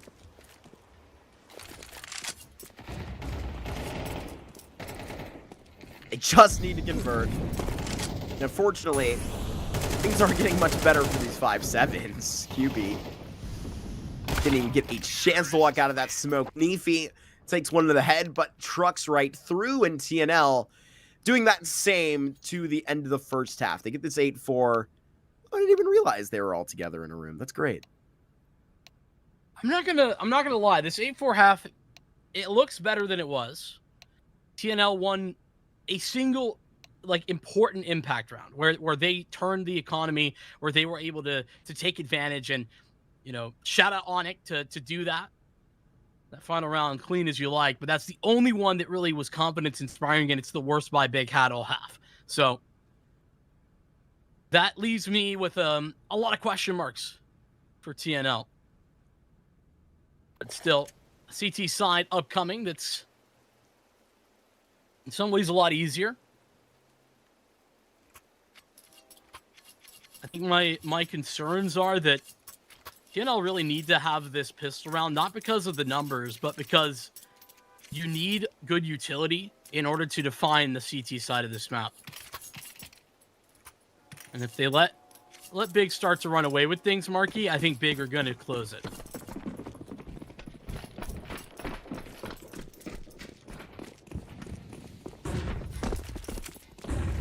Running away with it straight out of A. I don't think he could have served that one up better. Karen, from the back of the bomb site, is going to go one and then done. JDC with an instant trade. And this bomb is going to go down. Not much time for this discussion. Nefi with these dualies. And now the space taken because they know this is an urgent move. And right around the corner, while grazing bullets into the ankle, Nefi takes you up top. And right now these dualies are going to drop out of the hands because JDC and Tabson together are now going to have to keep fighting in the 1v2. JDC is doing so much damage. JDC can be on for the 4K and cashes in. Beautiful work for Big. They reach into the second half and deny the 4 rounds in a row, grabbing themselves a pistol. Yeah, late play for Tabson's actually so valuable over towards E-Box as well. JDC working the boxes on site and making it massive. Yeah, that move from Tabson is what I'm talking about. Pulls the attention away, lets JDC start to thrive, and then he gets the dank. JDC puts it to rest. That's a victory for Big. It's the nightmare scenario I was just talking about. TNL, they're on the 4 spot. This is another decision where I'm just asking the question, why? What does this lead to? If they cannot win this round, I think they're in trouble. That X-ray looks fantastic, but big wall in between there. Do get good spam on that, however. Crimbo, around the corner, catches Nefi slipping. One at a time, Big will try and pluck apart TNL.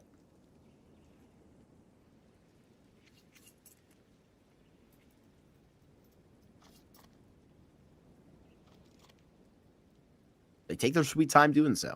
Yeah, I mean, they get that opening kill. There's no reason for Big to get hasty here, Mark. It's just a matter of wait and see what TNL want to do. They've already gotten aggressive once, might do it again.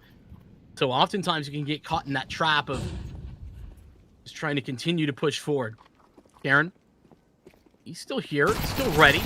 Hype overlooks him the first time, still does a lot of damage, but ultimately those 5-7s only going to be good for the single as the Deagle finds nothing.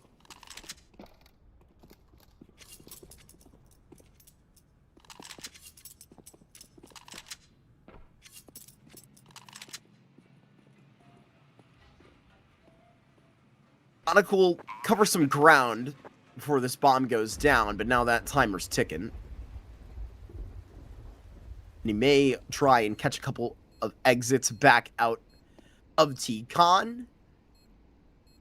That clock strikes to double digits, Vincent. This is going to be a great showing for Big to start putting train results into their logs, and particularly they can finish it out in this fashion. Clean ones.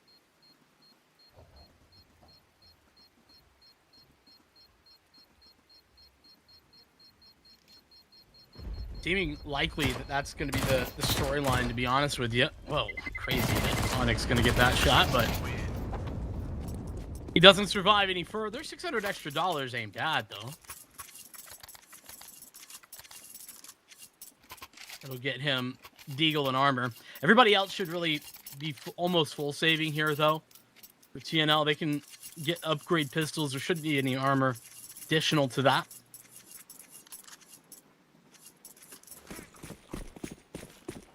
And this is part of the reason I'm not a big fan of like the CT force buy on the second round.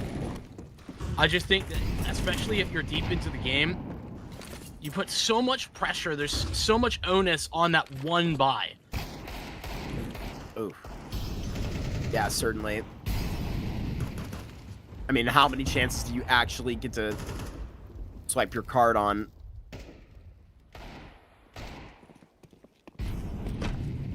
Big are so respectful of the pistols. JDC connects long range. Man, JDC has really been heating up ever since that pistol round. I mean, him and QB putting up a really great game.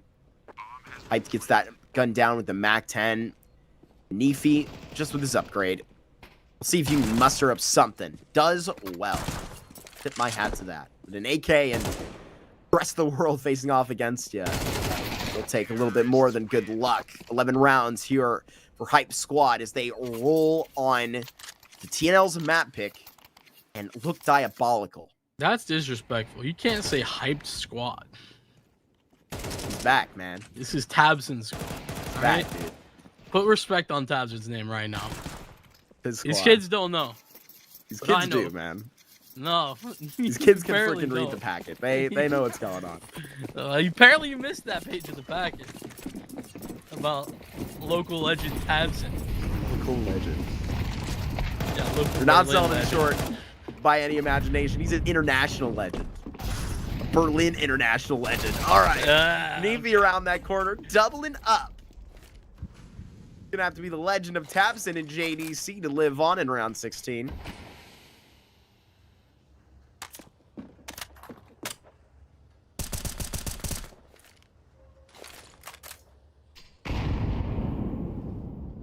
This could be the start of a legendary comeback for TNL. It's Niffy at the very least. I mean, he's been the guy, right? Like, you know, outside of Onyx had that big round we talked about. Karen has had some moments here and there, but they've been isolated. When you're talking about, you know, big moments, been Niffy as a whole that has done that for TNL.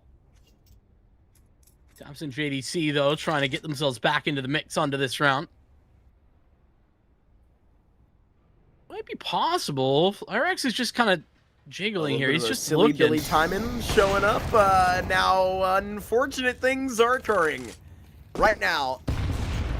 Surely not two in a row through the fire, carrying that one down. JDC talked about this man getting warmed up in the ring, but we'll be backed up into the corner for this one. TNL, they are avoiding the disaster in the 4v2.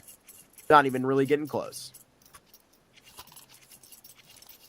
Well, Big, they're not just close, they're right there on the cusp of pushing to 12, and they've gotten plenty of cash to continue to invest into that, make that dream a reality. Got to keep in mind, TNL pick train. This is one of their best maps in the pool, and Big have schooled them on it thus far. Gonna need miracles to continue forward. What a ridiculous amount of nade damage to start this round, but on it. MP9's been his weapon of choice in a lot of these engagements. It's too much to ask for a second. Big being challenged in the Brown Halls. TNL are gonna gain a lot of respect. You know, the ground is something that is gonna be fought for. Hype, gotta deliver two. Just a couple different bodies to tempted to drop. Hype now subdued into the spam. Karimbo will have to go ahead and present to Master Plan. It would have to be a quad kill in the clutch. And TNL put theirs in drive. Good stuff from the CT side. They seem to be getting into a rhythm. A little bit of oversteps there, Big. I mean, missed shot, right? That's a nice one for Hype, but then splits the difference on the other. Could have maybe bought them some time and Crimbo some space to work out main. It doesn't work that way. Broke now or Big. The first time on the T side. TNL got their 4 rounds on the T side by catching Big at a bad time. All right, they rocked up to the door and they knocked. Big said hello, but they weren't really ready. Oh my gosh. QB continuing to get those heads rolling. Trades from your IGL. We can all calm down. You can carry that scope away.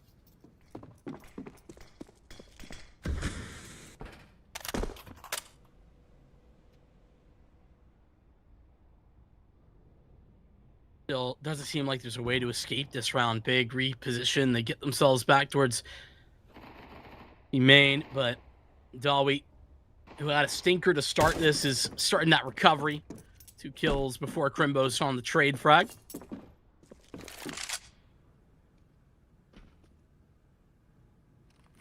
How long will Crimbo elongate this round?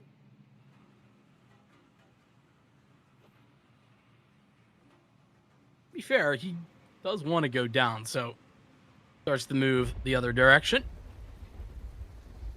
Uh-oh. Is Nifty gonna do the funny with the knife? Don't do it to him. Don't do it to him. Don't do it to him. Come on, man. What has Crimbo done to you? What has he done to you? The little butterfly knife. Please, if you're gonna commit to it, commit to it. Come on, man. I'm here for the entertainment today. That'll be a thrill enough. It'll be all good. TNL are gonna move on to 7. Well, Big. That was a lie. I'm not fine. Real Mark fans will know that you're not fine. Big pump the brakes a little bit. They take attack. Like to slow down the TNL train.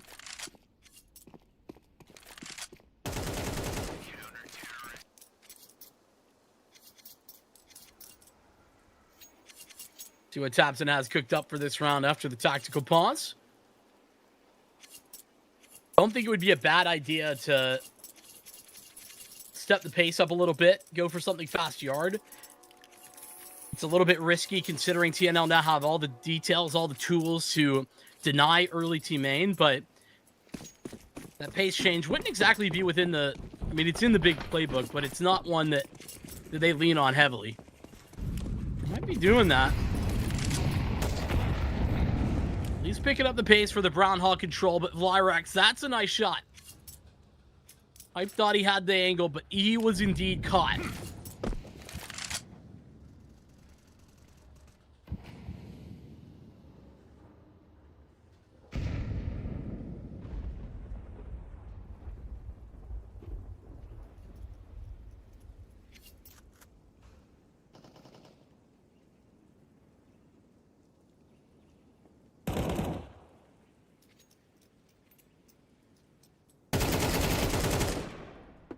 That's a massive win.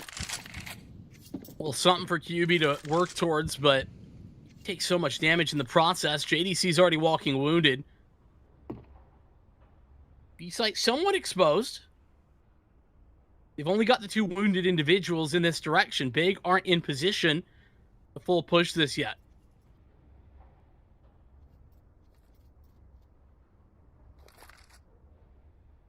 They just chill, right? They're not... I mean, you hold on to the guns here. This is not a round you're winning. You know, this is starting to get a little bit too close for comfort, and I think not a... I mean, there's never a convenient time to fully be forced to actually swallow that tough pill. You know, 20 seconds may be enough. A big kill from QB. With such little HP. The Molotov coming back down. Karen in such a great position. And maybe in some world, you would have been wishing you would have held on to those guns. TNL are going to capitalize on every single mistake. This is their map pick after all. I see where you're coming from, but I do think the money was like so weird. Tapson and JDC couldn't have bought any utility. Like that would have been a pretty poor purchase, even though you had guns. Not that it's much better or any better this round as it is. But everybody on the same page, and there's some value to that at the very least. E-rush time. And it's over. Just like that. That's about how my B-rushes go. Oh! It's nice. I'm extend this for a good couple of laughs, but Tabson and TNL Hey, they're put back on the track. How well does that work out? Choo choo. Get it? We're on the All map aboard this train. comeback, dude. Don't do that. Don't they're here. patronize me. That's what I'm here to do. I'm literally here to do that. It's like my job or something. Heard it said that in the contract, actually. Yeah, I signed it. I gotta do it. Dotted Sorry. line. Sorry, buddy. Cook. All right, pal. You deal with it in our own sense. Chance for us to breathe. You at home. I know Tabson and co are going to be huffing and puffing. This is one that they're going to need to put together soon. Yeah, I feel like Big, we just haven't even like seen their playbook yet. You know what I mean? Like they've had so many rounds and open it up. Start flipping the pages, dude. I mean, that's what they're doing. You know, that's what these tack timeouts are for. But last round, you know, I think it was sort of a hyped search in yard. That was meant to be kind of the start of that. Well, he gets devastated in the first attempt. We haven't seen them really be able to, like, get into pop and take that space and fight for that efficiently.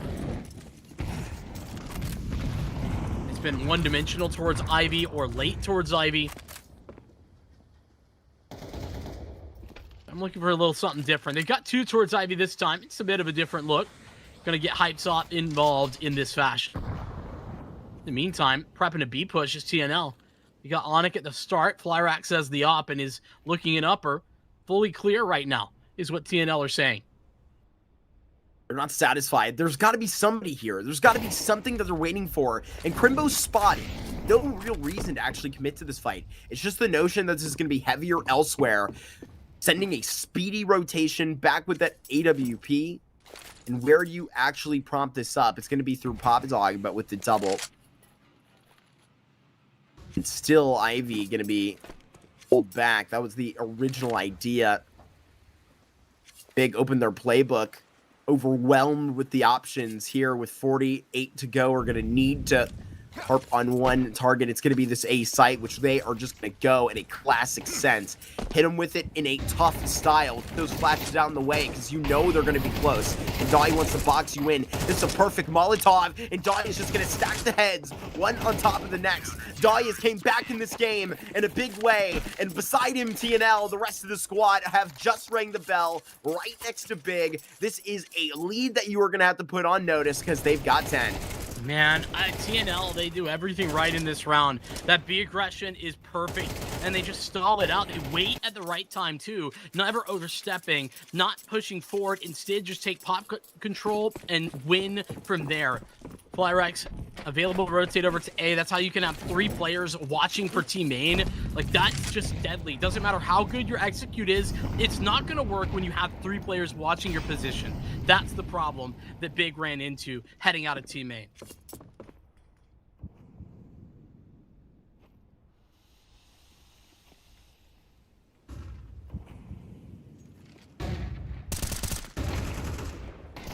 To really try and throw him out of sync. What? One Crimbo AK to try and climb the ladder. A couple of these Tech 9s need to take a couple important steps before that happens. And Crimbo can spar damn well. But as the only one in the ring, it feels so empty. Ooh, looky here. What have we got subjected up to this clutch? A quick scope, and Tabson has got this one here, even with the shattered economy. Pulling open this own smoke, trying to cause a lane on par. It's IGL and IGL right here. And on the investigation, the Ukrainian creeps through, and with the quick scope required, and Tabson down into the red. Just sparring out with enough space. You know where he's gotten off to, so this is gonna go face to face. And TNL stare right back at you with the tied game, Vincent. This train has just been thrown on its head. It's everything that's being tossed in here. You hope for maybe a Tabson clutch to bail them out there, but not a chance. Onic, clutch when he's needed. Classic moment that he's been able to pull off, and a valiant effort for Tabson that falls flat. Again and again, Big are tested, and again on this T side, they fall. A failure of every fashion. For the course of this map. And they're going to change it up here. Fast Ivy control, just get the rifle out into the mix. It's the Opera who's throwing the utility, but he's not able to lock it down. No frag. Height escapes the path of that nade. He's so close on the spams as Die. Karen only gets one in the side. Tabson, he can practically just smell what he has on the other side of this. And aware! Annika got it. 2 back-to-back gunfights, 1 against the IGL of Big. And right here, still in the 3v3, the trenches are only just getting started. And Nefi, the big nade, is going to try and lean this through. He's not actually going to take the aggressive play in Z. Needs to hold this as a point of contention because Big are scattered, Vincent. And now finally getting this bomb down on QB to this one smoke they can thank. This is actually good news. This positioning for Big might bail them out. Crimbo, it's a bit of a crossfire. Hyped has a good line with his AWP, but he's got too many angles to cover. That's the biggest problem. Oh. But he spotted one. He knows information now. Can give that over to Crimbo. Punishes. Big fight 1. Would have been so hard to expect that out from Olaf at this point in the round. Smoke to try and gauge a little bit of space, and now it's going to be Big. With their hands shown, they have not had the deck to present in a scenario like this, but now perfectly presenting their cards for 12. It is Big. They go into TNL's map pick and fall, but they finally catch themselves at the end of the first team to 12. Yeah, but, you know, there's dangers there. Arm out of socket. Right now, it feels like they're in some trouble, but they do get to recover for map point at the very least. Great post-plant positioning. Love that position from Hyped. And despite the fact that it's a very difficult place to play, he's dominated. You know, aggressive out Ivy last round. It's actually going to be the same type of idea. Flyrax is so far forward and on it. He wins the spam battle. You've got to be kidding me. Through that smoke, it should have been Big all the way, but instead TNL walk away with a man advantage.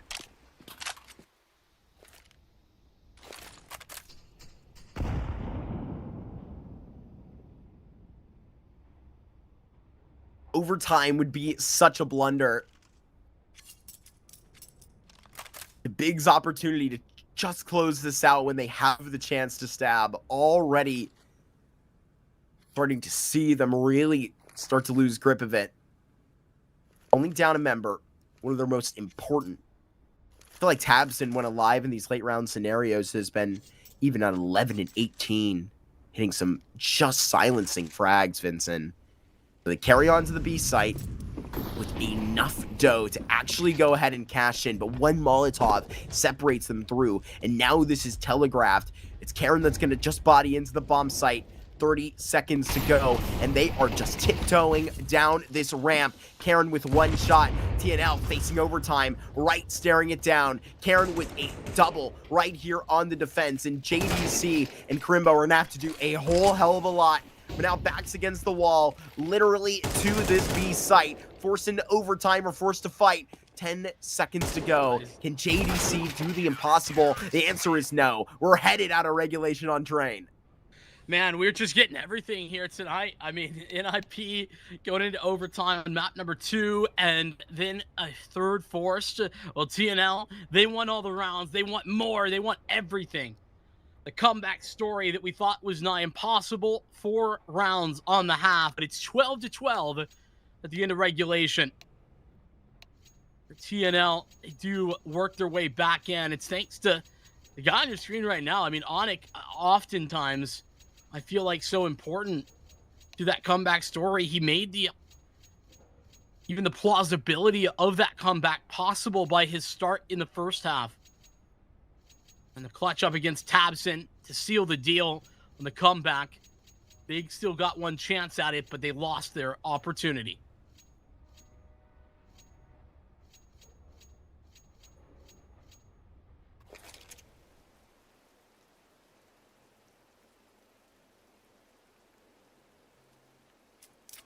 Gotta be honest with you. I don't know who I favor. My gut says Big in overtime, but my gut does not. I think my eyes are telling me a different story. Where's your heart? That's the real question. I don't know. It's getting pulled all around right now. As TNL forced their way into overtime, had to do the hardest work. And then Big with the chance to really just try and undercut all of that emotion to put it this far is just shot out. So right now, this is TNL with a vendetta in OT. And Big that are going to have to go and try and deal. I think it's really daunting to stare into 3 more rounds. I don't feel like Tabson and the rest of his squad was ever operating on, such a clear hand at all times. It felt like the calling was a bit spotty sometimes on this German offense. Don't disagree with you. That's what I mean when I say we didn't even get to see the full playbook. It felt like very explorative. We're Big.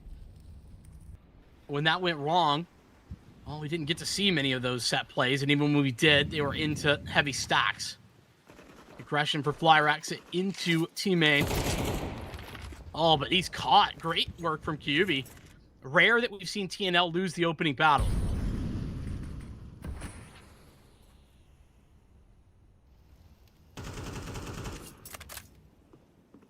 But finds Sneefy up top.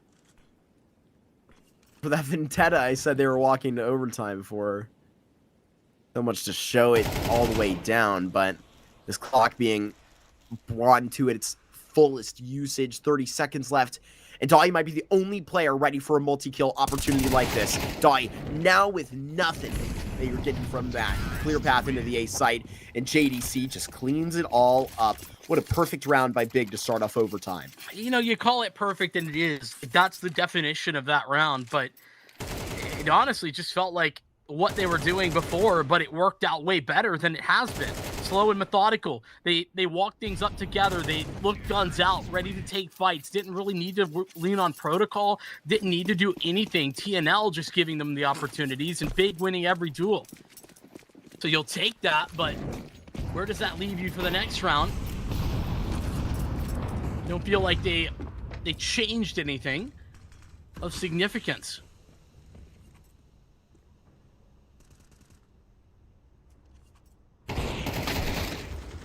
What a shot by QB with Nefi. I feel like unbeatable on that angle. Good God. 44 to start us off. It's a big win for the T's. It really is. Especially where you have been noting step by step how rhythmic this gets. Shouldn't have stabbed back twice because QB will land it every single shot on the chin. At 3 versus 3, Karen is now the most next aggressive member in JDC. Is particularly interested in making sure this is going to be a safe passage. A Molotov that could potentially see into the corner. There's no way. They don't check it now, do they? Fireproof bodysuit Karen wearing right now on train. Damn fashionable. And pops out and shows absolutely both of them. Karen alive and breathing. It should be TNL 13 unless QB's got some magic, I think, for next time. Crazy comms there from Nifty from Flyrax to go. He had the op. He swaps back out to Nifty's M4 and goes for aggression. That's pretty incredible, decision making. I don't know how he's found this timing, but I'm here for it. Good trade from QB, and then it's one Molotov. This missed Molly wins the round for TNL. Obviously, you gotta get those shots down for Karen, but he, given the easy mode, them not ever checking him. Pace change time. Get out to A. JDC, the first fight, the hype trades.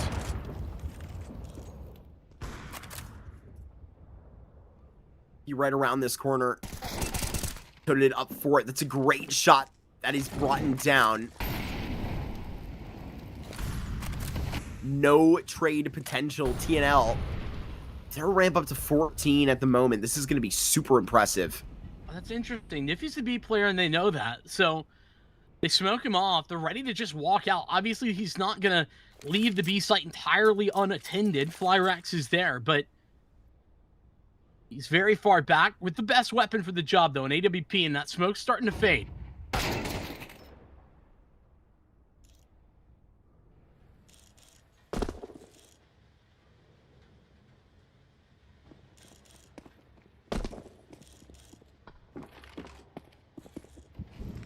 Classic big maneuvering.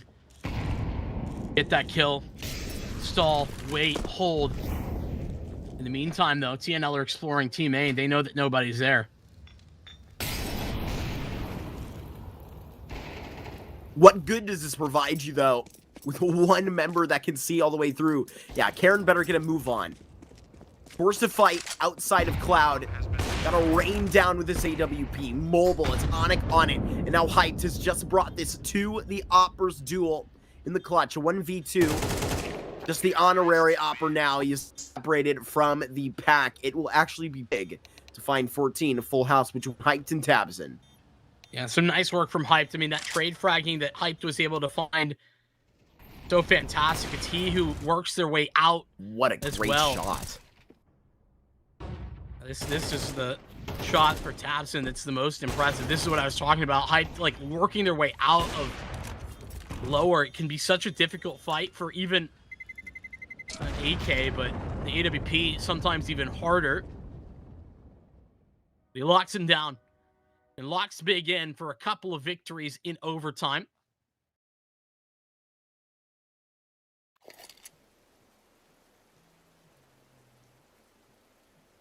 Started on the right direction. TNL bested in half number 1. More rounds for Big, but CT side, this is the scary part. This is where Big had their biggest success. But I just feel like TNL is, like, awake now to, like, not bring such an extreme point to it. I mean, look at the way that Dahlia statistically bounced back. This was a guy that was, like, 0-10. That was 17-18. One of the most effective assets for this TNL unit to flop back onto this offense.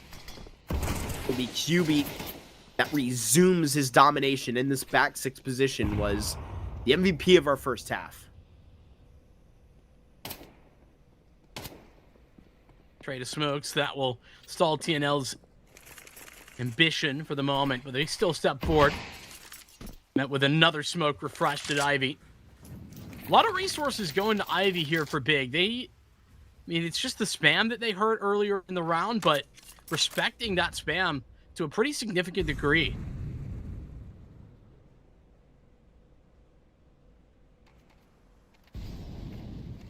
Long range right now. QB around that corner just teasing it. And now to be flashed in, it's dodged. Great pickup. But with 45 to go, you gotta speed this up. Gotta roll the dice out of Ivy, and you see it like a fury coming so quickly. It may line up, and it does for JDC. You can count 1 to his name, but that op is cracking skulls right here in a 4 versus 2. That's the only margin. It's the only wound. A quick scope right now, and it's gonna be right to Tabson. So TNL, they do buck up in this T side. It's 3 out of the Opper. They call it 4. Yeah, I mean, that's some good work from Flyrex. Just very fortunate to be able to dodge that flash. That's the first step in the process to break away Big. And Tabson, I mean, he was the only one who could save the round from that point on. Flyrex watching, waiting, and deadly around those smokes in Ivy. Big bested on the first CT round. That advantage that they picked up in the first half of OT, it's gone now. They're going right up into this next round. Gonna keep Crimbo's rifle in hand, though. A little bit of damage limitation to the CT economy that can still be a little bit more difficult to stick with, even in overtime.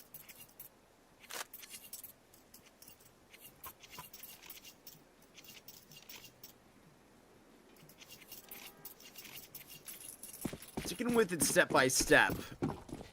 I mean, at this point, man, we're in the quarterfinals with it all being down to concern. This is the quality that I wanted.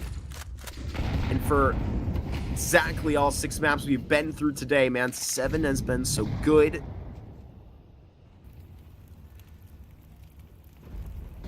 Slow. TNL quiet behind all these smokes until now. Just one man takes the first step. It's there to try and pull a reaction. That reaction from Crimbo, who tosses a nade, step forward and into Nippy's crosshairs. Bomb plant, TNL, punchy. They've got the site.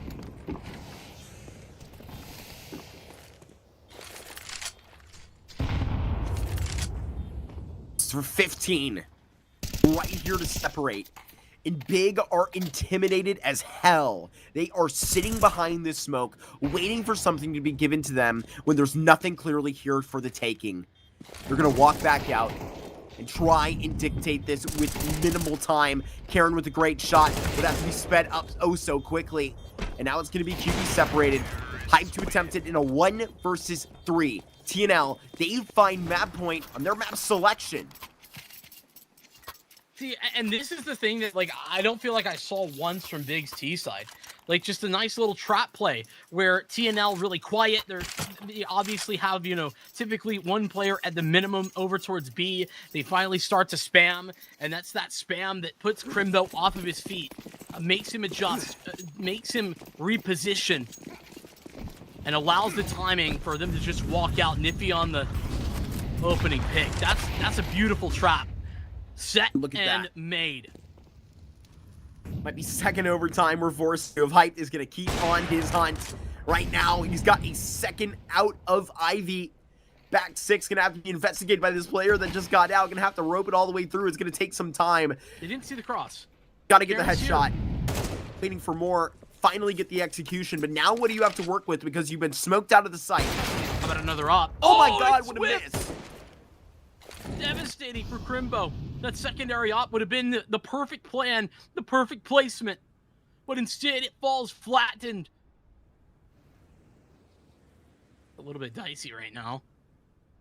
Lyrex has the bomb, but it's not in a position to, like, take space back or to go anywhere in particular. Ready to go towards A. That's the game plan. And Big mollywopped right now. They have no idea what's happening.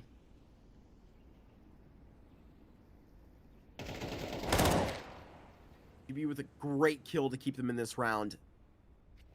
And JDC's positioning is pristine. Steps out of the fire! What? Fire coming out of the other end of that AK. And QB all left alone. Dai and TNL 8-1 down to overtime. And then to take the rest of their map selection. What a comeback. They're 1-0 up in the series over Big now. I mean, an incredible comeback, an incredible showing, and I thought they were done. I thought they were out of it, but to be honest with you, an incredibly flat Big. They did not look like they knew what to do. Their T side looked like it had so many question marks, and they unfortunately got punished for it. It's all down in the books, but we are going to talk about what that book says. We got Cole standing by to talk details. Yeah, thank you very much, man. Looking at the way that things ended up here, an unbelievable finish right there coming through from TNL. I mean, again, being able to calibrate this T side, especially in overtime, in the closing statements. I mean, something that Vincent said. I think the only real capitalization from TNL in that first half, rather from Big in that first half, there was looking at what they could do in terms of the closing statement. There, it was very dominant. From the entirety of Big's defense. They shut things down so consistently. They had such a firm foundation until their economy really collapsed towards the later stages, and then finally TNL figured out ways to win rounds. They finally understood how to get by there in a certain fashion right there. And as you can see, I mean, apparently it was just enough. It was just enough to get it across the finish line right there for the side of Big, or for the side of TNL, who are, I mean, again, being able to draw in a lot of this defense here in that second half. It felt like this team didn't really have a lot here, a little bit of slower plays, drawing out the clock, struggling to get onto the sites in certain occasions there, struggling to get out of T-Con. I want to give a lot of credit to Big for this first half defense. It looked like they had been, you know, hitting the grindstone right there in terms of what they needed to do to get lifted off. Winning the second half pistol as well. Exactly what you need to do to get on the board here and set the tone well here. Getting those clutches like they had in the first and in a big fashion. Being able to survive comfortably up against the force buy and really limiting TNL's success long term. But what happens there very quickly is a wake-up call for the side of Big that this T side still has some concerns. I think this identity for Big for quite some time on some of these T sides is still a little bit worrisome when it comes down to how they're able to capitalize, the way that they utilize the clock here. Sometimes a little slow to activate for some of these plays, and then it becomes super telegraphed. The map control for TNL was suffocating them. It was constantly dominating in terms of how they would set up their defenses off the back of timeouts as well. TNL were instantly reading into the adjustments and setups, so it felt like they knew exactly what was coming next. Like they had prepared for this matchup and then calculated what they needed to do on their defense to react here. I think this is one of the really good rounds. Off the back of a timeout, we see a bit more of a set play out towards 8. There's 3 players hovering around T-Con. You're never going to make it out. You can see how dominant the defense was.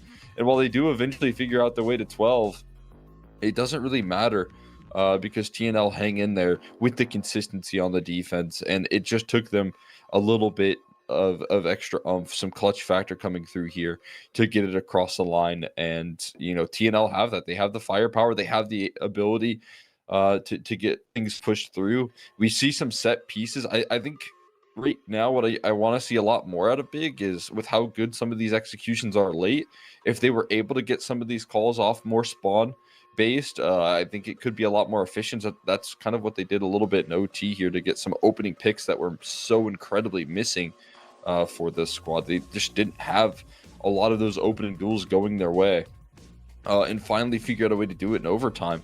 I thought 2 was going to be enough. Heading back into your CT side, that certainly should be. That was your strong suit, but unfortunately for them, not quite enough in the end. Finds their way up against the wall, have to figure out a way to bounce back and get back on the board. I think by that point, again, what we saw out of TNL towards the later stages of that first half comes through again in the second. They are able to find gaps in the defense that weren't there in regulation, and manage a way to not only claim 15, but the way that they also put this one on home. That kill right there, missed out from JDC, the missed op shot from Crimbo.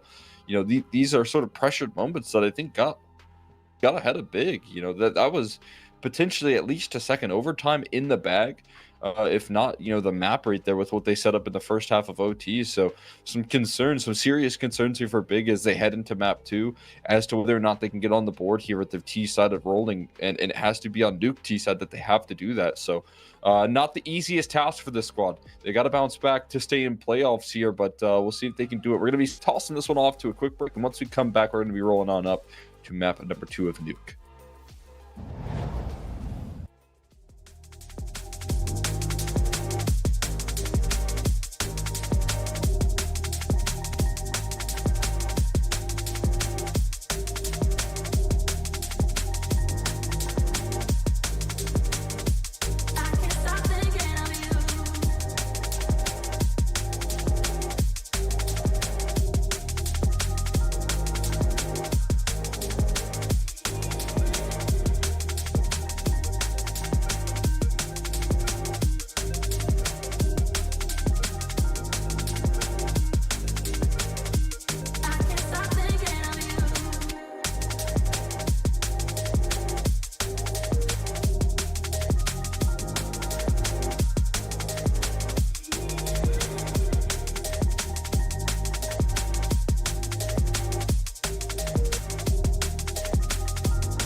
Blindsided, I trusted, fell for you. What a stupid thing to do. Blindsided, high hopes, but they fell away the moment you lied to me.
Blindsided, misguided, led astray, trusted too easy. Blindsided, strung out on the smallest string, had me questioning everything. I don't know where I am now. Pedestal I had you on is crumbling down on the ground. It was all illusion. Where do I go now?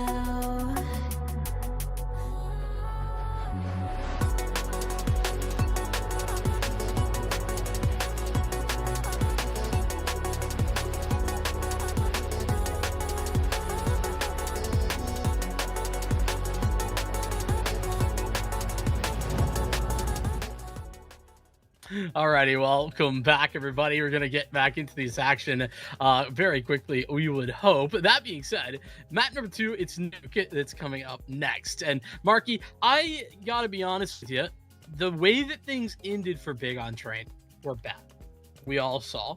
But listen, that wasn't even their map pick. So like, I don't know how to feel, but I don't feel like TNL are guaranteed this by any means, just because they made that comeback.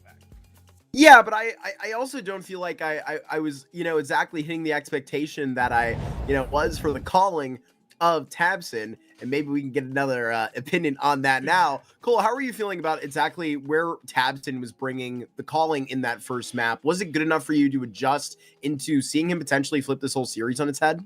I'm really worried about the calling here. I think it's still some of the same problems that has been shown for Big, and I want to see them turn it around here. I want to see a little bit more pace on some of these plays and have some of their great mechanical pieces get a little bit more aggressive. That's what they need here on Nuke. Well, we got the answer that we were looking for. Cole is out, and we're back in to Nuke as things are getting started. Big do get that T-side start, so not ideal, but they're going to get a chance to maybe pick up the pace. That's certainly something I'm in agreement with Cole on. They were so slow. Back on Train. JDC took a very aggressive fight to start.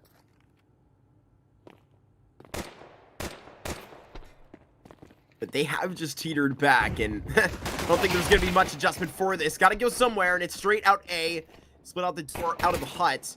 And Karen, yeah, you better be careful. I know it's early there, but I actually really like that call from Big. I know we just got done talking about it, but it's fresh in mind. We'll see if they can get right back on in. Defeat joining. Tabson is on the fast flank up to Heaven. I don't think they're going to be ready for that yet, Dawi. Exposed and removed. Well, hope that they can hang on to what they've got. TNL, a couple of some Kevlar, but sorry. But you want them to hold on to their Kevlar right here? I'm right there with you. Yeah. Their dignity in this pistol. Listen, you can lose the round, but they can't take my Kevlar. Somebody famous said that. What did the Mongols Techno 4K say that I saw in a hoodie last week? Oh, Men can be defeated but not destroyed. For this first round of Nuke. you know, that's big of him. Like that guy's gonna be a superstar. He's delivering, already might be, considering his fame in Mongolia. Yeah, I was But, gonna like, say that's like, those are great like headlines, man. apparently the Mongols are like movie star famous in Mongolia already, which is Quite super cool. cool. Yeah, Quite that's cool. awesome. Like you knew that was the case with like Astralis in Denmark, but like that's really the brand, not the players. Apparently the players themselves, like, dude, Flyrex, you gonna miss a shot? He just hit 3 in a row. Just peek, hit the shot, re-peek, hit the shot, re-peek, kill the guy. What? Pretty good stuff from that scout. No complaints here. Think we're gonna doctor back and have to, after that failed outside exchange. Seems like they want to bully their way. Maybe not want to. It seems like they might have to just bully their way out A again to deal with this. What did the doc say? When they rock up. Not Got doing any- this. Any clues? No? Okay. The comm coming into this map to our viewers at home was, let's be silly. And I'm hitting you with silly and you're not giving it back. I feel I'll have left to out. return the serve eventually. Don't you worry. It is going to be A, but it's going to be a little bit of a different vision than you were kind of thinking about, right? It's the creep in through Ooh. main. Hampton gets hit. The swift diagnosis on the defense. Good shots put up in between. You're just going to run out of time. That shot comes down with it on the scout. And TNL survived with 2, bringing that back in their force. Shout out Flyrex, though, man. Like, this guy has got crazy value out of Was scout he in the tagging armor. them? No scoping? Surely not. He wasn't no-scoping. There ain't no way. But, you know, the first 2 he saw, right? And then he just, like, takes the shot and gets the second shot onto the same guy. So, tags one, kills another. It's ridiculous value from $1,700 investment. I feel like the amount of scout purchases I've seen to like scout not getting anything has been pretty high lately. Flyrex is trying to change the game. Enough limelight on that scout, man. Give this MP9 some love. It seems like we're going to be majority to the wave back red, so it's going to require some more range. Also, surprisingly enough, it's a full eco. Like, that's My another big gosh! surprise. Observer, get right here. Yes, this is what I want to see. Absolute cinema. Flyrex could attempt a very stylish round here, considering they're already softened up on that back end. But don't let the rest of Team Next Level have their chance at it. They're 5 alive. They're already hitting so boldly. Yeah, so I was kind of highlighting. I think it's a little bit of a surprise that the Big just go for the eco there. And it's just like, yeah, whatever. Lost that round. Got it on the replay. Nice shots from Flyrex. Who wasn't, you know, particularly on the money, I don't feel like, on the op. Like, was good. Fine. You know, nothing special, though. Starting to show off a little bit, though, with this scout, man. It's also been so long since we've had, like, a guy that's just a scout main, you know what I mean? What are you talking about? Scouter CS streams every day. All right, man. I meant, like... Shout out to Shay. All right. You put me in a bad spot, because you know what I meant. Gunned out, straight out with the Tech 9s. Grimbo and Tabson are actually making a work of this. JDC will lie in the cut in, stand up straight. This is huge for Big. Sonic lopes into the site, up top of the MP9. Gotta just try and bend around this corner. Honestly, doing a pretty good job of actually meeting that threat. A couple of Glocks are gonna try and make this the worst case scenario, and they bestia. It is a huge round out of Big, and they just had to go back to the simple side of the page. Okay, I know they won the round, Mark, but why did we Glock eco if we were gonna, like, half buy that round? Why not? Like, I don't get it. I don't understand. Anyway, Economy, money. moving on. Save it away for later. You can't just say the word economy and then stop and not explain it. That's cheating. Like when I I will say, hold my how's it tongue. going? How's it going? And you're like, the economy. And then walk away. It doesn't leave us anywhere in the conversation, Mark. It's the buy-in this time. I'll leave you somewhere in the conversation. Don't you worry. All right, This is good. just the beginning of map 2. Hyped on his first AWP. I'm excited about this. Could say Flyrex that is in the same Oh. boat. He's say that my- also got an AWP.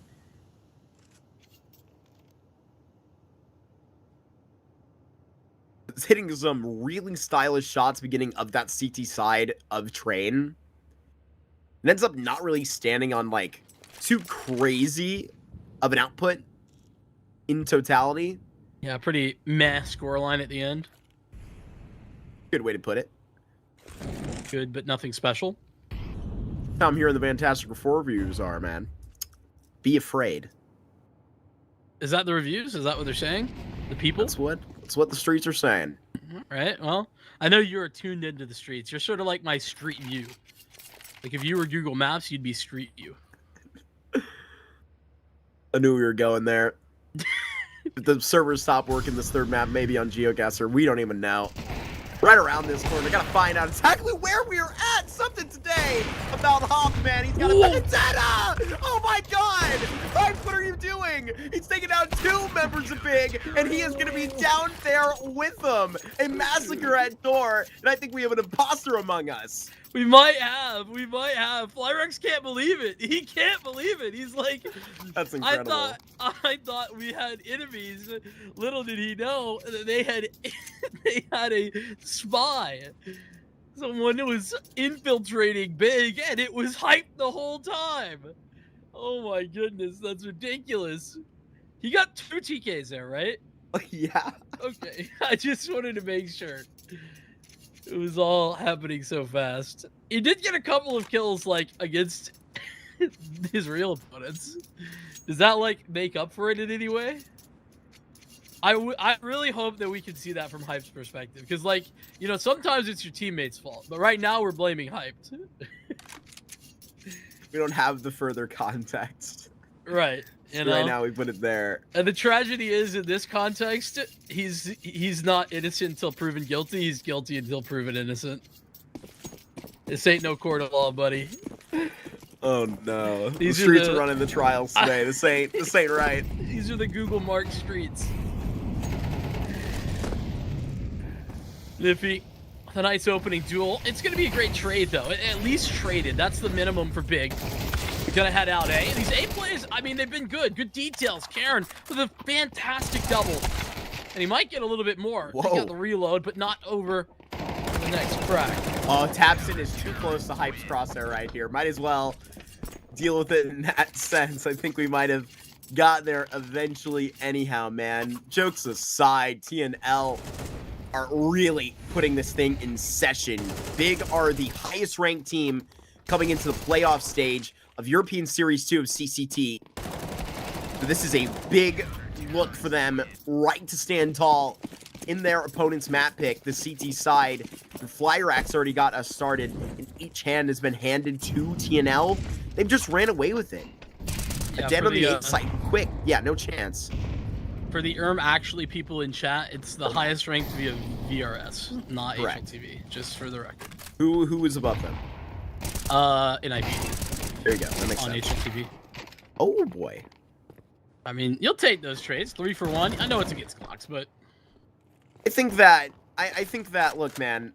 I mean, I don't even look at the HLTV like rankings anymore. I think I do a lot actually, but I mean, I list the VRS ranking on my note page in the primary slot now. Times have Okay. changed.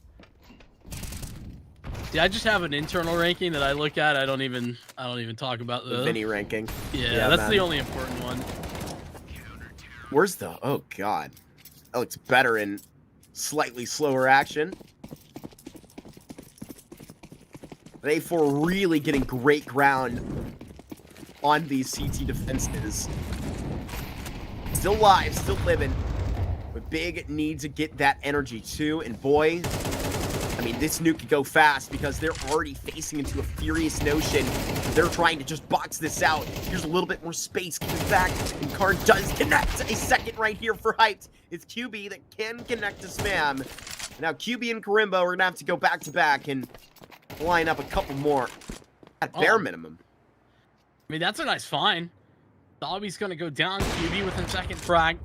Pyrex, it's a missed shot initially. Ooh, I actually looked like it was on the money through the box, but it's a sturdy piece of equipment, and QB's rifle is just as sturdy. Onic pushing in. They have a lot of control here towards lobby, but Crimbo, he's watching and waiting.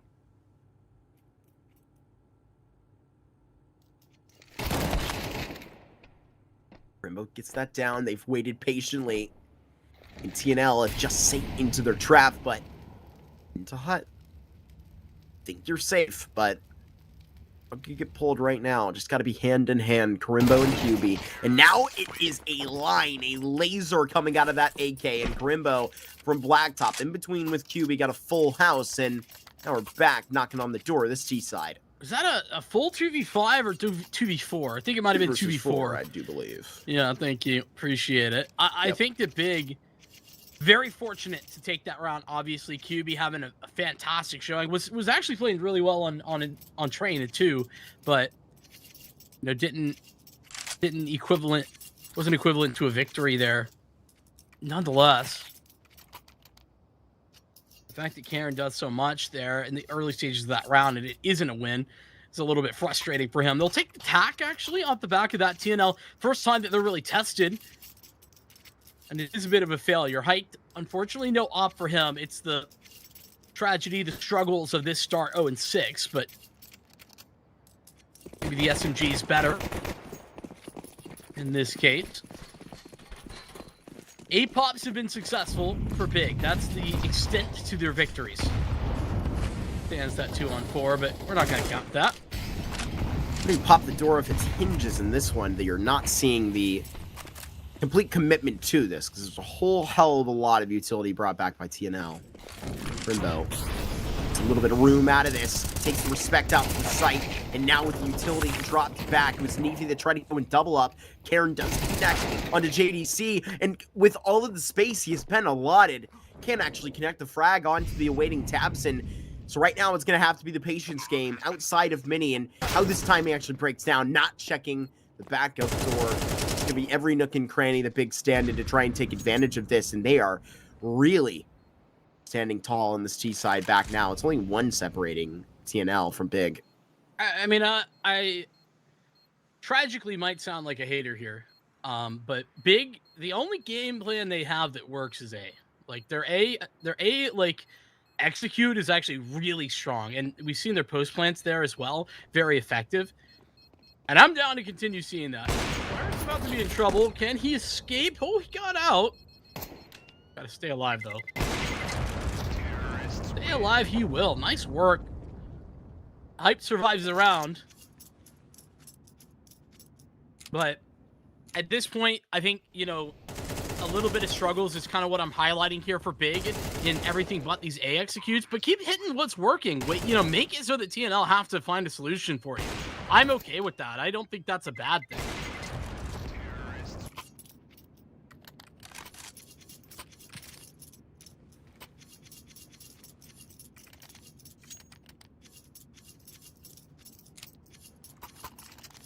I guess the long-term discussion that I'm trying to tap into with that statement, Marky, is that those calling woes, those difficulties that Cole was kind of alluding to and talking about, that I was talking about on map number 1, I don't know that those are rectified. I don't know that I've seen enough to say, okay, well, you know, that was an issue on train, but all good. But you find one thing that works, might as well take advantage of it.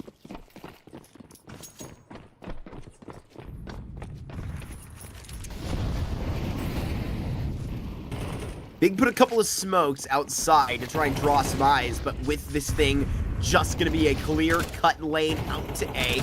Karn, there's no way you're going to be able to get right more here. Heron has this from the corner, and is still alive. They're still going to be looking for this when the rotation comes up top. Thankfully, JD is going to have to be so perfect, and Onyx drops to the floor. This chaos is not over yet. TNL, opportunity after opportunity, fumbled at the goal line. Thankfully, they picked it up and just ran it in. TNL survived disaster.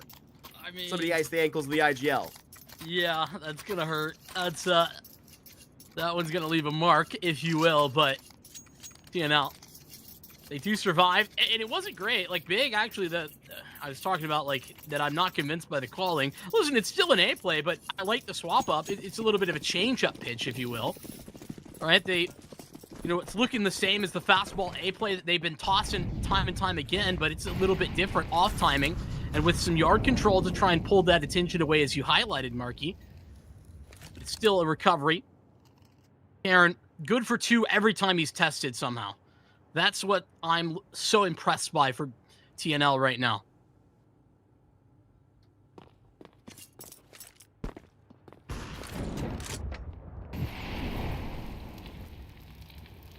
You don't actually see in a whole lot to that corner. They say we are fine reorganizing.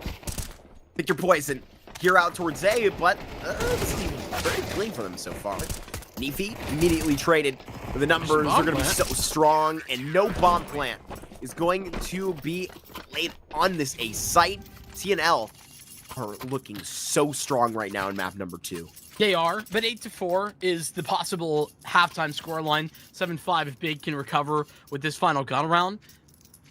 That's what you would hope for, CT side, over on Nuke. I don't think that this is all too worrying for Big. It's about surviving your T side more than anything else for most teams on their Nuke. Even good Nuke teams like Big are. Mark, I've just checked the stat line and I've been lying. Uh-oh. It happens. This is so quick. This is a great stab for it. 8-4. Looking to be the result you are tallied. Unless Tabson has got a good look up top, a good look into the teaming shots by Nefi. JDC, good luck. You're gonna need it. Bye-bye. And he doesn't have it. You did that to him. How dare you? Yeah, See you later. I did say those statements about the T side and surviving and whatnot. And then I checked Big's stat line. They have a 60% win rate on the T side of this map. But like a 50% win rate on the CT side. So, that's interesting. Not a good thing if you're Big. Even though you're going on to what typically is going to be a preferable CT side. So, Mark, I have a question for you during halftime. I have an answer. If you were running for office, what would be the main thing you would run on? Bringing NACS back. We're so back, I don't know what I would do to do that. I don't know what I would do. I would make everybody wear a Knicks jersey all the time from Complexity. That's probably what I would do. Oh, I was like, basketball? Interesting concept for getting CS back, but I believe in your vision. I'm voting for the marquee. As long as it's get the bag and Vincent in the running on some, Buddy's lawn sign, I think we'll do well. I could be a great transportation secretary. Yeah, man. Yeah, man. What a call up from you. I'm sure you would deal that tubally well. You got to tell me how exactly this is looking, because it's projected into the lower bomb site where a lot of ground has been gained, and it looks like we're slowing up on the tracks. Yeah, TNL's going to get the bomb plant. That's a great frag from Flyrex. That's going to stall things out here. Tapson goes down, and Niffy's going to return into position. This is eventually going to get back down secret, but they're so little too late. Flyrex has already taken back this space with Karen's help. TNL have all the pieces to this puzzle. It's a 2v4, and they're going to give it up. Big have to fall away. That's devastating, Mark. They can't even try for this retake.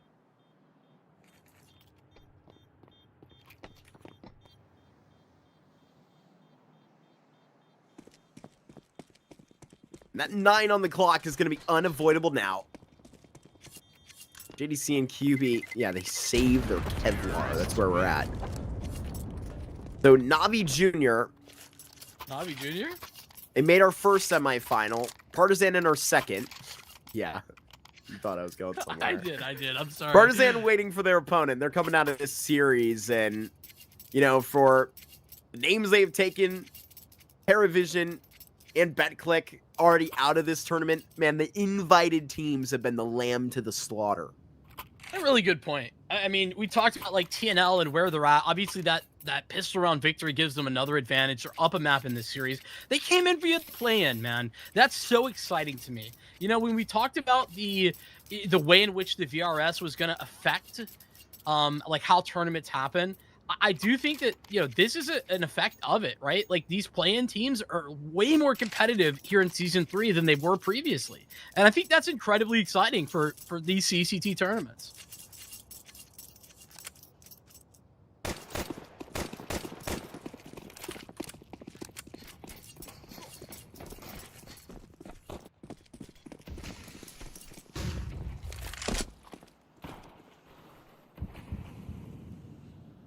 Fought out of Group A.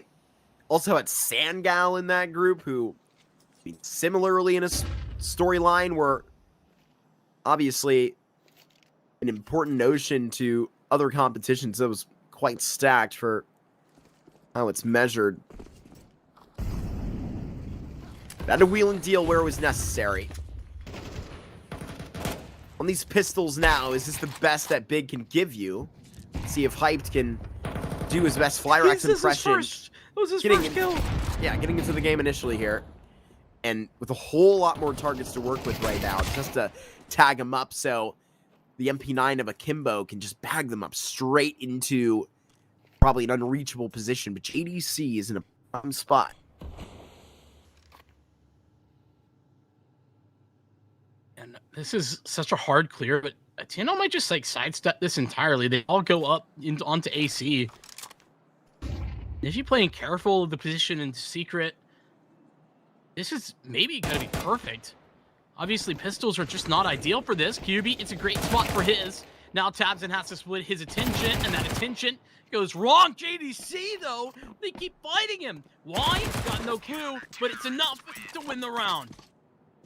They like, didn't even need to fight JDC, but they kept peeking. We'll keep on breathing in a certain sense. It is JDC. Carries that breeze alongside him. TNL are going to need to literally look at the first page of the big game plan and go, maybe it's our turn to literally just pop out A and see if we can try and cycle along in these ecos, because you lose this actually. I mean, these rounds for Big are starting to look into a second half that's very manageable.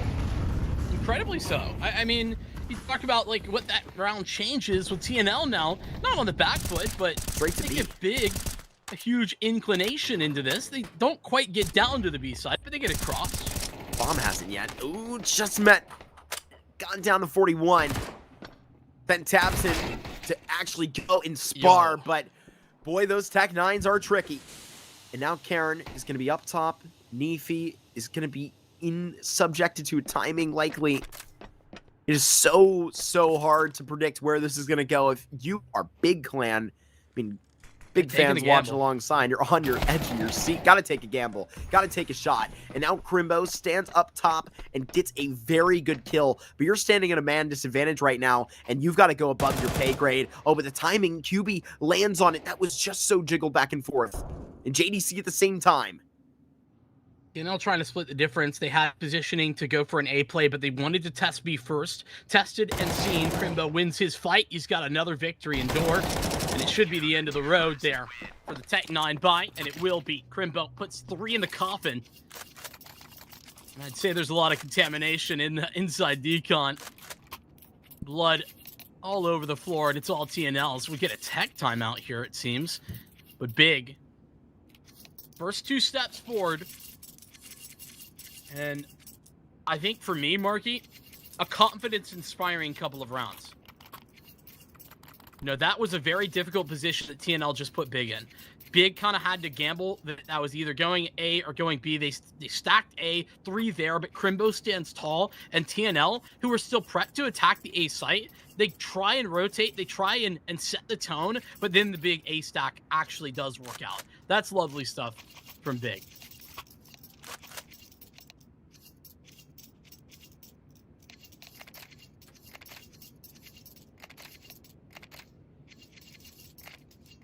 Lovely stuff from Big, where there's still plenty of room to improve elsewhere. I mean, it was a really mass start that, or rather, output that in totality we spoke about hyped, you know, inevitably ending train with. But like, dude, I mean, he started off so flashy, man. I promise you this is not going to be a problem that's going to last very long. At some point, you're going to get back to the full strength of Big, and by that time, it may be too late for TNL. I think, you know, in fairness, that's actually been a bit of a problem for Big as a whole, is hyped and his inconsistencies. Like, if you look at his stat line, you know, I'm a big fan of kind of looking at those numbers sometimes, and, well, they don't paint the prettiest of pictures if you're a hyped fan. And I think you can certainly blame part of that on the type of opposition that they've been playing, but it's not entirely, you know, all tier 1 teams or anything. But I think you're right. With regard to this game, there's no doubt that he gets back to the level. Matter of when, not if.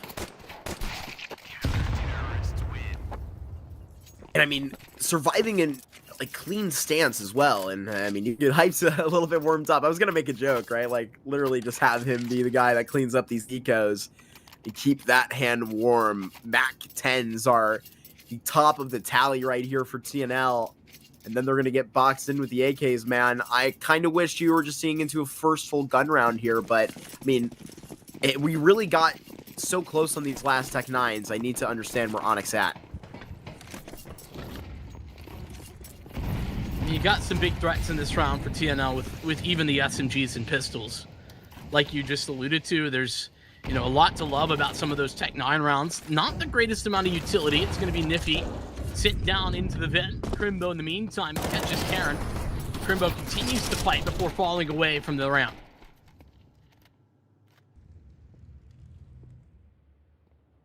This is literally going to try and bite their leg off, but Tabson elsewhere trying to continue to move the envelope, has got that down onto his competition that's in cut, standing up. Where are we seeing into these bullets out of the Mac 10s today?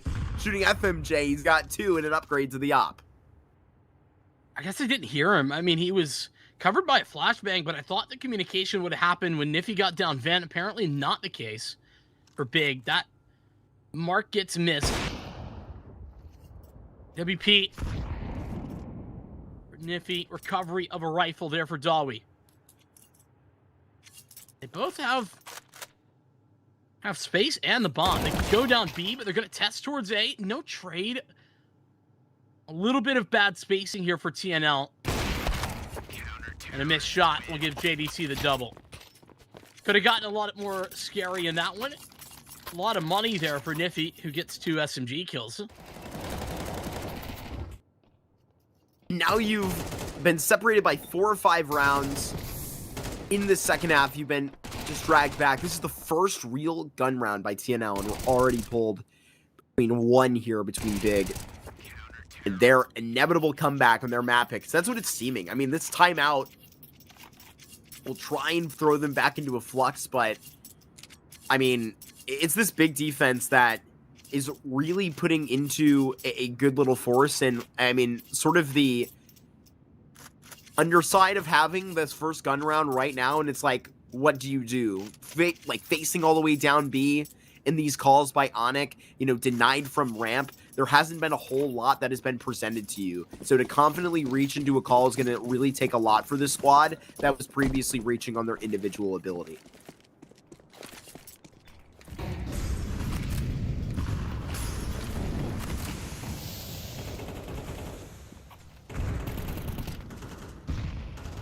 Recovery made. But Big, gets devastated to start. JDC gone. Nice trade from Hyped. You're gonna get down. I thought on uncontested, but Flyrex falls to Tabson.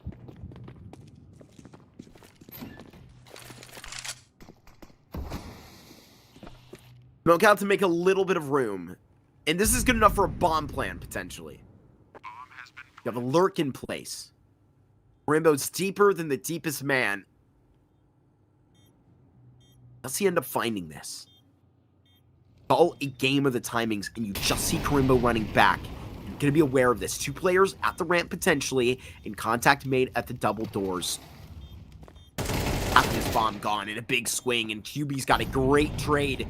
Dai and Nefi just getting into the mix right now, and eyes pulled to the back of their head of ramp. Dai in a 1v1 fight, and now Karimbo trying to get down on it, has just seen into a beam of a headshot of Dai's AK. TNL, this is their first gun round, it's a damn good one. I mean, TNL, it's incredibly punchy. They get yard early. They try and bring the fight over to JDC, successful in doing so. And despite Hype picking up the trade, Tabson catching one on the initial introspection towards lower, that all looks good for Big. The problem is that TNL's B site hold once they get there, unstoppable. Dalwi with an incredible couple of kills to close things out. Big. They might have started to close this distance back, but they got to be careful. You know how tight the CT economy is.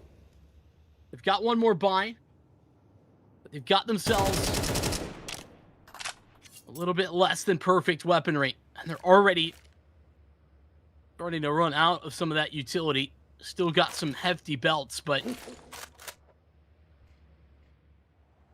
not a lot of information that they're working with. I don't know that Big necessarily know they're down. They know they could be, but they don't know that they are. Tabson about to confirm a whole lot. And it's exactly how they approach this angle where the MP9 is going to be able to just strangle anything, but in fact, it's coming back his direction. Got to speed it up right here, and the lurk is in an even better spot this time. Finds JDC on the rotation back down, and if Hype can't quickly deliver a couple of kills right here, and maybe even delay for a couple of moments, the timing is really going to be cutting him right now. He just let them pass on the site, and they are practically just going to be forced to save.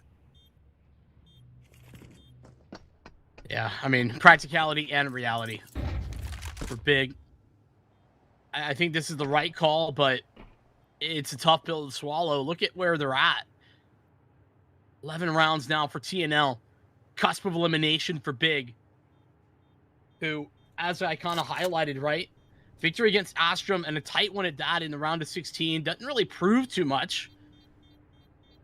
They come into this event and the expectations on their shoulders, especially after all the big events they've attended this season, is that they need to show off that they are still at the level that their VRS ranking kind of shows them to be. And right now, we're not seeing that level.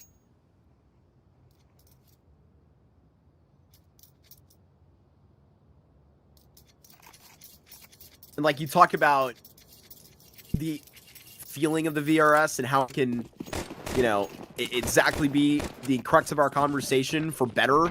I mean, for worse, too. How quickly these situations can change, and you can go from a playoff invited team to back fighting through a switch stage, whatever it is. I mean, it can feel like a roller coaster at times, and that's why you've got to take advantage of opportunities where you can string together runs to, you know, pepper that rank and keep it consistent. Hype's going to be down here at Secret to Go. There's not going to really be much behind this immediately. Holding a long look is TNL. They've gotten a lot of big value out of their yard control and then crossing down into Secret. Hype now in position in Secret to try and counteract that a little bit. And a lot less resources that TNL have had to put into getting across. Across they will be. Hyped is going to fall back off the contact of that. In fact, he's all the way back up to A. Interestingly enough, it is going to be an A play.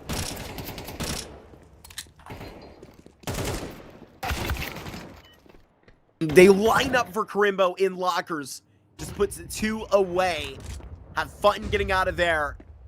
Thought this was all going to be flushed into by TNL, but even the easy fights are tough. And that's where JDC capitalizes. It'll be 9 that fall to Big.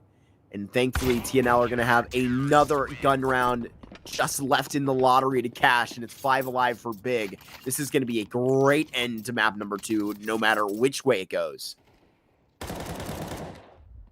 Yeah, it's a big lineup for Crimbo. That information that JDC actually picked up, he didn't line up with the initial kill, but his swing for main and getting them walking back and catching, I think he saw 4 walking back into Big Garage. That's a massive amount of information that sets Crimbo up for success. Final tack timeout. Everyone has invested all of them.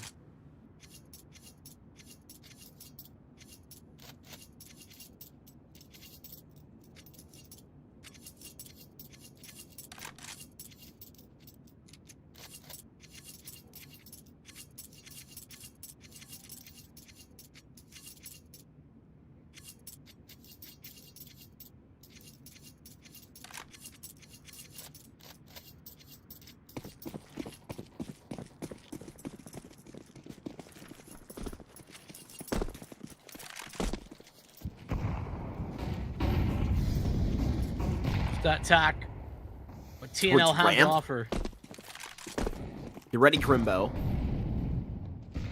This posture is going to be a very, very sudden one, because this smoke is right down, and the moment it goes away, it's going to be Crimbo to react, and shots in the back, they're up top, and Crimbo will drop. It's also J-Hall that is going to be on notice. Karen is going to be literally running through the smoke. Of course, Hyped is going to be just challenging and punishing on that. TNL are taking all sorts of liberties, and ones that they absolutely can't cash.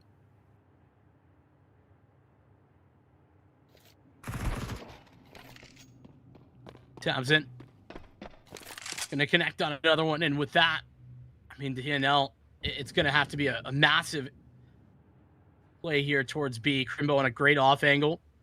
Should be checked. Oh my god, another lineup for Crimbo. Would have to be a clutch out here in a 1v5. That is just impossible. I say it out loud, it just becomes that much more daunting. Big Clan, they have ramped back up in this best of 3. Even if their first performance was a match, the comeback dealt by TNL, they are in it for the long run. This quarterfinal is not going to be a quick spell. No, not in the slightest. TNL back down onto pistols, back down, knocked below by Big. Whatever this leads into, gonna have to show that they can stand tall, stand with the best. It's that same fight on the JDC for Karn. Takes his kill and runs away. AK grabbed.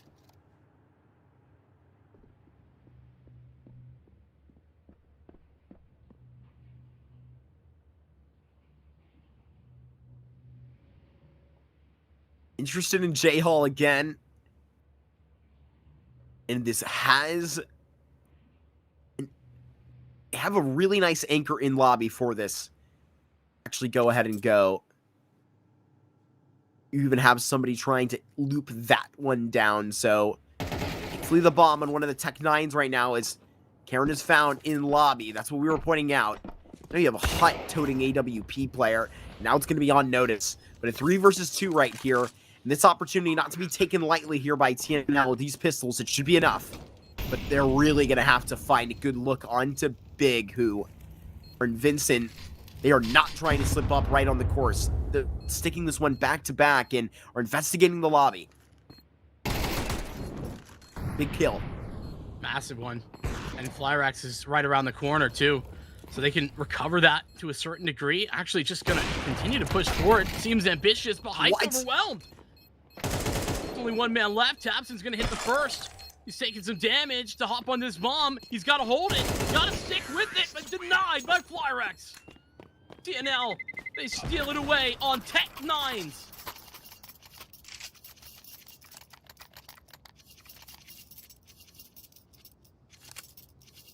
And you can see it. You can stare it down from the play-ins to the Swiss. And now potentially to the semifinals. Team Next Level continue to bring the drama to Series 2. And here on this nuke, we'll be finishing off the third act properly. Oh, so the script says. But Big, they are ready to just unlock so much more time. Would be quite an upset to go. And look at how the grass is greener. A full A site that is going to be given away after the death of QB, Vincent. Bomb going down. Oh, TNL. They've been good once they get the bomb plant. This has been their solid part. Unfortunately, Thompson's already fallen. What's the way back in? Crimbo trying from lobby, but he's still far away. Ultimately, Hyped is also on the other side of another smoke that's been refreshed. Trying to go through it. There is just no way you can wave the wand right here to make magic happen, but Crimbo has proved me wrong before. But you're up top and you're held by all sides, held on by tape, and it's just ripped off. It is TNL that eliminate Berlin International Gaming as we welcome back Exeter to the desk. Thank you very much, man. What a closing statement coming through there from TNL. They're going to eliminate Big here. As we highlighted, the team heading into this one with the biggest implications here, the biggest stakes right now, the VRS rankings that Vincent mentioned, going to be taking a bit of a toll right there with a loss like that as they get eliminated early here. And as we've been talking about, this is not only a TNL team that had to do it in a difficult fashion, they had to do it from the play-ins here. Now they've just upset Big. They did it in 2-0. They did it in a difficult comeback in map number 1. I gotta say, man, I'm so incredibly impressed here, Vincent. I am too, man. I think that, TNL, I think I was telling Marky ahead of this game that I hadn't had the privilege to really get to cast this team, but obviously been seeing their results and what they've been putting together. And it's been super cool. It's been super impressive to see. But even more so to look at in person. Obviously they take a pretty significant advantage of Big's opening struggles on that map. I think that is the first and foremost problem. Barely getting started, 7 kills at the end of the map is just not enough from a guy that you really have high expectations for. But in general, TNL able to win those crucial rounds, that pistol round win where they get up onto A site with the Tech 9s, those type of turning point rounds is what TNL constantly were able to find. Yeah, and I got to kind of highlight right now that feels like, again, Big falling victim to the moment right there. They're the team that's folding underneath the pressure. They have these positions of power where they're scaling with momentum. They're obviously getting a good bit of legwork there in that comeback effort. Just a couple more rounds, and I think they're going to be able to take that one on home. And then the Tech 9 loss right there just shatters them, And it's a similar fashion to what they did. You have 12 on a map like Train. You're up 11 to 5 at some point, or 6, and they have to pull through a huge comeback effort. You take it into OT, at least you survive, but then in overtime you miss out on a couple of advantage duels right there. It feels like they know the stakes of these games, and they're still worried, which is scary because this is a team that has a lot of experienced pieces, right? Tabson, one of them. Crimbo built up a lot of experience with this squad as well. So you got to take into consideration here the sort of position that they're in. It's definitely a tough exit for them. Yeah, I mean, this is going to be very tough to walk away from. I mean, I thought that you really did get a nice game out of Crimbo in a couple of these pieces, but I think I was looking for, something to come out of it from Tabson's end. I felt like where, we were coming to criticize exactly, where that was going on the T side, that was, going towards A. It was a little bit stagnant for it. It didn't exactly improve for, Nuke. We're looking to, see that nuance with the, reps that they do have, but you're not going to get that opportunity much. You're going to have to wait till Series 3, Cole, and TNL. They're going to be walking into a squad that has been going this far without an IGL. Yeah, I mean, difficult fashion right there for Big to exit. I'm sure we'll be seeing them at some point in the near future, but in the near future, I believe we have one last series to close us out here for the day. So we're going to be sending this one off to a quick break. Once we come back, we'll be ready with our final series.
Welcome back, everybody. Here we're rolling to our last series of the day between CyberSHOKE and Passion UA. Looking forward to a strong close here in between these two teams. We're seeing who's going to be the next up, moving on in playoffs. We've seen so far a situation full of upsets. Right now, I think it's tough to exactly pick who's going to be super favored in this matchup. We know Passion UA have been going through a little bit more of a, foundational and structural change here that I really like to see out of them versus CyberSHOKE, who have been steadily building. Vincent, I mean, coming into this one, what do you think of this matchup here? I think you're correct in that it's kind of tough to know. I think let me build the picture for both sides just for very briefly, right? For Passion UA, on the upside, they had a really great outing on their initial look with this iteration of the roster. I think they've added good pieces and good individuals, right? They've made correct decisions in the way they build the team, and they've added some incredible pieces in their coaching staff. Even making another change more recently, adding a secondary coach to TC who obviously has a ton of experience. And I think, the longer that this team has, the better that they're going to look. For the CyberSHOKE side of things, I think that this is a team that has struggled a little bit with losing some of their most explosive pieces, but has still been able to find good wins. It's just about consistency for them. That's kind of my take. Yeah, I mean, dude, this roster is just so stacked, and I think built for the future. Now, I just most of all want to see how we can see JT's system here be brought in tactically with this squad, because they've got incredible firepower in this squad right now. That's my big point here with this team right now. Jacasmo, I think is quite the revelation here. You've got a strong unity in players like Waro 2K and Dimka as well, who have a little bit of history together and can work off of each other well. And I've always liked them coming out of this team. So even before this roster, actually. So I think, most of all, if they can, bring in the tactics here, I think not only is this roster going to be a team that's going to be making playoffs consistently, but is then going to, make deep runs. They're going to be back to that old Passion UA squad. And the rebuild of this roster has been absolutely impressive in terms of getting proven concepts with this squad, Marky. Yeah, no, I really think that, the ranking is going to climb faster than people can actually, try and interpret, man. I mean, the firepower here is really unstoppable, and I think I've, been a big fan of the job that Tope has been doing. What Vincent was referring to, obviously, was them adding former FlyQuest Red head coach Munster as that assistant. We were supposed to have Hayes with us on the broadcast today. We were watching Passion UA yesterday versus BC Game, and the reason I mention him is because he's obviously our resident South African cheerleader cheering for TC, but obviously we have two former American coaches, so we'll get the pat on the back for us, boys. But I mean, I was so impressed with Demka specifically on that Dust 2 going back against BC Game. And I know BC Game has been in some really, really shaky waters recently, coming back from Dallas, as, me and Vincent also had some, difficulties tracking back. I don't think nearly as much as BC Game. They got knocked out in the round of 16. Yeah, that's valid. I also just want to kind of talk, I think, go to the other side of this conversation, talk a little bit about CyberSHOKE, because I mentioned that it's consistency that I think they struggle to find. And they have such incredible pieces. I've been really impressed with Glowing. He's calling on this team and has been very good individually. I mean, I feel like Glowing, ever since the Nine Pandas project and stuff, I've really been a fan of what he's been able to do. I think that all the pieces I tend to like. I think the hard part for me is that this is just a very young team that has young team problems, right? And that's what it comes down to, is that they can have these upswings, but then sometimes they have those downswings. And, that kind of goes to some of the performances that they've had in the past. I mean, we just saw Big get beaten. Well, CyberSHOKE beat Big relatively recently, but then they're also losing to teams that I just think they probably shouldn't be losing to as well. So I think that that's my general take for CyberSHOKE, is that they can beat almost anyone that they're put in front of, but they can also lose to just about anyone that they're put in front of. Yeah, I mean, this is also a team here that I think, like you mentioned, is going to roll through with a little bit of that mental battle, right? You have to, build that experience. You have to build up the mentality that's required to make these deep runs. But, I think what's going to be weighing on them in this matchup here is a pretty one-sided affair that happened a week ago. pretty quick 13 sixes on back-to-back maps for a sweep of a series. I think that was a little bit less of a, pressured matchup. But still, it mattered quite a bit there. And you look at how quickly that game rolls on out there, and you can see what happens when they can't get control of a series here, when they get off to slow starts. And I think that's something to look at with CYBERSHOKE is how they lift off in this matchup, and if they can break that mentality from just 1 week ago to enter into this matchup with a little bit of better play here. That being said, I think we'll be able to look at the vetoes. I mean, I just brought up the fact that this matchup was played out not too long ago. So I'd be interested to see if they're going to be replicating some of the maps that were played, or if they're going to look to take a different direction in that veto here. That's a big point for me. Take a look at what they're bringing to the table. Dust 2 going to be picked out. That's the same as what they did last time around there when they got their victory. But a Mirage coming through once again. We're going to see those same things. They're going to run it back and hope that they can get off to a better track. So that'll be an interesting sight there for these two rosters. Yeah, but I think, sorry, Vincent, on that track, man, Dust 2, I think Passion UA are going to get off to a sprinting start. Like I was saying, yesterday, Woro and Demka just, were going crazy in their round of 16 matchup. I think they're really going to have the ball and run with it here. I think BC Game were caught off guard for the good Dust 2 that you got to look into. It's so hard for me because I'm looking back at that previous matchup, right? That was a Jacasmo masterclass who, to be honest with you, has really struggled in the last 3 weeks in general for Passion. I think I spoke about this a couple of times when you and I have gotten to cast Passion, Mark, but just to reiterate, he's had to do a lot of changing in the way that the game is built around him. He had a lot of resources previously, and that's no longer the case. So I'm not blaming him. I'm not saying that this is him being a bad player, but on an individual level, he has dropped off significantly in order to make space for the rest of these pieces. Cole was talking about Kavem, Dimka, Woro. These are all very important pieces to this new Passion UA puzzle that Jacasmo's had to kind of take a step back because of. Well, he had a crazy series in that 2-0 against CYBERSHOKE last time.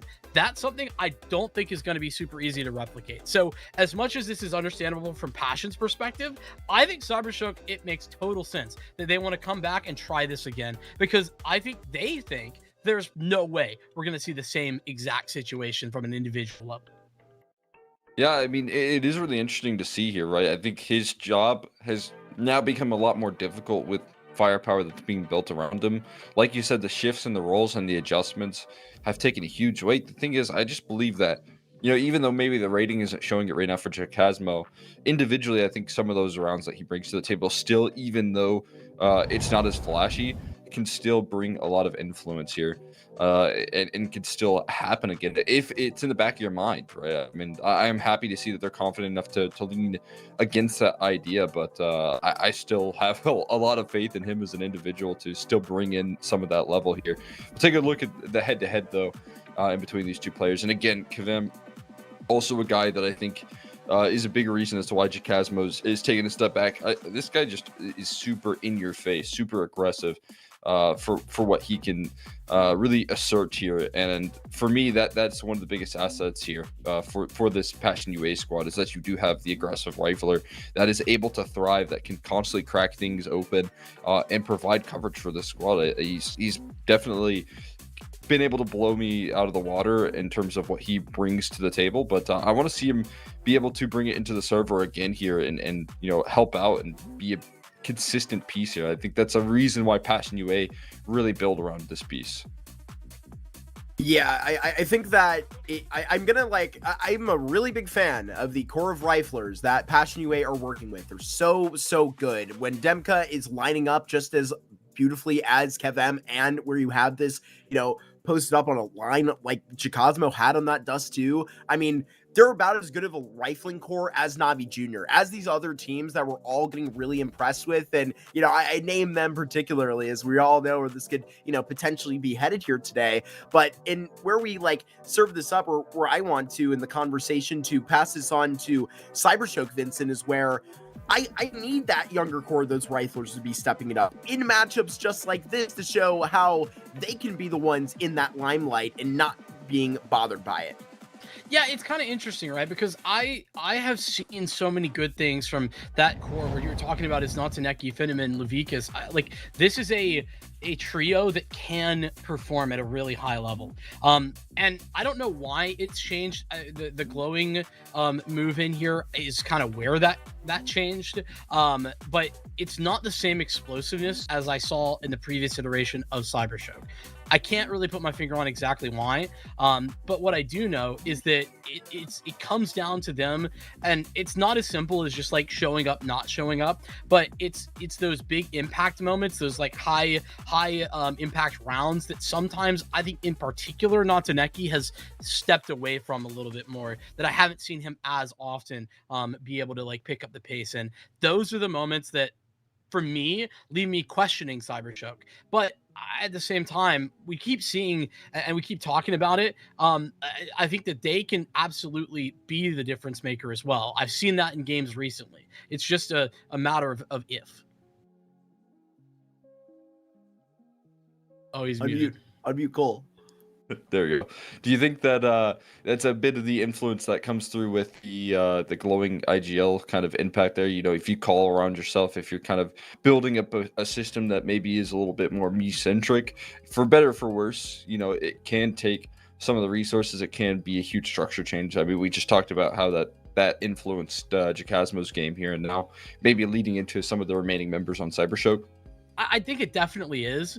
I think what I struggle to see is like I don't know how to like say out loud what to change, because I think glowing has done a good job. Like he's proven that this can work, and especially with like 9Pandas, it's clear to me. And you know, you kind of see that, right? Blixie, who I rate pretty highly. I really like them in Aurora Youngblood. I think has picked up a lot of that, but like you said, there's too much to pick up there. It can't just be on one guy, so it's definitely a factor. Yeah, I mean, this is a young team as well, right? So does it necessarily have to change, right? If we're being able to get into the quarterfinals, if we're able to make some decent runs here out of the gates, you know, for this roster that's being, you know, a more so, again, a bit of a longer term project, right? We don't have a lot of time yet with going on the roster, with a new coach as well in the mix. You know, imagine there's some structural changes in there for the side of CYBERSHOKE. He's making the quarterfinals something that you can accept, and then being able to, you know, get a opportunity at a rematch, maybe further extended. They're already taking big scalps, so is that something that you can kind of work your way through here, Marky? Yeah, I want to bring up what you were talking about again about like starting off hot. Oh, I just knocked my mic there. But like, you know, when Fenneman was, I feel like, getting better in that series that we cast them during Sangal, Vincent, I feel like it was, you know, tracking up to, you know, survive in that tone where you're coming off of this previous result. And I mean, you know, we walk into a playoff here. I mean, you have, you know, good wins. And I think we already mentioned the one previously versus Big, and the Swiss, you know, took down NIP in 3 really close maps. And, you know, that was one to watch along for. It was very exciting. And I mean, here, I don't think it's an impossibility. I think if you're heating up and you're seeing the best of Fitman and Love, because on that Dust 2 today, like we did in that Sangal series, Vincent, I think it's very doable to start off on the best foot, and then if it's up to that momentum, carry it forward. Yeah, I'm right there with you. I'm in agreement. I think it's actually, both of you have brought in a good point, right? Cole mentioning how young this team is, I think it's easy to forget with regard to, and I don't know why, because these are all like relatively new faces, but Finnemoon especially, right? There's a lot of, we're putting a lot of pressure on him. Bro, like he's been active for like 2 years. You know, he's 20 years old. Like this is a young guy and a young team that is got to be able to like take that time to actually have the opportunity to develop. I think that's a really important thing that you mentioned there, Cole, with regard to like development. Is it okay to be at this level? And I actually think yes, it is. You know, and that's why maybe I need to refocus my perspective of like expectations for this team, because I've found it to be somewhat frustrating at times seeing the heights that they can be at and then some of the depths. Well, that's just sometimes the reality that you're going to go into, especially with the scene where you're playing so many games as CYBERSHOKE is. Absolutely. I mean, that's a big detail here for this squad here, is that they are a young team. They're able to reach heights that I think a lot of young teams struggle to do so. But that's kind of been the trend right now of the scene is watching a lot of these younger rosters be able to rise to the occasion and be able to quickly reach some heights. So I think what's really impressive, I'm just like referencing quickly here, as you can tell from our tangents right now. We do have a bit of a delay in kicking things off, but something that I think Stanislaw mentioned in one of his interviews is that the game and like the learning curve of this game is being rounded on a lot quicker for younger players. They're understanding the game a lot, faster here. I think there's a lot more tools to reach the heights there for this squad. So, for CYBERSHOKE, using all those tools to their advantage, you can tell how quickly some of these players are able to rise to the occasion. All that being said, though, we do have a break here coming up here because we're not ready to hop into the game just yet. So we will be tossing this one off to a short break. When we come back, we'll be ready to hop into the server.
All right, baby, we got things rolling. They told us we could finally press the button, so Mark did the honors. You pressed the start game button. Thank you, man. I did actually. The big green button that's right here. I got a big red button too. I got a lot of power over here. Don't you worry. But Sheesh. release plugged into the server. CYBERSHOKE on the other side of this. Passion UA's map pick already served up a lot of expectations for this Dust 2, so let's get down to business. And we are at long with these USPs. Next scene up towards short as well, and Waro is going to make this a personal problem. He's going to shove Blixie off of Catwalk, and right here it's Passion UA trying to get this down for it on any end. Demka can't get out, top it into middle, and Jacosmo is going to have to pick up the pieces separated from B. It's a little bit split for Passion. Feel like they were trying to test everywhere, try and find some opening pick or duel, and everywhere they found those opening duels, they lost them. Jacosmo, the exception to that rule. Dimka nearly suffering the same fate over in Upper Tons, where the dualies of Nataneki were and still are posted. A little bit of patience game for Passion as Jacosmo waits for re-aggression. He's about to get it, about to see it.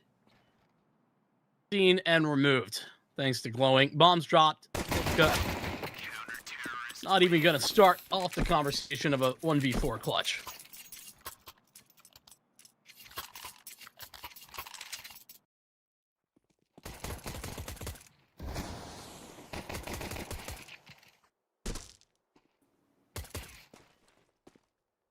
Clean shots by glowing to get started early.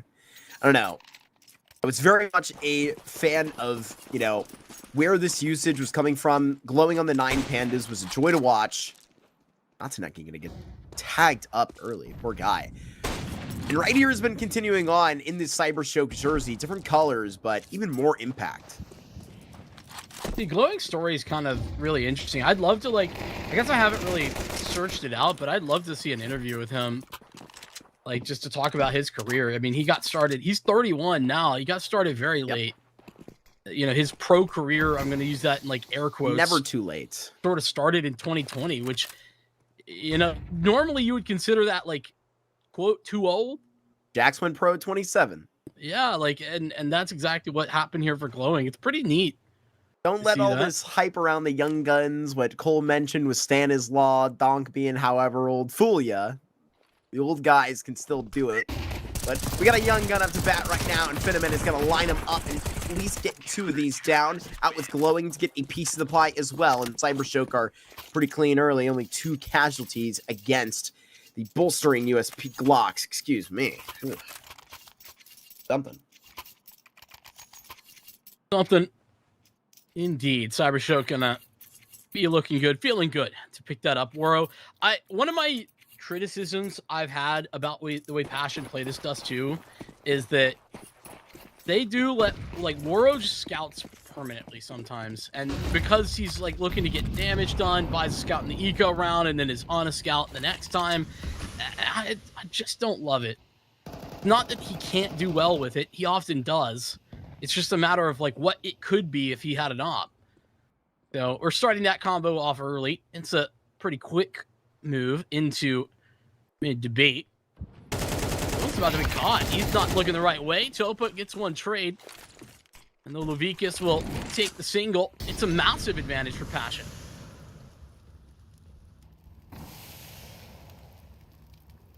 Is right as they sit down for it. Blixie pushes long doors. Collecting a lot of information, has not spotted this middle player. Stay along for as live as you can. How do you get this down? Jacosmo is going to push this all the way forward, but in this smoke actually just hits well. And so Blixie with interesting positioning. This B site is not completely caved yet, but there goes a big helping in this hand. Well, I'm going to go down here, and Blixie is not going to see anything presented here immediately. Low HP on Jacosmo, but the superior positioning and a stunning shot. It'll be Passion UA to collect that back, and this is exactly the face that we wanted them to show into this when these rifles started. It's bold, it's brave. Passion UA branded Counter-Strike we need to see. Yeah, it's actually this type of round for Jacosmo. That frag there, and then the final one that Cole's actually talking about when he's saying, you know, this guy, I was mentioning the statistical difference that he's had ever since this iteration of Passion UA came to be. But I think it's those types of frags that Cole's talking about when he talks about like impact that is still felt for Jacasmo, that really is far beyond the statistics. So keep your eyes out for that as we continue forward. CYBERSHOKE, it's just the one gun round, and they called attack. So immediately contemplative about what's the next step.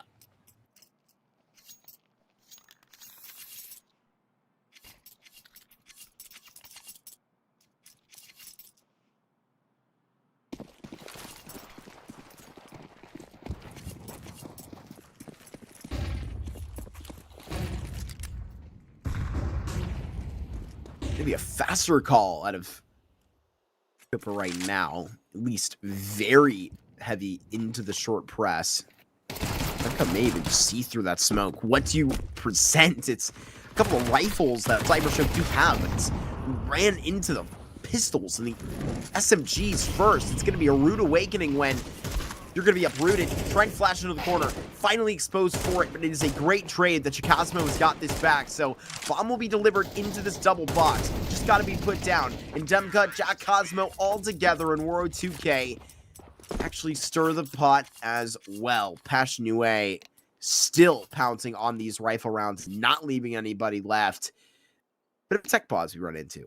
It's a solid understanding for Passion about how they need to ensure that there's no way for CYBERSHOKE to escape into long and maintain long control. If CYBERSHOKE can do that, Passion are in some trouble.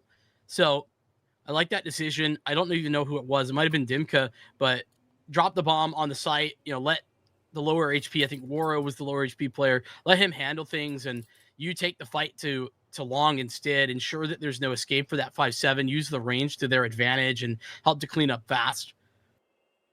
I think that's some lovely decision making for Passion as they equalize. Should be an eco upcoming, but like you noted, it is a pause for the moment. And based on the help that Waro is getting, I'm going to assume that's on the Passion UA side. Yeah, it may be a bit of a more complicated microphone issue. Got to make sure that's all good and steady in the old TeamSpeak. We're going to throw it to a quick break, and then we're going to be back to this dust too, so don't go far. Hey! You did had the thing. You I did it. the thing. You hit the button did again. The thing. No, that wasn't that. That was you got to use that. You got to use that more liberally. Like, we can't be hanging on to that.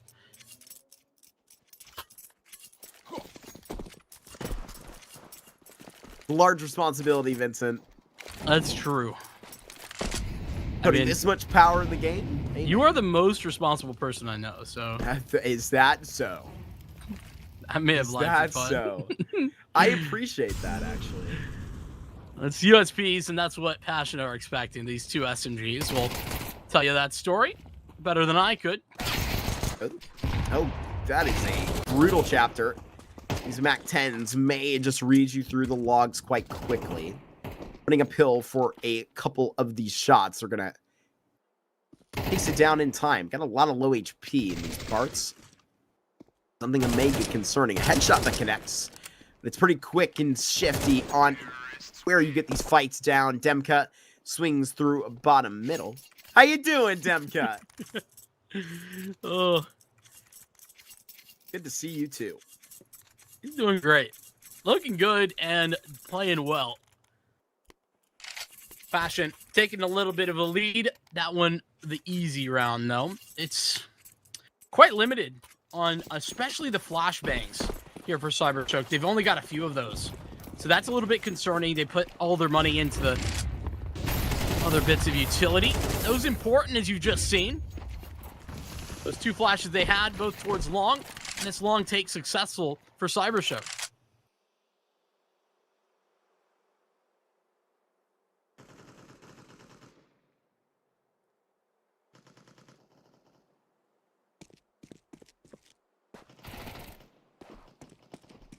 In the midst of the contact, Topa right alongside. Roy with a good shot that's stabbing under through middle.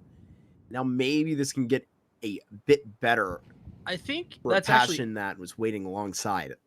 actually pretty interesting. Blixie has played like in various iterations of like taking contact and dropping down. I think that Passion have kind of understood that that's happening, and so they do that in order to get Waro that kill. Unfortunately, Waro killing the Blixie, but then falls to the B players. Long control that CYBERSHOKE started with is still theirs.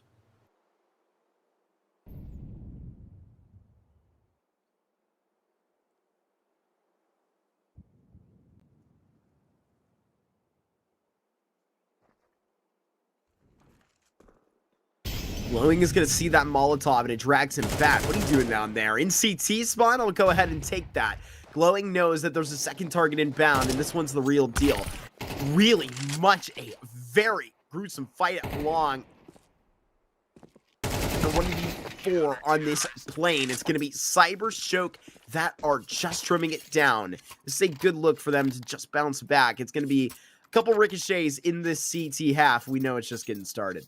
I mean, it's so centralized around Glowing in that round. So important, the early fights that he's taking, that all of that utility. I talked about 2 flashbangs, I think, maybe a third there for CYBERSHOKE to start that round, and they're both to help Glowing take that fight at long. He wins it successfully, comes back, and continues to fight forward. There are 3 frags in the round for Passion to be punched back. Waro's up, takes a look at long.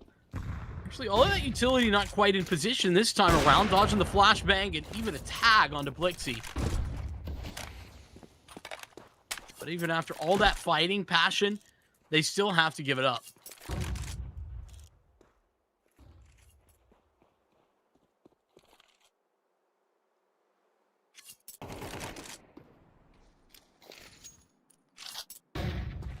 Oh no. See you later, Glowing. Damage has been done. So I think we shall play on. I think that's probably the call. Ooh. Kavim actually just bumping his teammate there, so the molly that would clear Blixie's position, or what he's typically been playing, he's not going to be successful. They'll be just fine with that. Levikas, that's crucial information that he's just gathered without taking any damage either. Great shot by Fenomen. This is now for the entertainment. They're going to really have to try this when it's uncomfortable. But at a certain point, you're literally just not going to be able to have a stance in this T-side around if it's not through Cat. And they got to go. 20 seconds, Marky. A free Time to 5v4. Fenomen right on the cut. This is a great lurk, but, I mean, literally, if Fenomen gets just one and then delaying the time, this could be enough. That bomb should get there, though. That bomb should. Waro can't hit the shot, and Blixie, clutch there on the line, hits a beautiful double and puts CYBERSHOKE in the lead. I mean, that's so annoying there if you're Passion UA. I mean, CYBERSHOKE had a 4v5. And that's not thanks to Passion getting the opener. That's thanks to Glowing dropping from the server. And then they just play the time down to the very last moment. Blixie with some phenomenal anchoring. He starts the round at half health, tagged through the edge of the wall from the AWP of Waro. And he hits some stunners to close out the round. They can't cross onto the site because Blixie's in the way. I'd take attack too. Passion got to talk over how they possibly let that slide.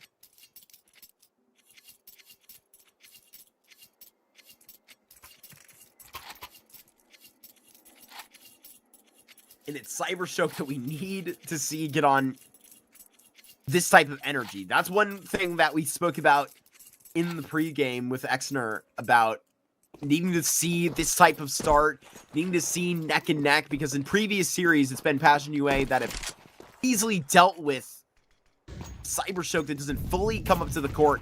Right here, it's Passion UA that we're also missing a couple of clues from as this series just starts. In round 8, very much to the back of the bin, Passion UA go at grasp of ideas, because they're just trying to serve this up in middle, but it's never tasted that good. Venom gets wall banged through those doors, and that's just a start. Start that you'll take every time. One recovery. Levikas gonna stick around, doing bit of damage through the door. Cordoned off our Passion. B is their only option as Blixie takes down Topa on the retreat. The Molly's going to land in time for Nataneki to piece up these fights nicely.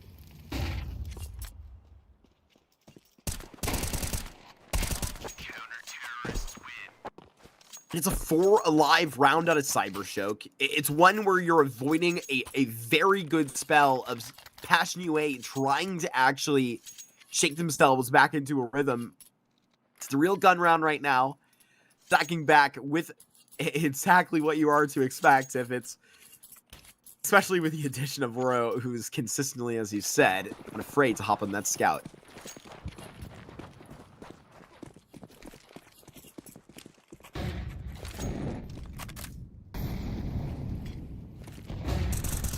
Same situation once again for him. Chikasmo, though. That's the long fight they've been hoping for. CYBERSHOKE have been dominated in this area. It's the first time that Passion have really won it when CYBERSHOKE are fighting aggressively for it.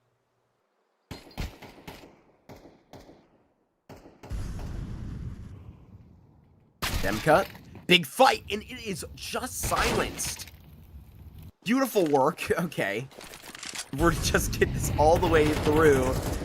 Passion UA, we're getting the business back by CYBERSHOKE, but it just takes one tap onto the prolonged card position. You'll take that gladly. Phenomen has some liberties on these angles, but now it clears up, and he can just deal it through the quick lane, 2 quick headshots, and he gets down 2 quick scopes. And they gotta go faster now at the double box. They're finally gonna chase him down, and Phenomen has a 6th round through his triple for CYBERSHOKE. I mean, we talked about putting a lot of pressure on this young gun on Phenomen, who spamming bodies. Or no, well, you gotta let him know. We're just No. We're getting the kid over. These are important details. I was wrong of me to assume that. Yeah, I can't believe you would make such assumptions. What That's a good truly teammate. It's truly mean. Why don't you ever shoot me the kid, Vinny? I tried to. You just like TK me. Oh. You're like, I thought you were shooting at me. And I'm like, no, I was just trying to get you the kit. This is tough Quite out a here. tragic love story. It I don't really know, man. is. Topa's hero AK? I don't know about that. I feel like that has been a like general criticism I've had of this team since Topa's taken over is this buying strategy. Might work out here. Phenomen, the next one they have to best. Has recovered the rifle. He's got armor. And he's got the mom now too, can escape.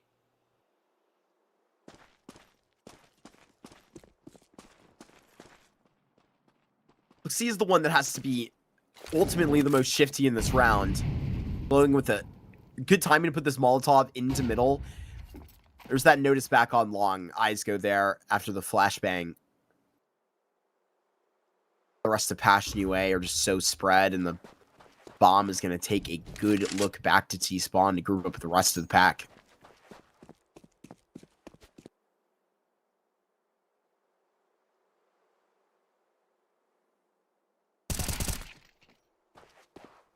Well, I liked Passion rerouting. I don't like that they didn't have a plan. Felt like they were really just clearing out areas of the map, and you know, they kind of need to, but at the same time, all that time that they take gives CYBERSHOKE the moment to reaggress, to fight forward, and well, you see how it's gone. Timka 1v3 started off here with Blixie's death. Time for a plant, and should be a guaranteed one at that.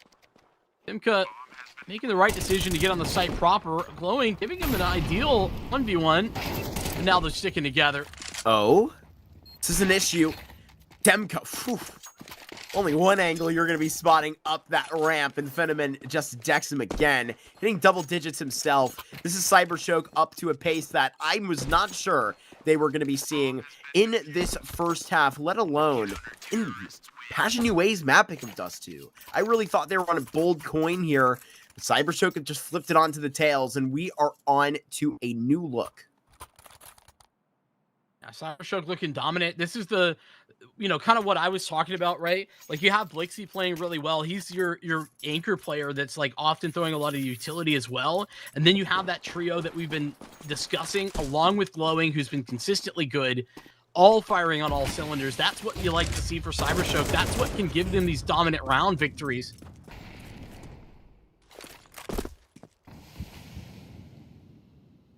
A quick smoke down. Lone open this thing to go, and Nataneki is going to have to connect quite a few on the chain. Now with the USP taken out, but you have just spotted into Waro, and a couple of these bodies are going to be stacked in a row. Passion UA are standing so boldly in a position like this. Glowing is going to try and match that. It is Blixie through the door, and he has just worked this off with a headshot, and now Demka will try and disappear. Poof, into the smoke. He has gone, and I think he has just done it, Vincent. Outplayed, outmaneuvered, outbrained, Passion UA to a 4th round. I have trouble giving them all the credit, though. I mean, it's really about Waro and those 2 incredible entries he and Dimka were able to create out of nothing. CyberShoke on the initial hold, we're doing everything right. Great off angle. Everything is correct there from Nataneki on the site, and then oversteps, like sticks around and fights the op with a USP for no reason whatsoever. Just wants to continue dueling with his teammate, and it doesn't work out. Passion taking full advantage thanks to Waro and Dimka.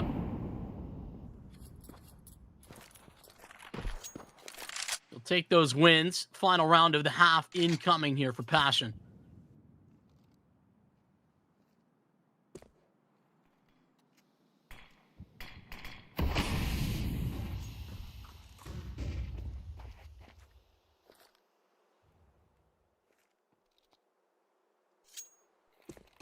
Time you're going to be able to tote this AWP on the CT side, make it count.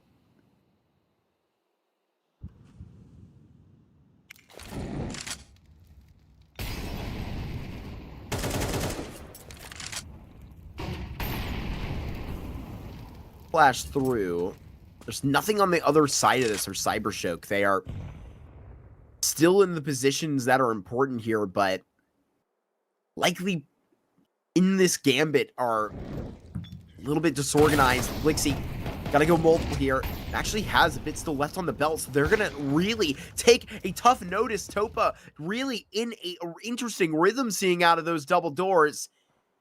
Signed for his death notice, Vincent. Now it's the A site to be hit up one more time. Particularly awkward when he's alone. Late Lurk's coming, but now they gotta deal with Bitman, who gets beheaded. Blixie gets the one at long, Glowing all for the trade, and drop down. Dimka ambitious, give him tries to follow suit, but CyberShoke shows them the door, and it's a quick end to what was a solid half for CyberShoke.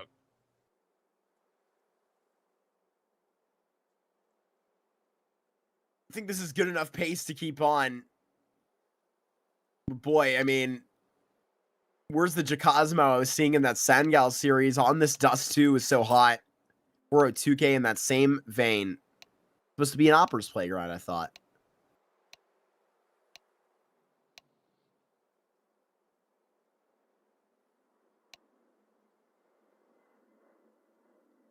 I feel like, as a whole, Passion,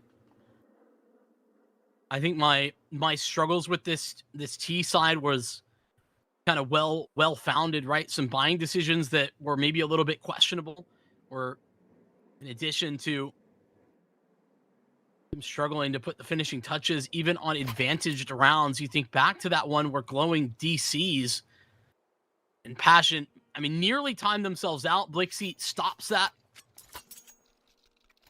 That's more about him, but the cracks showing there for Passion on their map pick. The CT side, though, this could be the difference change that they were looking for.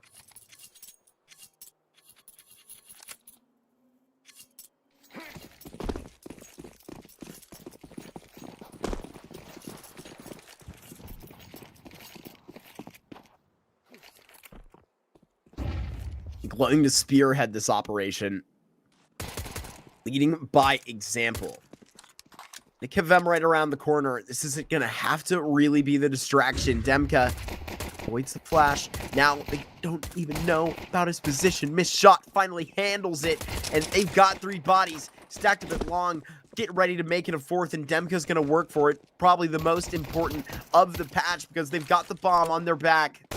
A flash to try and get this down. Phenomen can swim, but at this point is about to be dragged under a 1 versus 4 with 11 HP. Can barely breathe the air.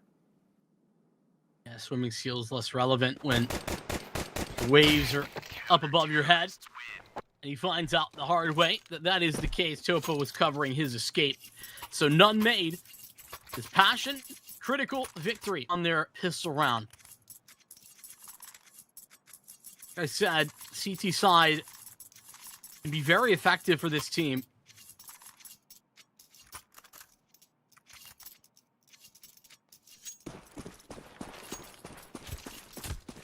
And we're going to get same type of idea here for CYBERSHOKE is what we saw from Passion. No full force buy, but they get the scout. Let Phenomen roam with that thing. He's having a great game anyway. Might as well see if he can get him activated again. Could be a chipping nade, but it seems like we've now seen where exactly it's being teed off to. A couple of deagles, maybe a scope in this. Mustered up by CYBERSHOKE. Out to long. 1 step at a time, Vincent.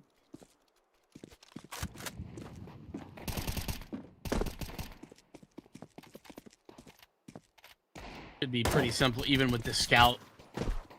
Oh. Yeah, Chasmo just going to step back. Don't want to fight that.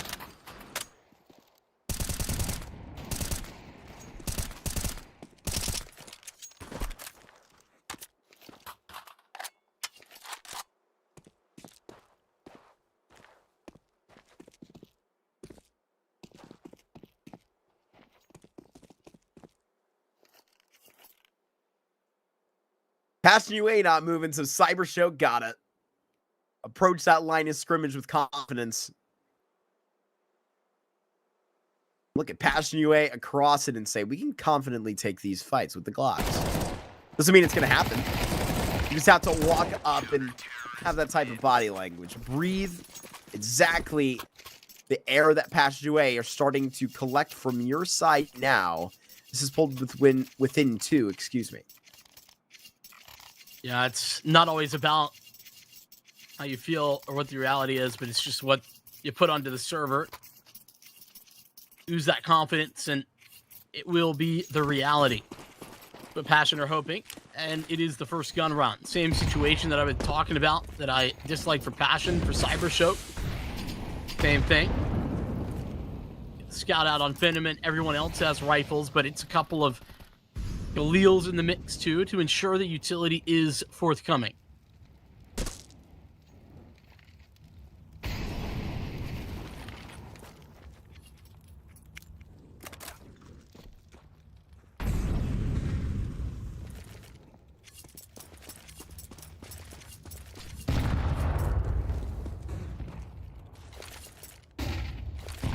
Lining up their next step, that's so much been the point of getting this short control, but it doesn't really feel like they, fortunately, turn the cheek of Cat until middle that is open for it.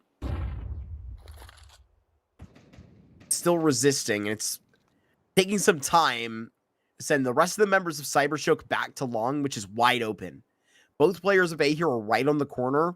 As we get heavier even for expected middle play, expected it for all the weight to be here in short, and Demka is about to find out a whole lot. It is the nade pulled, and Nantaneki's got that second frag, so CYBERSHOKE rolling up into the site now. Have to get this rest of the bar. Got to cross this gap, Vincent. If you can't do that, there's no making the way. Phenomen switches out, and it's in a 2v3, but they're not afraid to approach it. Yeah, they got the plan for long. Phenomen has decisively moved away from that. Topa's heading that way, but it's super late. And it kind of stalls Kivim out until Topa makes the first contact. But off angle for Phenomen. He's got the early look. Now Kivim just probably wants to walk away to save. I don't think you go for this. He doesn't have a kit. I guess there is one right in front of him, but He's just chilling, waiting for everyone to make their escape, might grab an exit, and then run. Not going to do the exit part, instead run right after they cross Now by. he is. Patiently walk out prior to CYBERSHOKE. Still shaking that tree on this dust too, even when it seemed like the CT side was getting uprooted for it. Gotta talk about this. Good old TC on the mic. That's right. I think it's, one of the best decisions that Passion UA could make off the back of getting picked apart by, Fnatic more than anyone, but, losing Kane as well. I think that this was the right move to put your faith in a high-profile coach who's proven it over many years.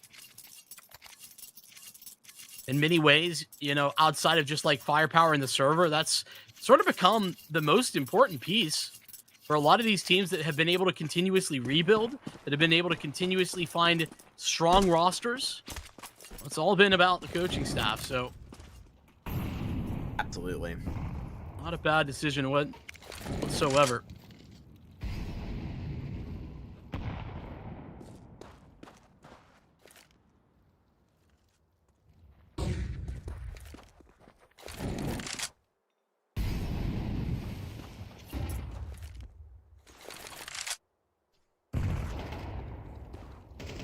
It's an opening frag, and it's taking Woro 2K directly out of this conversation. Bring them back. Seems like CYBERSHOKE figured this out now. There's no smoke to come off, and Kavem and Topa, they end up rooting 2 kills in this exchange. This is standing up with both of your fists and fighting in middle. Right here, you still may be expecting another punch. Maybe not this quickly, though. Gotta go this quickly. And just realized it in the elevator, tapping down. That's a lot of damage done. And Ataneki makes the difference, all on their lonesome, going up catwalk. Smoke to cover off the cross, so the bomb can be planted uncontested. Flank's coming. Topa's been here every time, and Blixie knows just as much. And he's got him again. Topa devastated on that flank every time they've retaken A.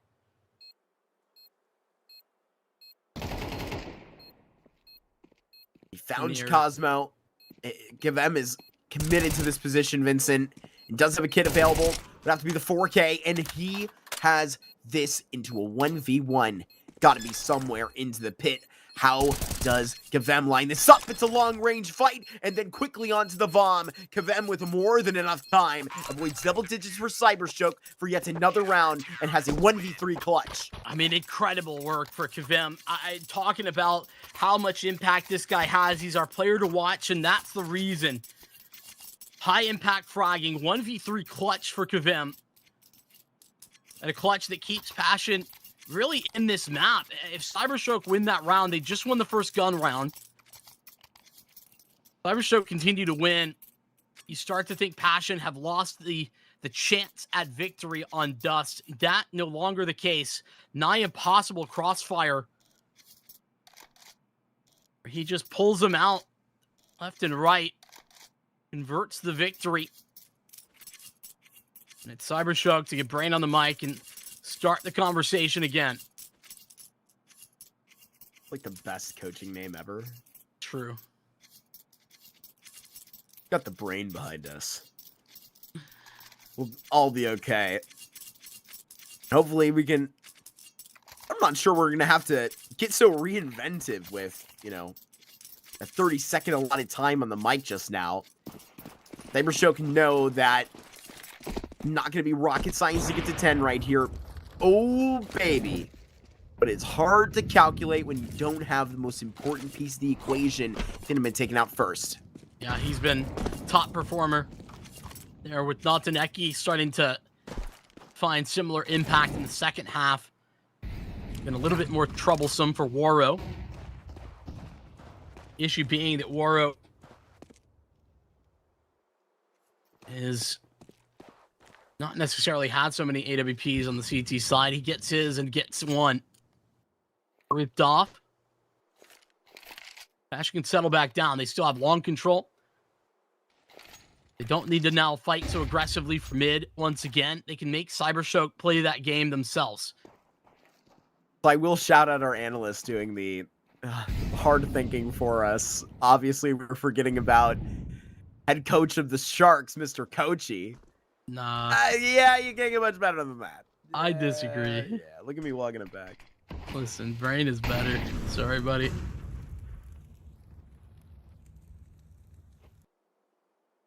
Better than this long Chakazmo? push. Better than this long push. Ooh.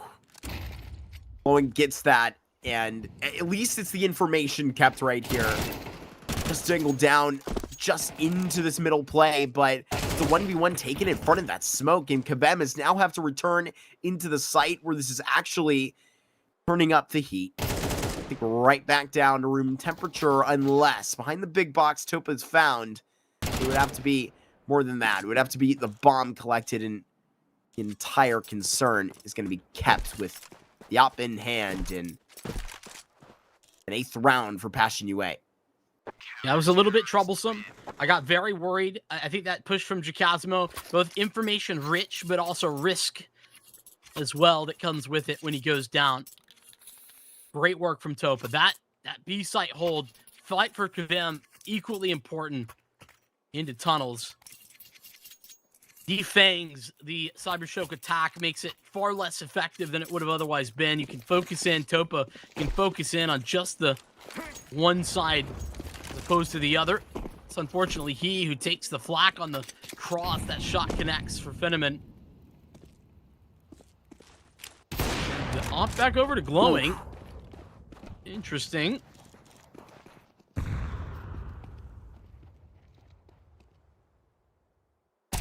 I can line them up right here. Gonna have to flick, and good to do so. But if this is gonna be a simple line play, keep it going. Topa has a good headshot right now, and we'll just weather the storm. But now you get presented, and you just saw two different faces. Nataneki knows that he's got a double dip and attempts, but is not successful. Passion UA brought us to a tied game, Vincent. This Dust 2 is being brought back to normal.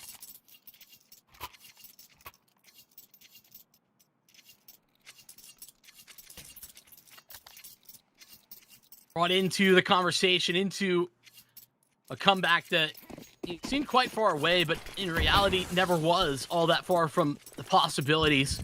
We'll toss a smoke for the cross this time. Don't want the same situation that happened to Topa last round to go again. Double AWP for the CTs. Kavem wheels the secondary. It's Topa. The first contact out at long.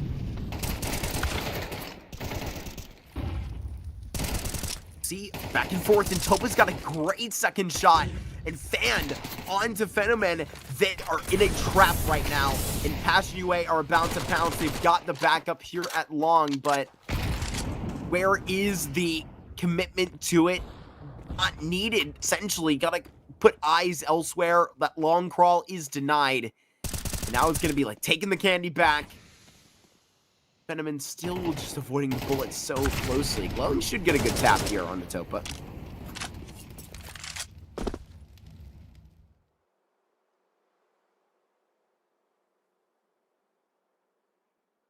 Still relatively winnable despite the HP that Fenneman's working with.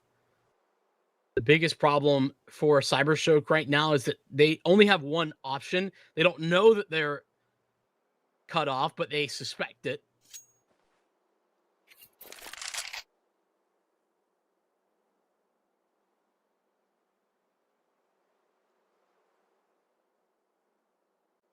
Low crawl, but into the AWP should be the end of it.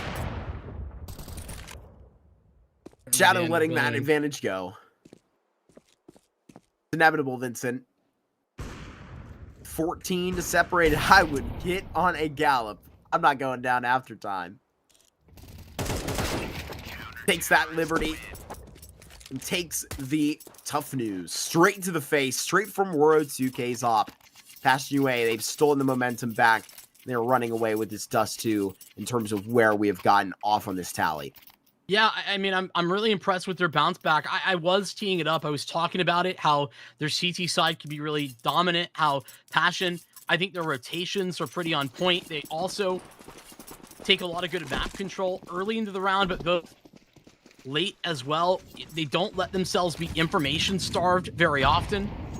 And of course, Waro, a big part of that, as he grabs another opener once again. Oh, he might be caught though, and he is. That's ridiculous. Levique is just, it's a wild bullet, spam through the smoke. Jacasmo recovers, and Blixie was hoping that he could help the rest of his team sprinting up catwalk. Instead, it's he who's left alone.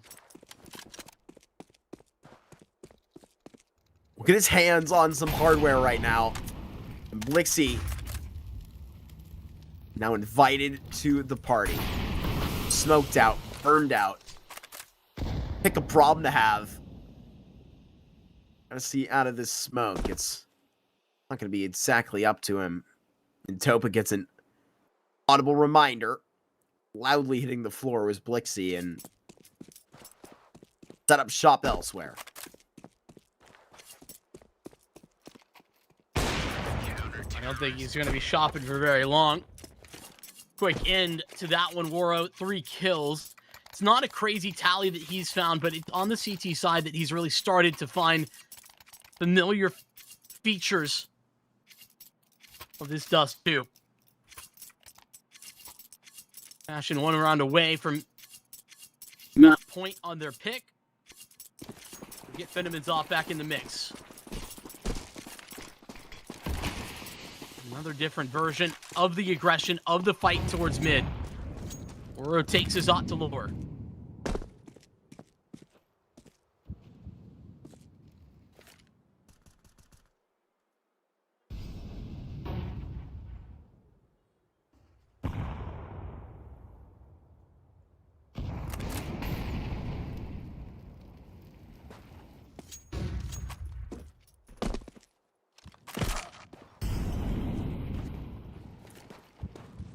To give attention to the long corner, bit of support back, and Waro onto the ramp. This minute 10 posture, Passion know that they're not going to exactly have the resources to fully wrestle in middle. That's why they gamble on one site and then go and just do some detective work on the other. Looking through upper tons right now. Kavem is just going to be on this as an individual. But past that nade, getting this frag over on the other side, it's going to be the same thing attempted. Too much aggression all at once, but right into the bounce of Waro 2K. How much are you going to be able to get? It's a quick trade on this op, and Demka can keep this line alive, but you're not bulletproof through that smoke. And now Topa around this corner. They've made it in time, Vincent. Bomb plant denied. Passion UA, and a 2v1 to a 1v1 to 12 rounds on their map pick. And it's yet another Kavem clutch. Yes, that one more of a trade, but another 1v1 to tack on to what he has been doing. Kavem has been the key rifler for Passion. A big step up from Topa, who was struggling at the beginning of this half to have impact on those A retakes, as I was highlighting. Big rounds on B, big rounds up at long. The team starting to fly forward with 3 chances close up against CYBERSHOKE, who take their final tactical pause. Limitations in this round for CYBERSHOKE. Even how they discuss how to correctly iterate on what they have been seeing previously. 3 of their rifles are Galil's. In fact, they add another one.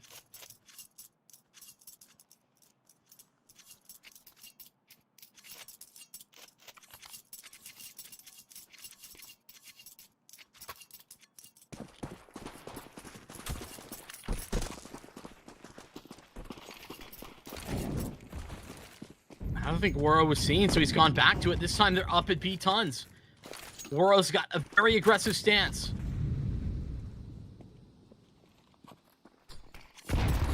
This opening kill and run away with it. Has the support up top. And these smokes are currently here. It gives him the protection that he needs to actually swing for this. And Glowing winning this shot. It's the first gunfight that they just delivered to Demka.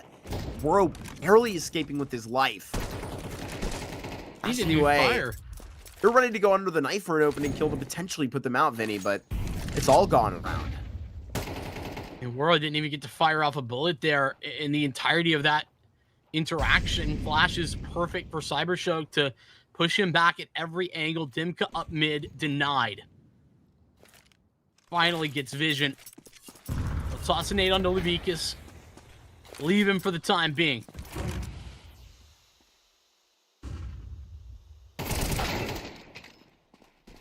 Huge fight that just turns the key in middle, and now there is nobody stopping you. Set up shop for it. We'll go on to 23, and this Dust 2 just keeps getting better.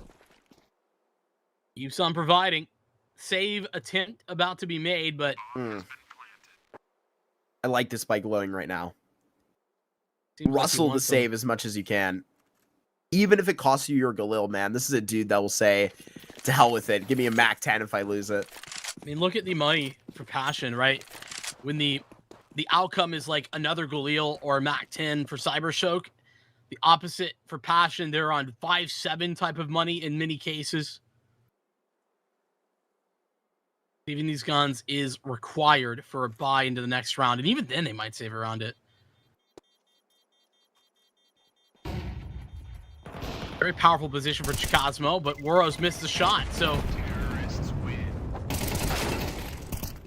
Oh, and they got them all. They take everything. Unbelievable. Left with nothing are Passion.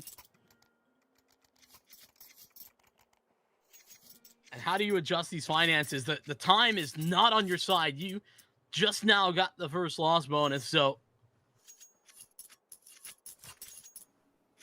Feels like a required full eco, but even then, you know, Dimka, Topa, not as healthy as you would hope.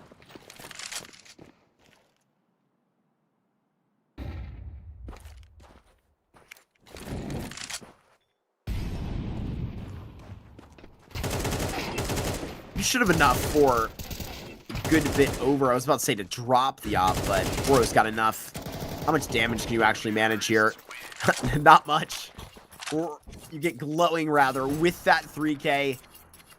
You put yourselves to 24 rounds. Boy, we opened up into a great look. Each of our first maps today, obviously we went all 3 in our first 2 series, but this is going to be where Passion and CYBERSHOKE, I feel like, release a lot of energy into this. It's such a neck-and-neck feel.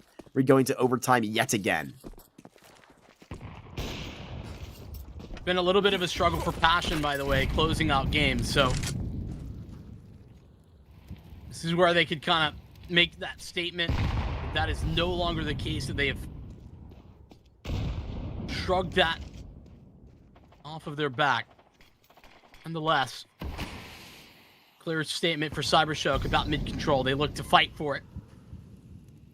Or smoke expires, replaced by the CTs, and so CYBERSHOKE look towards Catwalk. They scale in that direction in order to take some space. That's a little bit of a different wrinkle. Wuro boosted up onto the blue bin over at Long. Right now the bomb is towards Long, but with all this map control, CYBERSHOKE could go anywhere.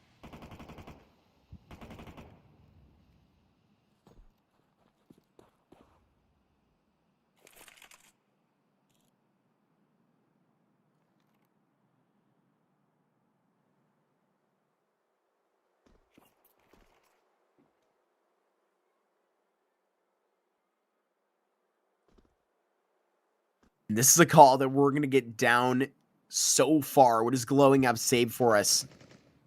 On this B side. Just gave his final tease towards A, and now there's no faking this. 30 seconds left, and you've got to crack these 2 B players. Kavem and Demka have been so powerful in this game so far. Got to go even further. Haven't seen to Demka in 20 seconds left. Just Bob ducking down all the way on this site. 15 seconds, and now Blixie's got to get his hands on the hardware, on the bomb, and back to the site. But you're put into cuffs. It is Wuro 2K to just deliver the investigation of what comes up through it. It'll be Passion UA to bring this back, and it's a 13-11 victory, but they finally screw the cap on their map pick. I mean, a fantastic recovery, man. That's the other thing. It was down pretty significantly there in the first half. It was CYBERSHOKE looking unstoppable. And the CT side turn was exactly what they needed. They go into a little bit of a tough start to the half, but fantastic Kavim 1v3 that really changes the tide. We have a whole lot more to talk about, but it's going to be cool to take away all those details on what went right there for Passion on map number 1. Well, thank you very much. There we're looking at a excellent recovery coming through from Passion UA, off to a little bit of a rocky start. Honestly, missing out on a lot of opportunities that had me a little bit concerned here for how they were going to be able to look. A couple advantages that were sent the wrong way, some things overlooked, a lot of huge multi-kills coming through from CYBERSHOKE. And if you want to lean on some of the opportunities and availability of this team here, it's that firepower here, it's that intensity that CYBERSHOKE bring to the table out of the gates. They got the good start that we were hoping to see out of them if they wanted to really lift off in this matchup here. But the resilience, the ability here from this team to come back there, the impact in that second half really coming through here off the back of a great defensive effort from CYBERSHOKE, being able to, constantly work the map control here, having your anchors thrive as much as they were with the multi-kills. I mean, we can just see the amount of highlights that go on here. On some of the extremities on the B side, especially having a lot of successful defenses. That goes a long way in terms of being able to try and close out maps and be able to show the comfort right there. The fact that they did bring that to the table is a good sign. That means your pieces are hitting their shots. They're firing on all cylinders right now for the side of CYBERSHOKE, but it didn't quite lead to a conversion in that second half. That's where the difficulties really come into fruition, and the fact that they do struggle a little bit on that T side, kind of a surprise for me here. Got off to a good pistol start for Passion UA. That allows them to lift off here, set the tone early, but CYBERSHOKE didn't go completely absent on their T side at all. They had some successful rounds. They had some good moments where they were able to apply some pressure here, especially early and out of the gates here. Being able to strike in the first gun round shows a lot of success. I think the big difference maker, though, for me, at the turn of the second half was when Waro took the opportunity with the AWP. A lot of opening picks coming through from him. A lot of high impact rounds there where he was able to threaten multi-kills and catch them by surprise. I think that is the biggest sign right now for Passion UA, is that he was able to really step up to the plate defensively and bring that on home for his squad. That's going to do a lot in terms of building up the confidence right now for Passion UA, especially heading into Mirage. They know that it got a little bit more tricky on their map pick, but beating a team twice, especially in only a week, is not an easy task. It took them a little bit more efficiency towards the tail end, but they just had enough in the tank here. And again, World 2K, a big facilitator, big catalyst of this comeback effort, being able to do it. I mean, Kavim as well, with the clutch factor that he brought in that second half, that really shatters them.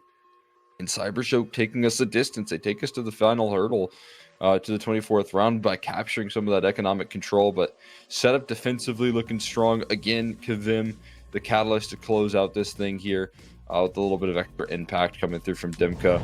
As you expect, some of the riflers on this squad, incredibly strong for Passion UA. They're able to string it together with their opper, lifting them off in a lot of opening duels. That's the perfect way to close for Passion UA. Even though it wasn't easy, even though it wasn't as easy as last time, it still looks very good in the finish. They figure it out. And again, that's a good system to build upon here in the future.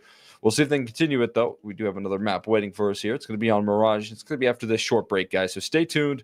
Keep it locked. We'll be right back.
And we are back here once again, ready to look to close out here. If it's Passion UA trying to do so in 2, and it's CYBERSHOKE having to bounce back here. Good news is they're on their map pick. They looked a lot better than the last go around here in that last series. Bad news is they couldn't quite finish a strong start here on Dust 2, something that we highlighted was important for them to come into it with here. And Vincent, you know, we got everything that they asked for in the early stages. It was now about finishing off with their leads, and they couldn't quite make that happen.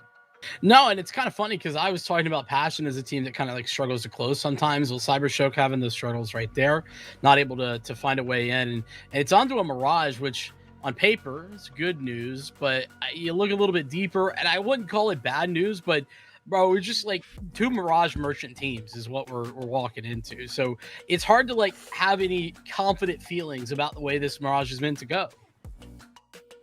Yeah. I mean, Marky, looking at what happened there in the closing statements, looking at who stepped up to the plate, is there anything that kind of surprised you towards the tail end of Dust 2? I kind of highlighted Waro's success. Do you think that will carry it over into Mirage?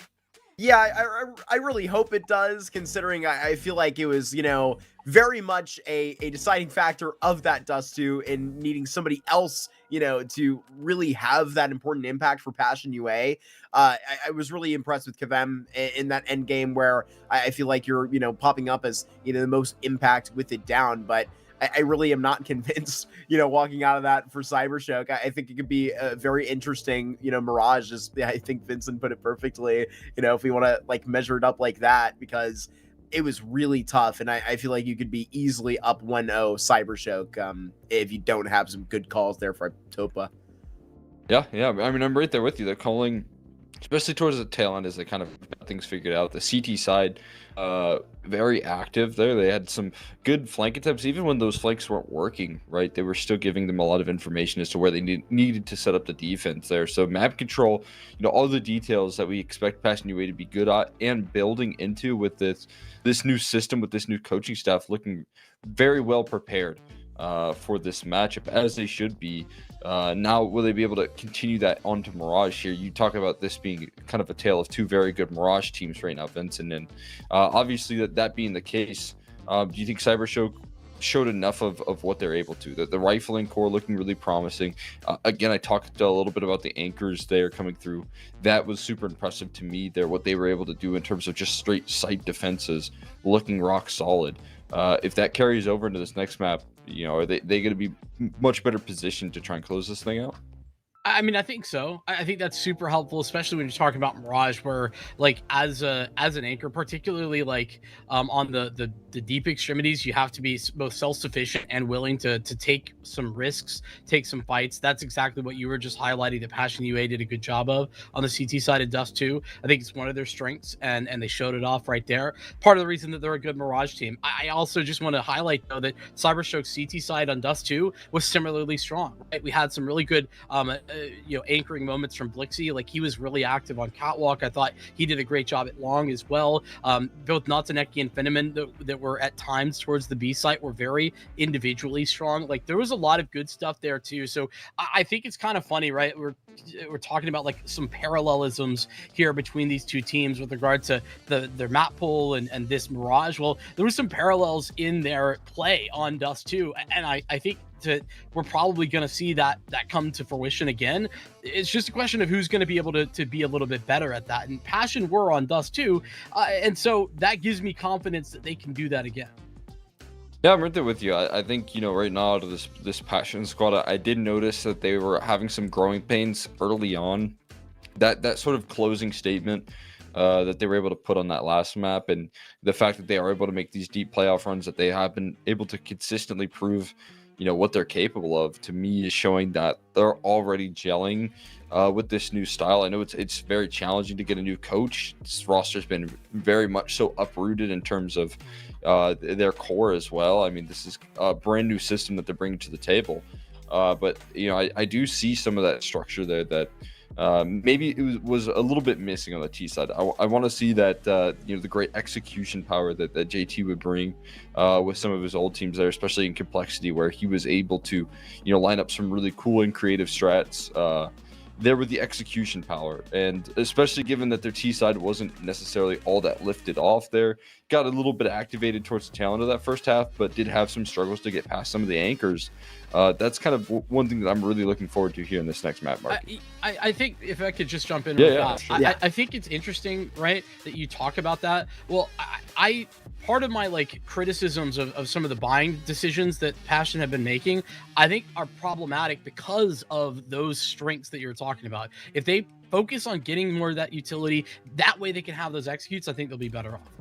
Yeah, I'm right there with you. We'll see what they can bring to the table here. We're all ready to hop on into the action here. So, fellas, feel free to take it away. Well, all right. We got this second map. It is Mirage toting up here, and it should be a good one. The CT side face we seen to Passion UA first to just get that win in their 24-round first map. Yeah, it took us down to the wire, man. That's for sure. CYBERSHOKE had a lot of good looks. I do also think, Cole talked about it a lot on the desk, so I didn't really want to recover that, but Kavem's impact in those clutches, so transitional. Putting Passion into good positions. It's CYBERSHOKE in the better position on the pistol round. Look at the bomb plant, uncontested. Love this. And Glowing about to backstab literally onto his opposing IGL. That's what they're waiting for. What is this feeling shifting over onto the jungle side? The flight to go to CT, and they literally avoid Glowing. It's perfect, but, there's your back end. There's Woro 2K gone, so they gotta go fast. And so these Glocks in the close range are gonna hit so hard. It is Phenomen to just really get around Triple, and where they heal into CT on their backs, I don't even think they're going to see past the ticket booth. The kit smoke not going to be utilized. Glow's squad with a great couple of shots and a bold A play, and they stand on the business. CYBERSHOKE, they hit up Mirage first. I don't know why we're rerouting for 5 or like 4, I guess, to be fair, because Woro's here, but 4 CT, like, bombs half ticked by the time we get into position to take this fight. I think a little bit questionable for Passion. I don't know what, like, the thought process is. They were so ready, and you only need, like, especially if you can, like, 2-3 split that, like, 2 in jungle, 3 towards CT. I think that's really effective. I'm not sure why they felt like they needed to change that, but they do, and they pay the price. That's a little bit more of a question mark. These stickers are so cool on this gun. I've seen this craft on Twitter recently. Have you? I have. Or Yep. maybe on a different skin, but I think have it works seen pretty well with the heat treated. I think the sticker game has been having a great step up recently. Not that it was ever into the dust, but I've been seeing some creative signs. I'm not sure we're going to be seeing that Deagle hand off too much. And I do have to admit, I did not actually craft one of those heat treated Deagles. It kind of seemed like a waste of my points there. I mean, I think I crafted 2 of them, and it definitely What's the was. one in there right now? Is it not the auto shotgun of some kind? I gotta work on getting that. I don't even know. Yeah, dude, you got to fill up the battle pass I didn't buy the battle pass this time. this season. I'm not gonna lie. I feel a little scammed. This is like the worst battle pass. They should do it. Well, we'll fully like adopt what we're speaking about. If they had like a battle pass this season, what if it was like, Dallas? I was about to say Dallas Major, Austin Major themed. That would be funny. I We could have a agree. bunch of quirky little USA stuff in the Like game. some Not that sprays I'm with like a biased. cowboy hat. Yeah. They do have that already. Too. Maybe a horse. I can make They that do happen. actually have that, but a special one. Well, They've been nothing doing some special. good stuff, and it's pretty special to actually have it going down. This is a great time for CS, and this is the track to qualify for tournaments like that. Is going far in the CCT playoff series, and a big stab back by Passion UA here in their first gun round. And Phenomen is to attempt a 1v3. Smoke put down actually gives him more space to maneuver, and now can lock out multiple 1v1s. Demka just to try and look at the triple. You dirty dog. Almost perfect for that Phenomen, but he's caught in the back lines. That firebox, he gets lit up. A really creative way of checking that too by Dimka. Like, I was a really big fan of Finneman's positioning and how he was approaching that fight, and I think Dimka like took the next step, like, you know, had knowledge of what he was thinking before even he did. So it's a good work from Dimka, good work from Passion, who actually lost the opening duel that round to Glowing, able to recover that A-hold unstoppable 3-man hold towards A, successful for Passion. Gonna go back to mid. Passion a little bit more prepared to fight for it this time, though, as they get the flashback. But Kavem still falls. Silenced again. And another start to the round. CYBERSHOKE feels like they push very hard to Passion UA for actually what they're equipped with right now, but one kill will do quite a lot in that discussion. Respawns on to middle, and the rest of this play goes into apartments, where the next closest link is in ladder room. That's a little bit further than they would have liked.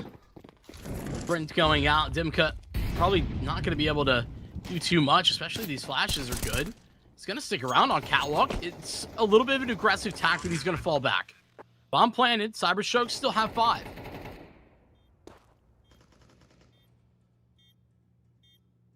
Cosmo goes down. That's Glowing and trying to take this step by step, and even locking that sort of expectation to this. I mean, Woro's, he has to go in this positioning. Try your hand. It's not going to be a great one. Save along the way now. Demka and Topa have 2 AKs on this top. CYBERSHOKE, sure, they take speed back, but in Passion UA will have some sort of emphasis. Walking out. It's another gauge off of the exit. Those extra kills are going to be nice, but It's less money than I thought. Yeah, I don't think that... I was not mathing. I don't think there's really any world where you can be realistic about investments here. Just going to get upgraded pistols for those who can afford. Try to even out that cash. Win around, lose around. Passion in the doldrums of that economy battle. And CYBERSHOKE weather the storm of the one of their own. That was around the Blixie had a Tech 9. There was a couple of SMGs. It's not even close to perfect. Whoa. Close and personal. Can't quite get it done. Woro went swinging into A ramp. And literally all 4 are going to be boxed into jungle. Oh my goodness. It is dooming. It is damning. Those nades stacking one on top of the next. And this is diabolical for CYBERSHOKE right here. Off to quite a pace at the beginning of this Mirage. And Passion UA are just going to wave the white flag and see on to 2 AKs. Attempt to, at least. No messing about, no muss, no fuss. That's kind of what CYBERSHOKE are working on this round. They decide, hey, listen, you know, they saved a couple of guns, but we're still just gonna put some respect on our exec and some good details too. When they find nobody on the site, the exception, you know, they get Woro early, but the secondary nade on the stairs to make life difficult for somebody trying to clean back in and find some victories. Love to see that, man. Vim, what a couple of frags. He doesn't get the AKs or anything, but it's back to what I was saying before, that, you know, CYBERSHOKE, their economy kept somewhat reasonable because of these kills. Those exits in the previous gun round and those from Kavem really help out.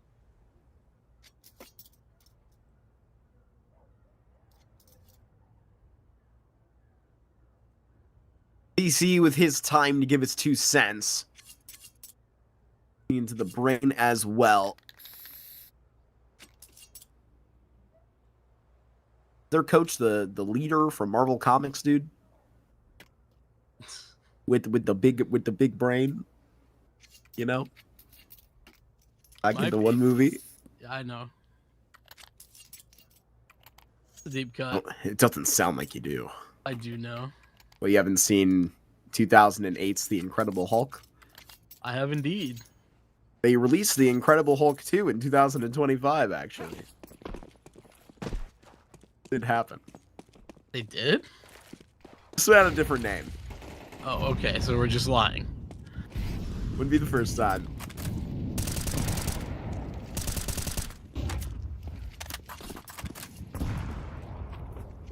Passion. Give themselves a chance to bounce back fast in the half that they start off a little bit lacking. And it is that duel towards A. Saw that from Woro last round. It's Chasmo to first find favorability. Bombs go down. This is locked in at default. Pushing back this Molotovs. Woro next to drop. And in a 4v4, standstill at the moment. May just go to push them back in CT. Just right around this corner. And Demka, what gap does he get? What vision is presented? And let's see, May just go and punish. It's a slaughter. CYBERSHOKE are going to go up to 5 right now. And Passion UA, I've said this a couple of times, are going to try and save their 2 rifles. I'm not sure if Topa's in that range. He's still sticking around. Topa no kit. So gonna have to get the range back for it. Here, put some space between yourself and that bomb. I get nervous. Should be all good, but he survives at 35. That round really shouldn't have been so easy for CYBERSHOKE. Yeah, they got the site pretty freely, but you know they lost one player on the entryway.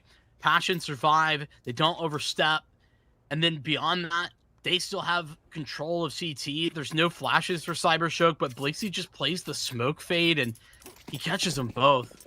Low HP onto one, and just a little bit off kilter for the other. Jumping and trying to dodge those bullets in the air. It's not so successful. Full loss bonus for Passion. Extra money carried over from these saves. All of that going to lead into another purchase round. CYBERSHOKE already looking good. They had that early start. Cole talked about a lot. How important it was and is for CYBERSHOKE to get some of these early leads. Well, they got it before. They couldn't convert, but now they have it even better almost.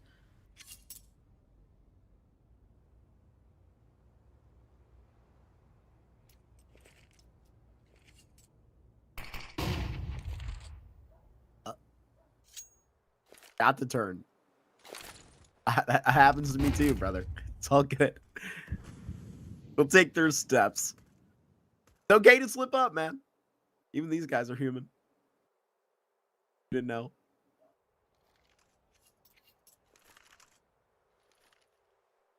Might be okay, but sometimes those mistakes have a high price.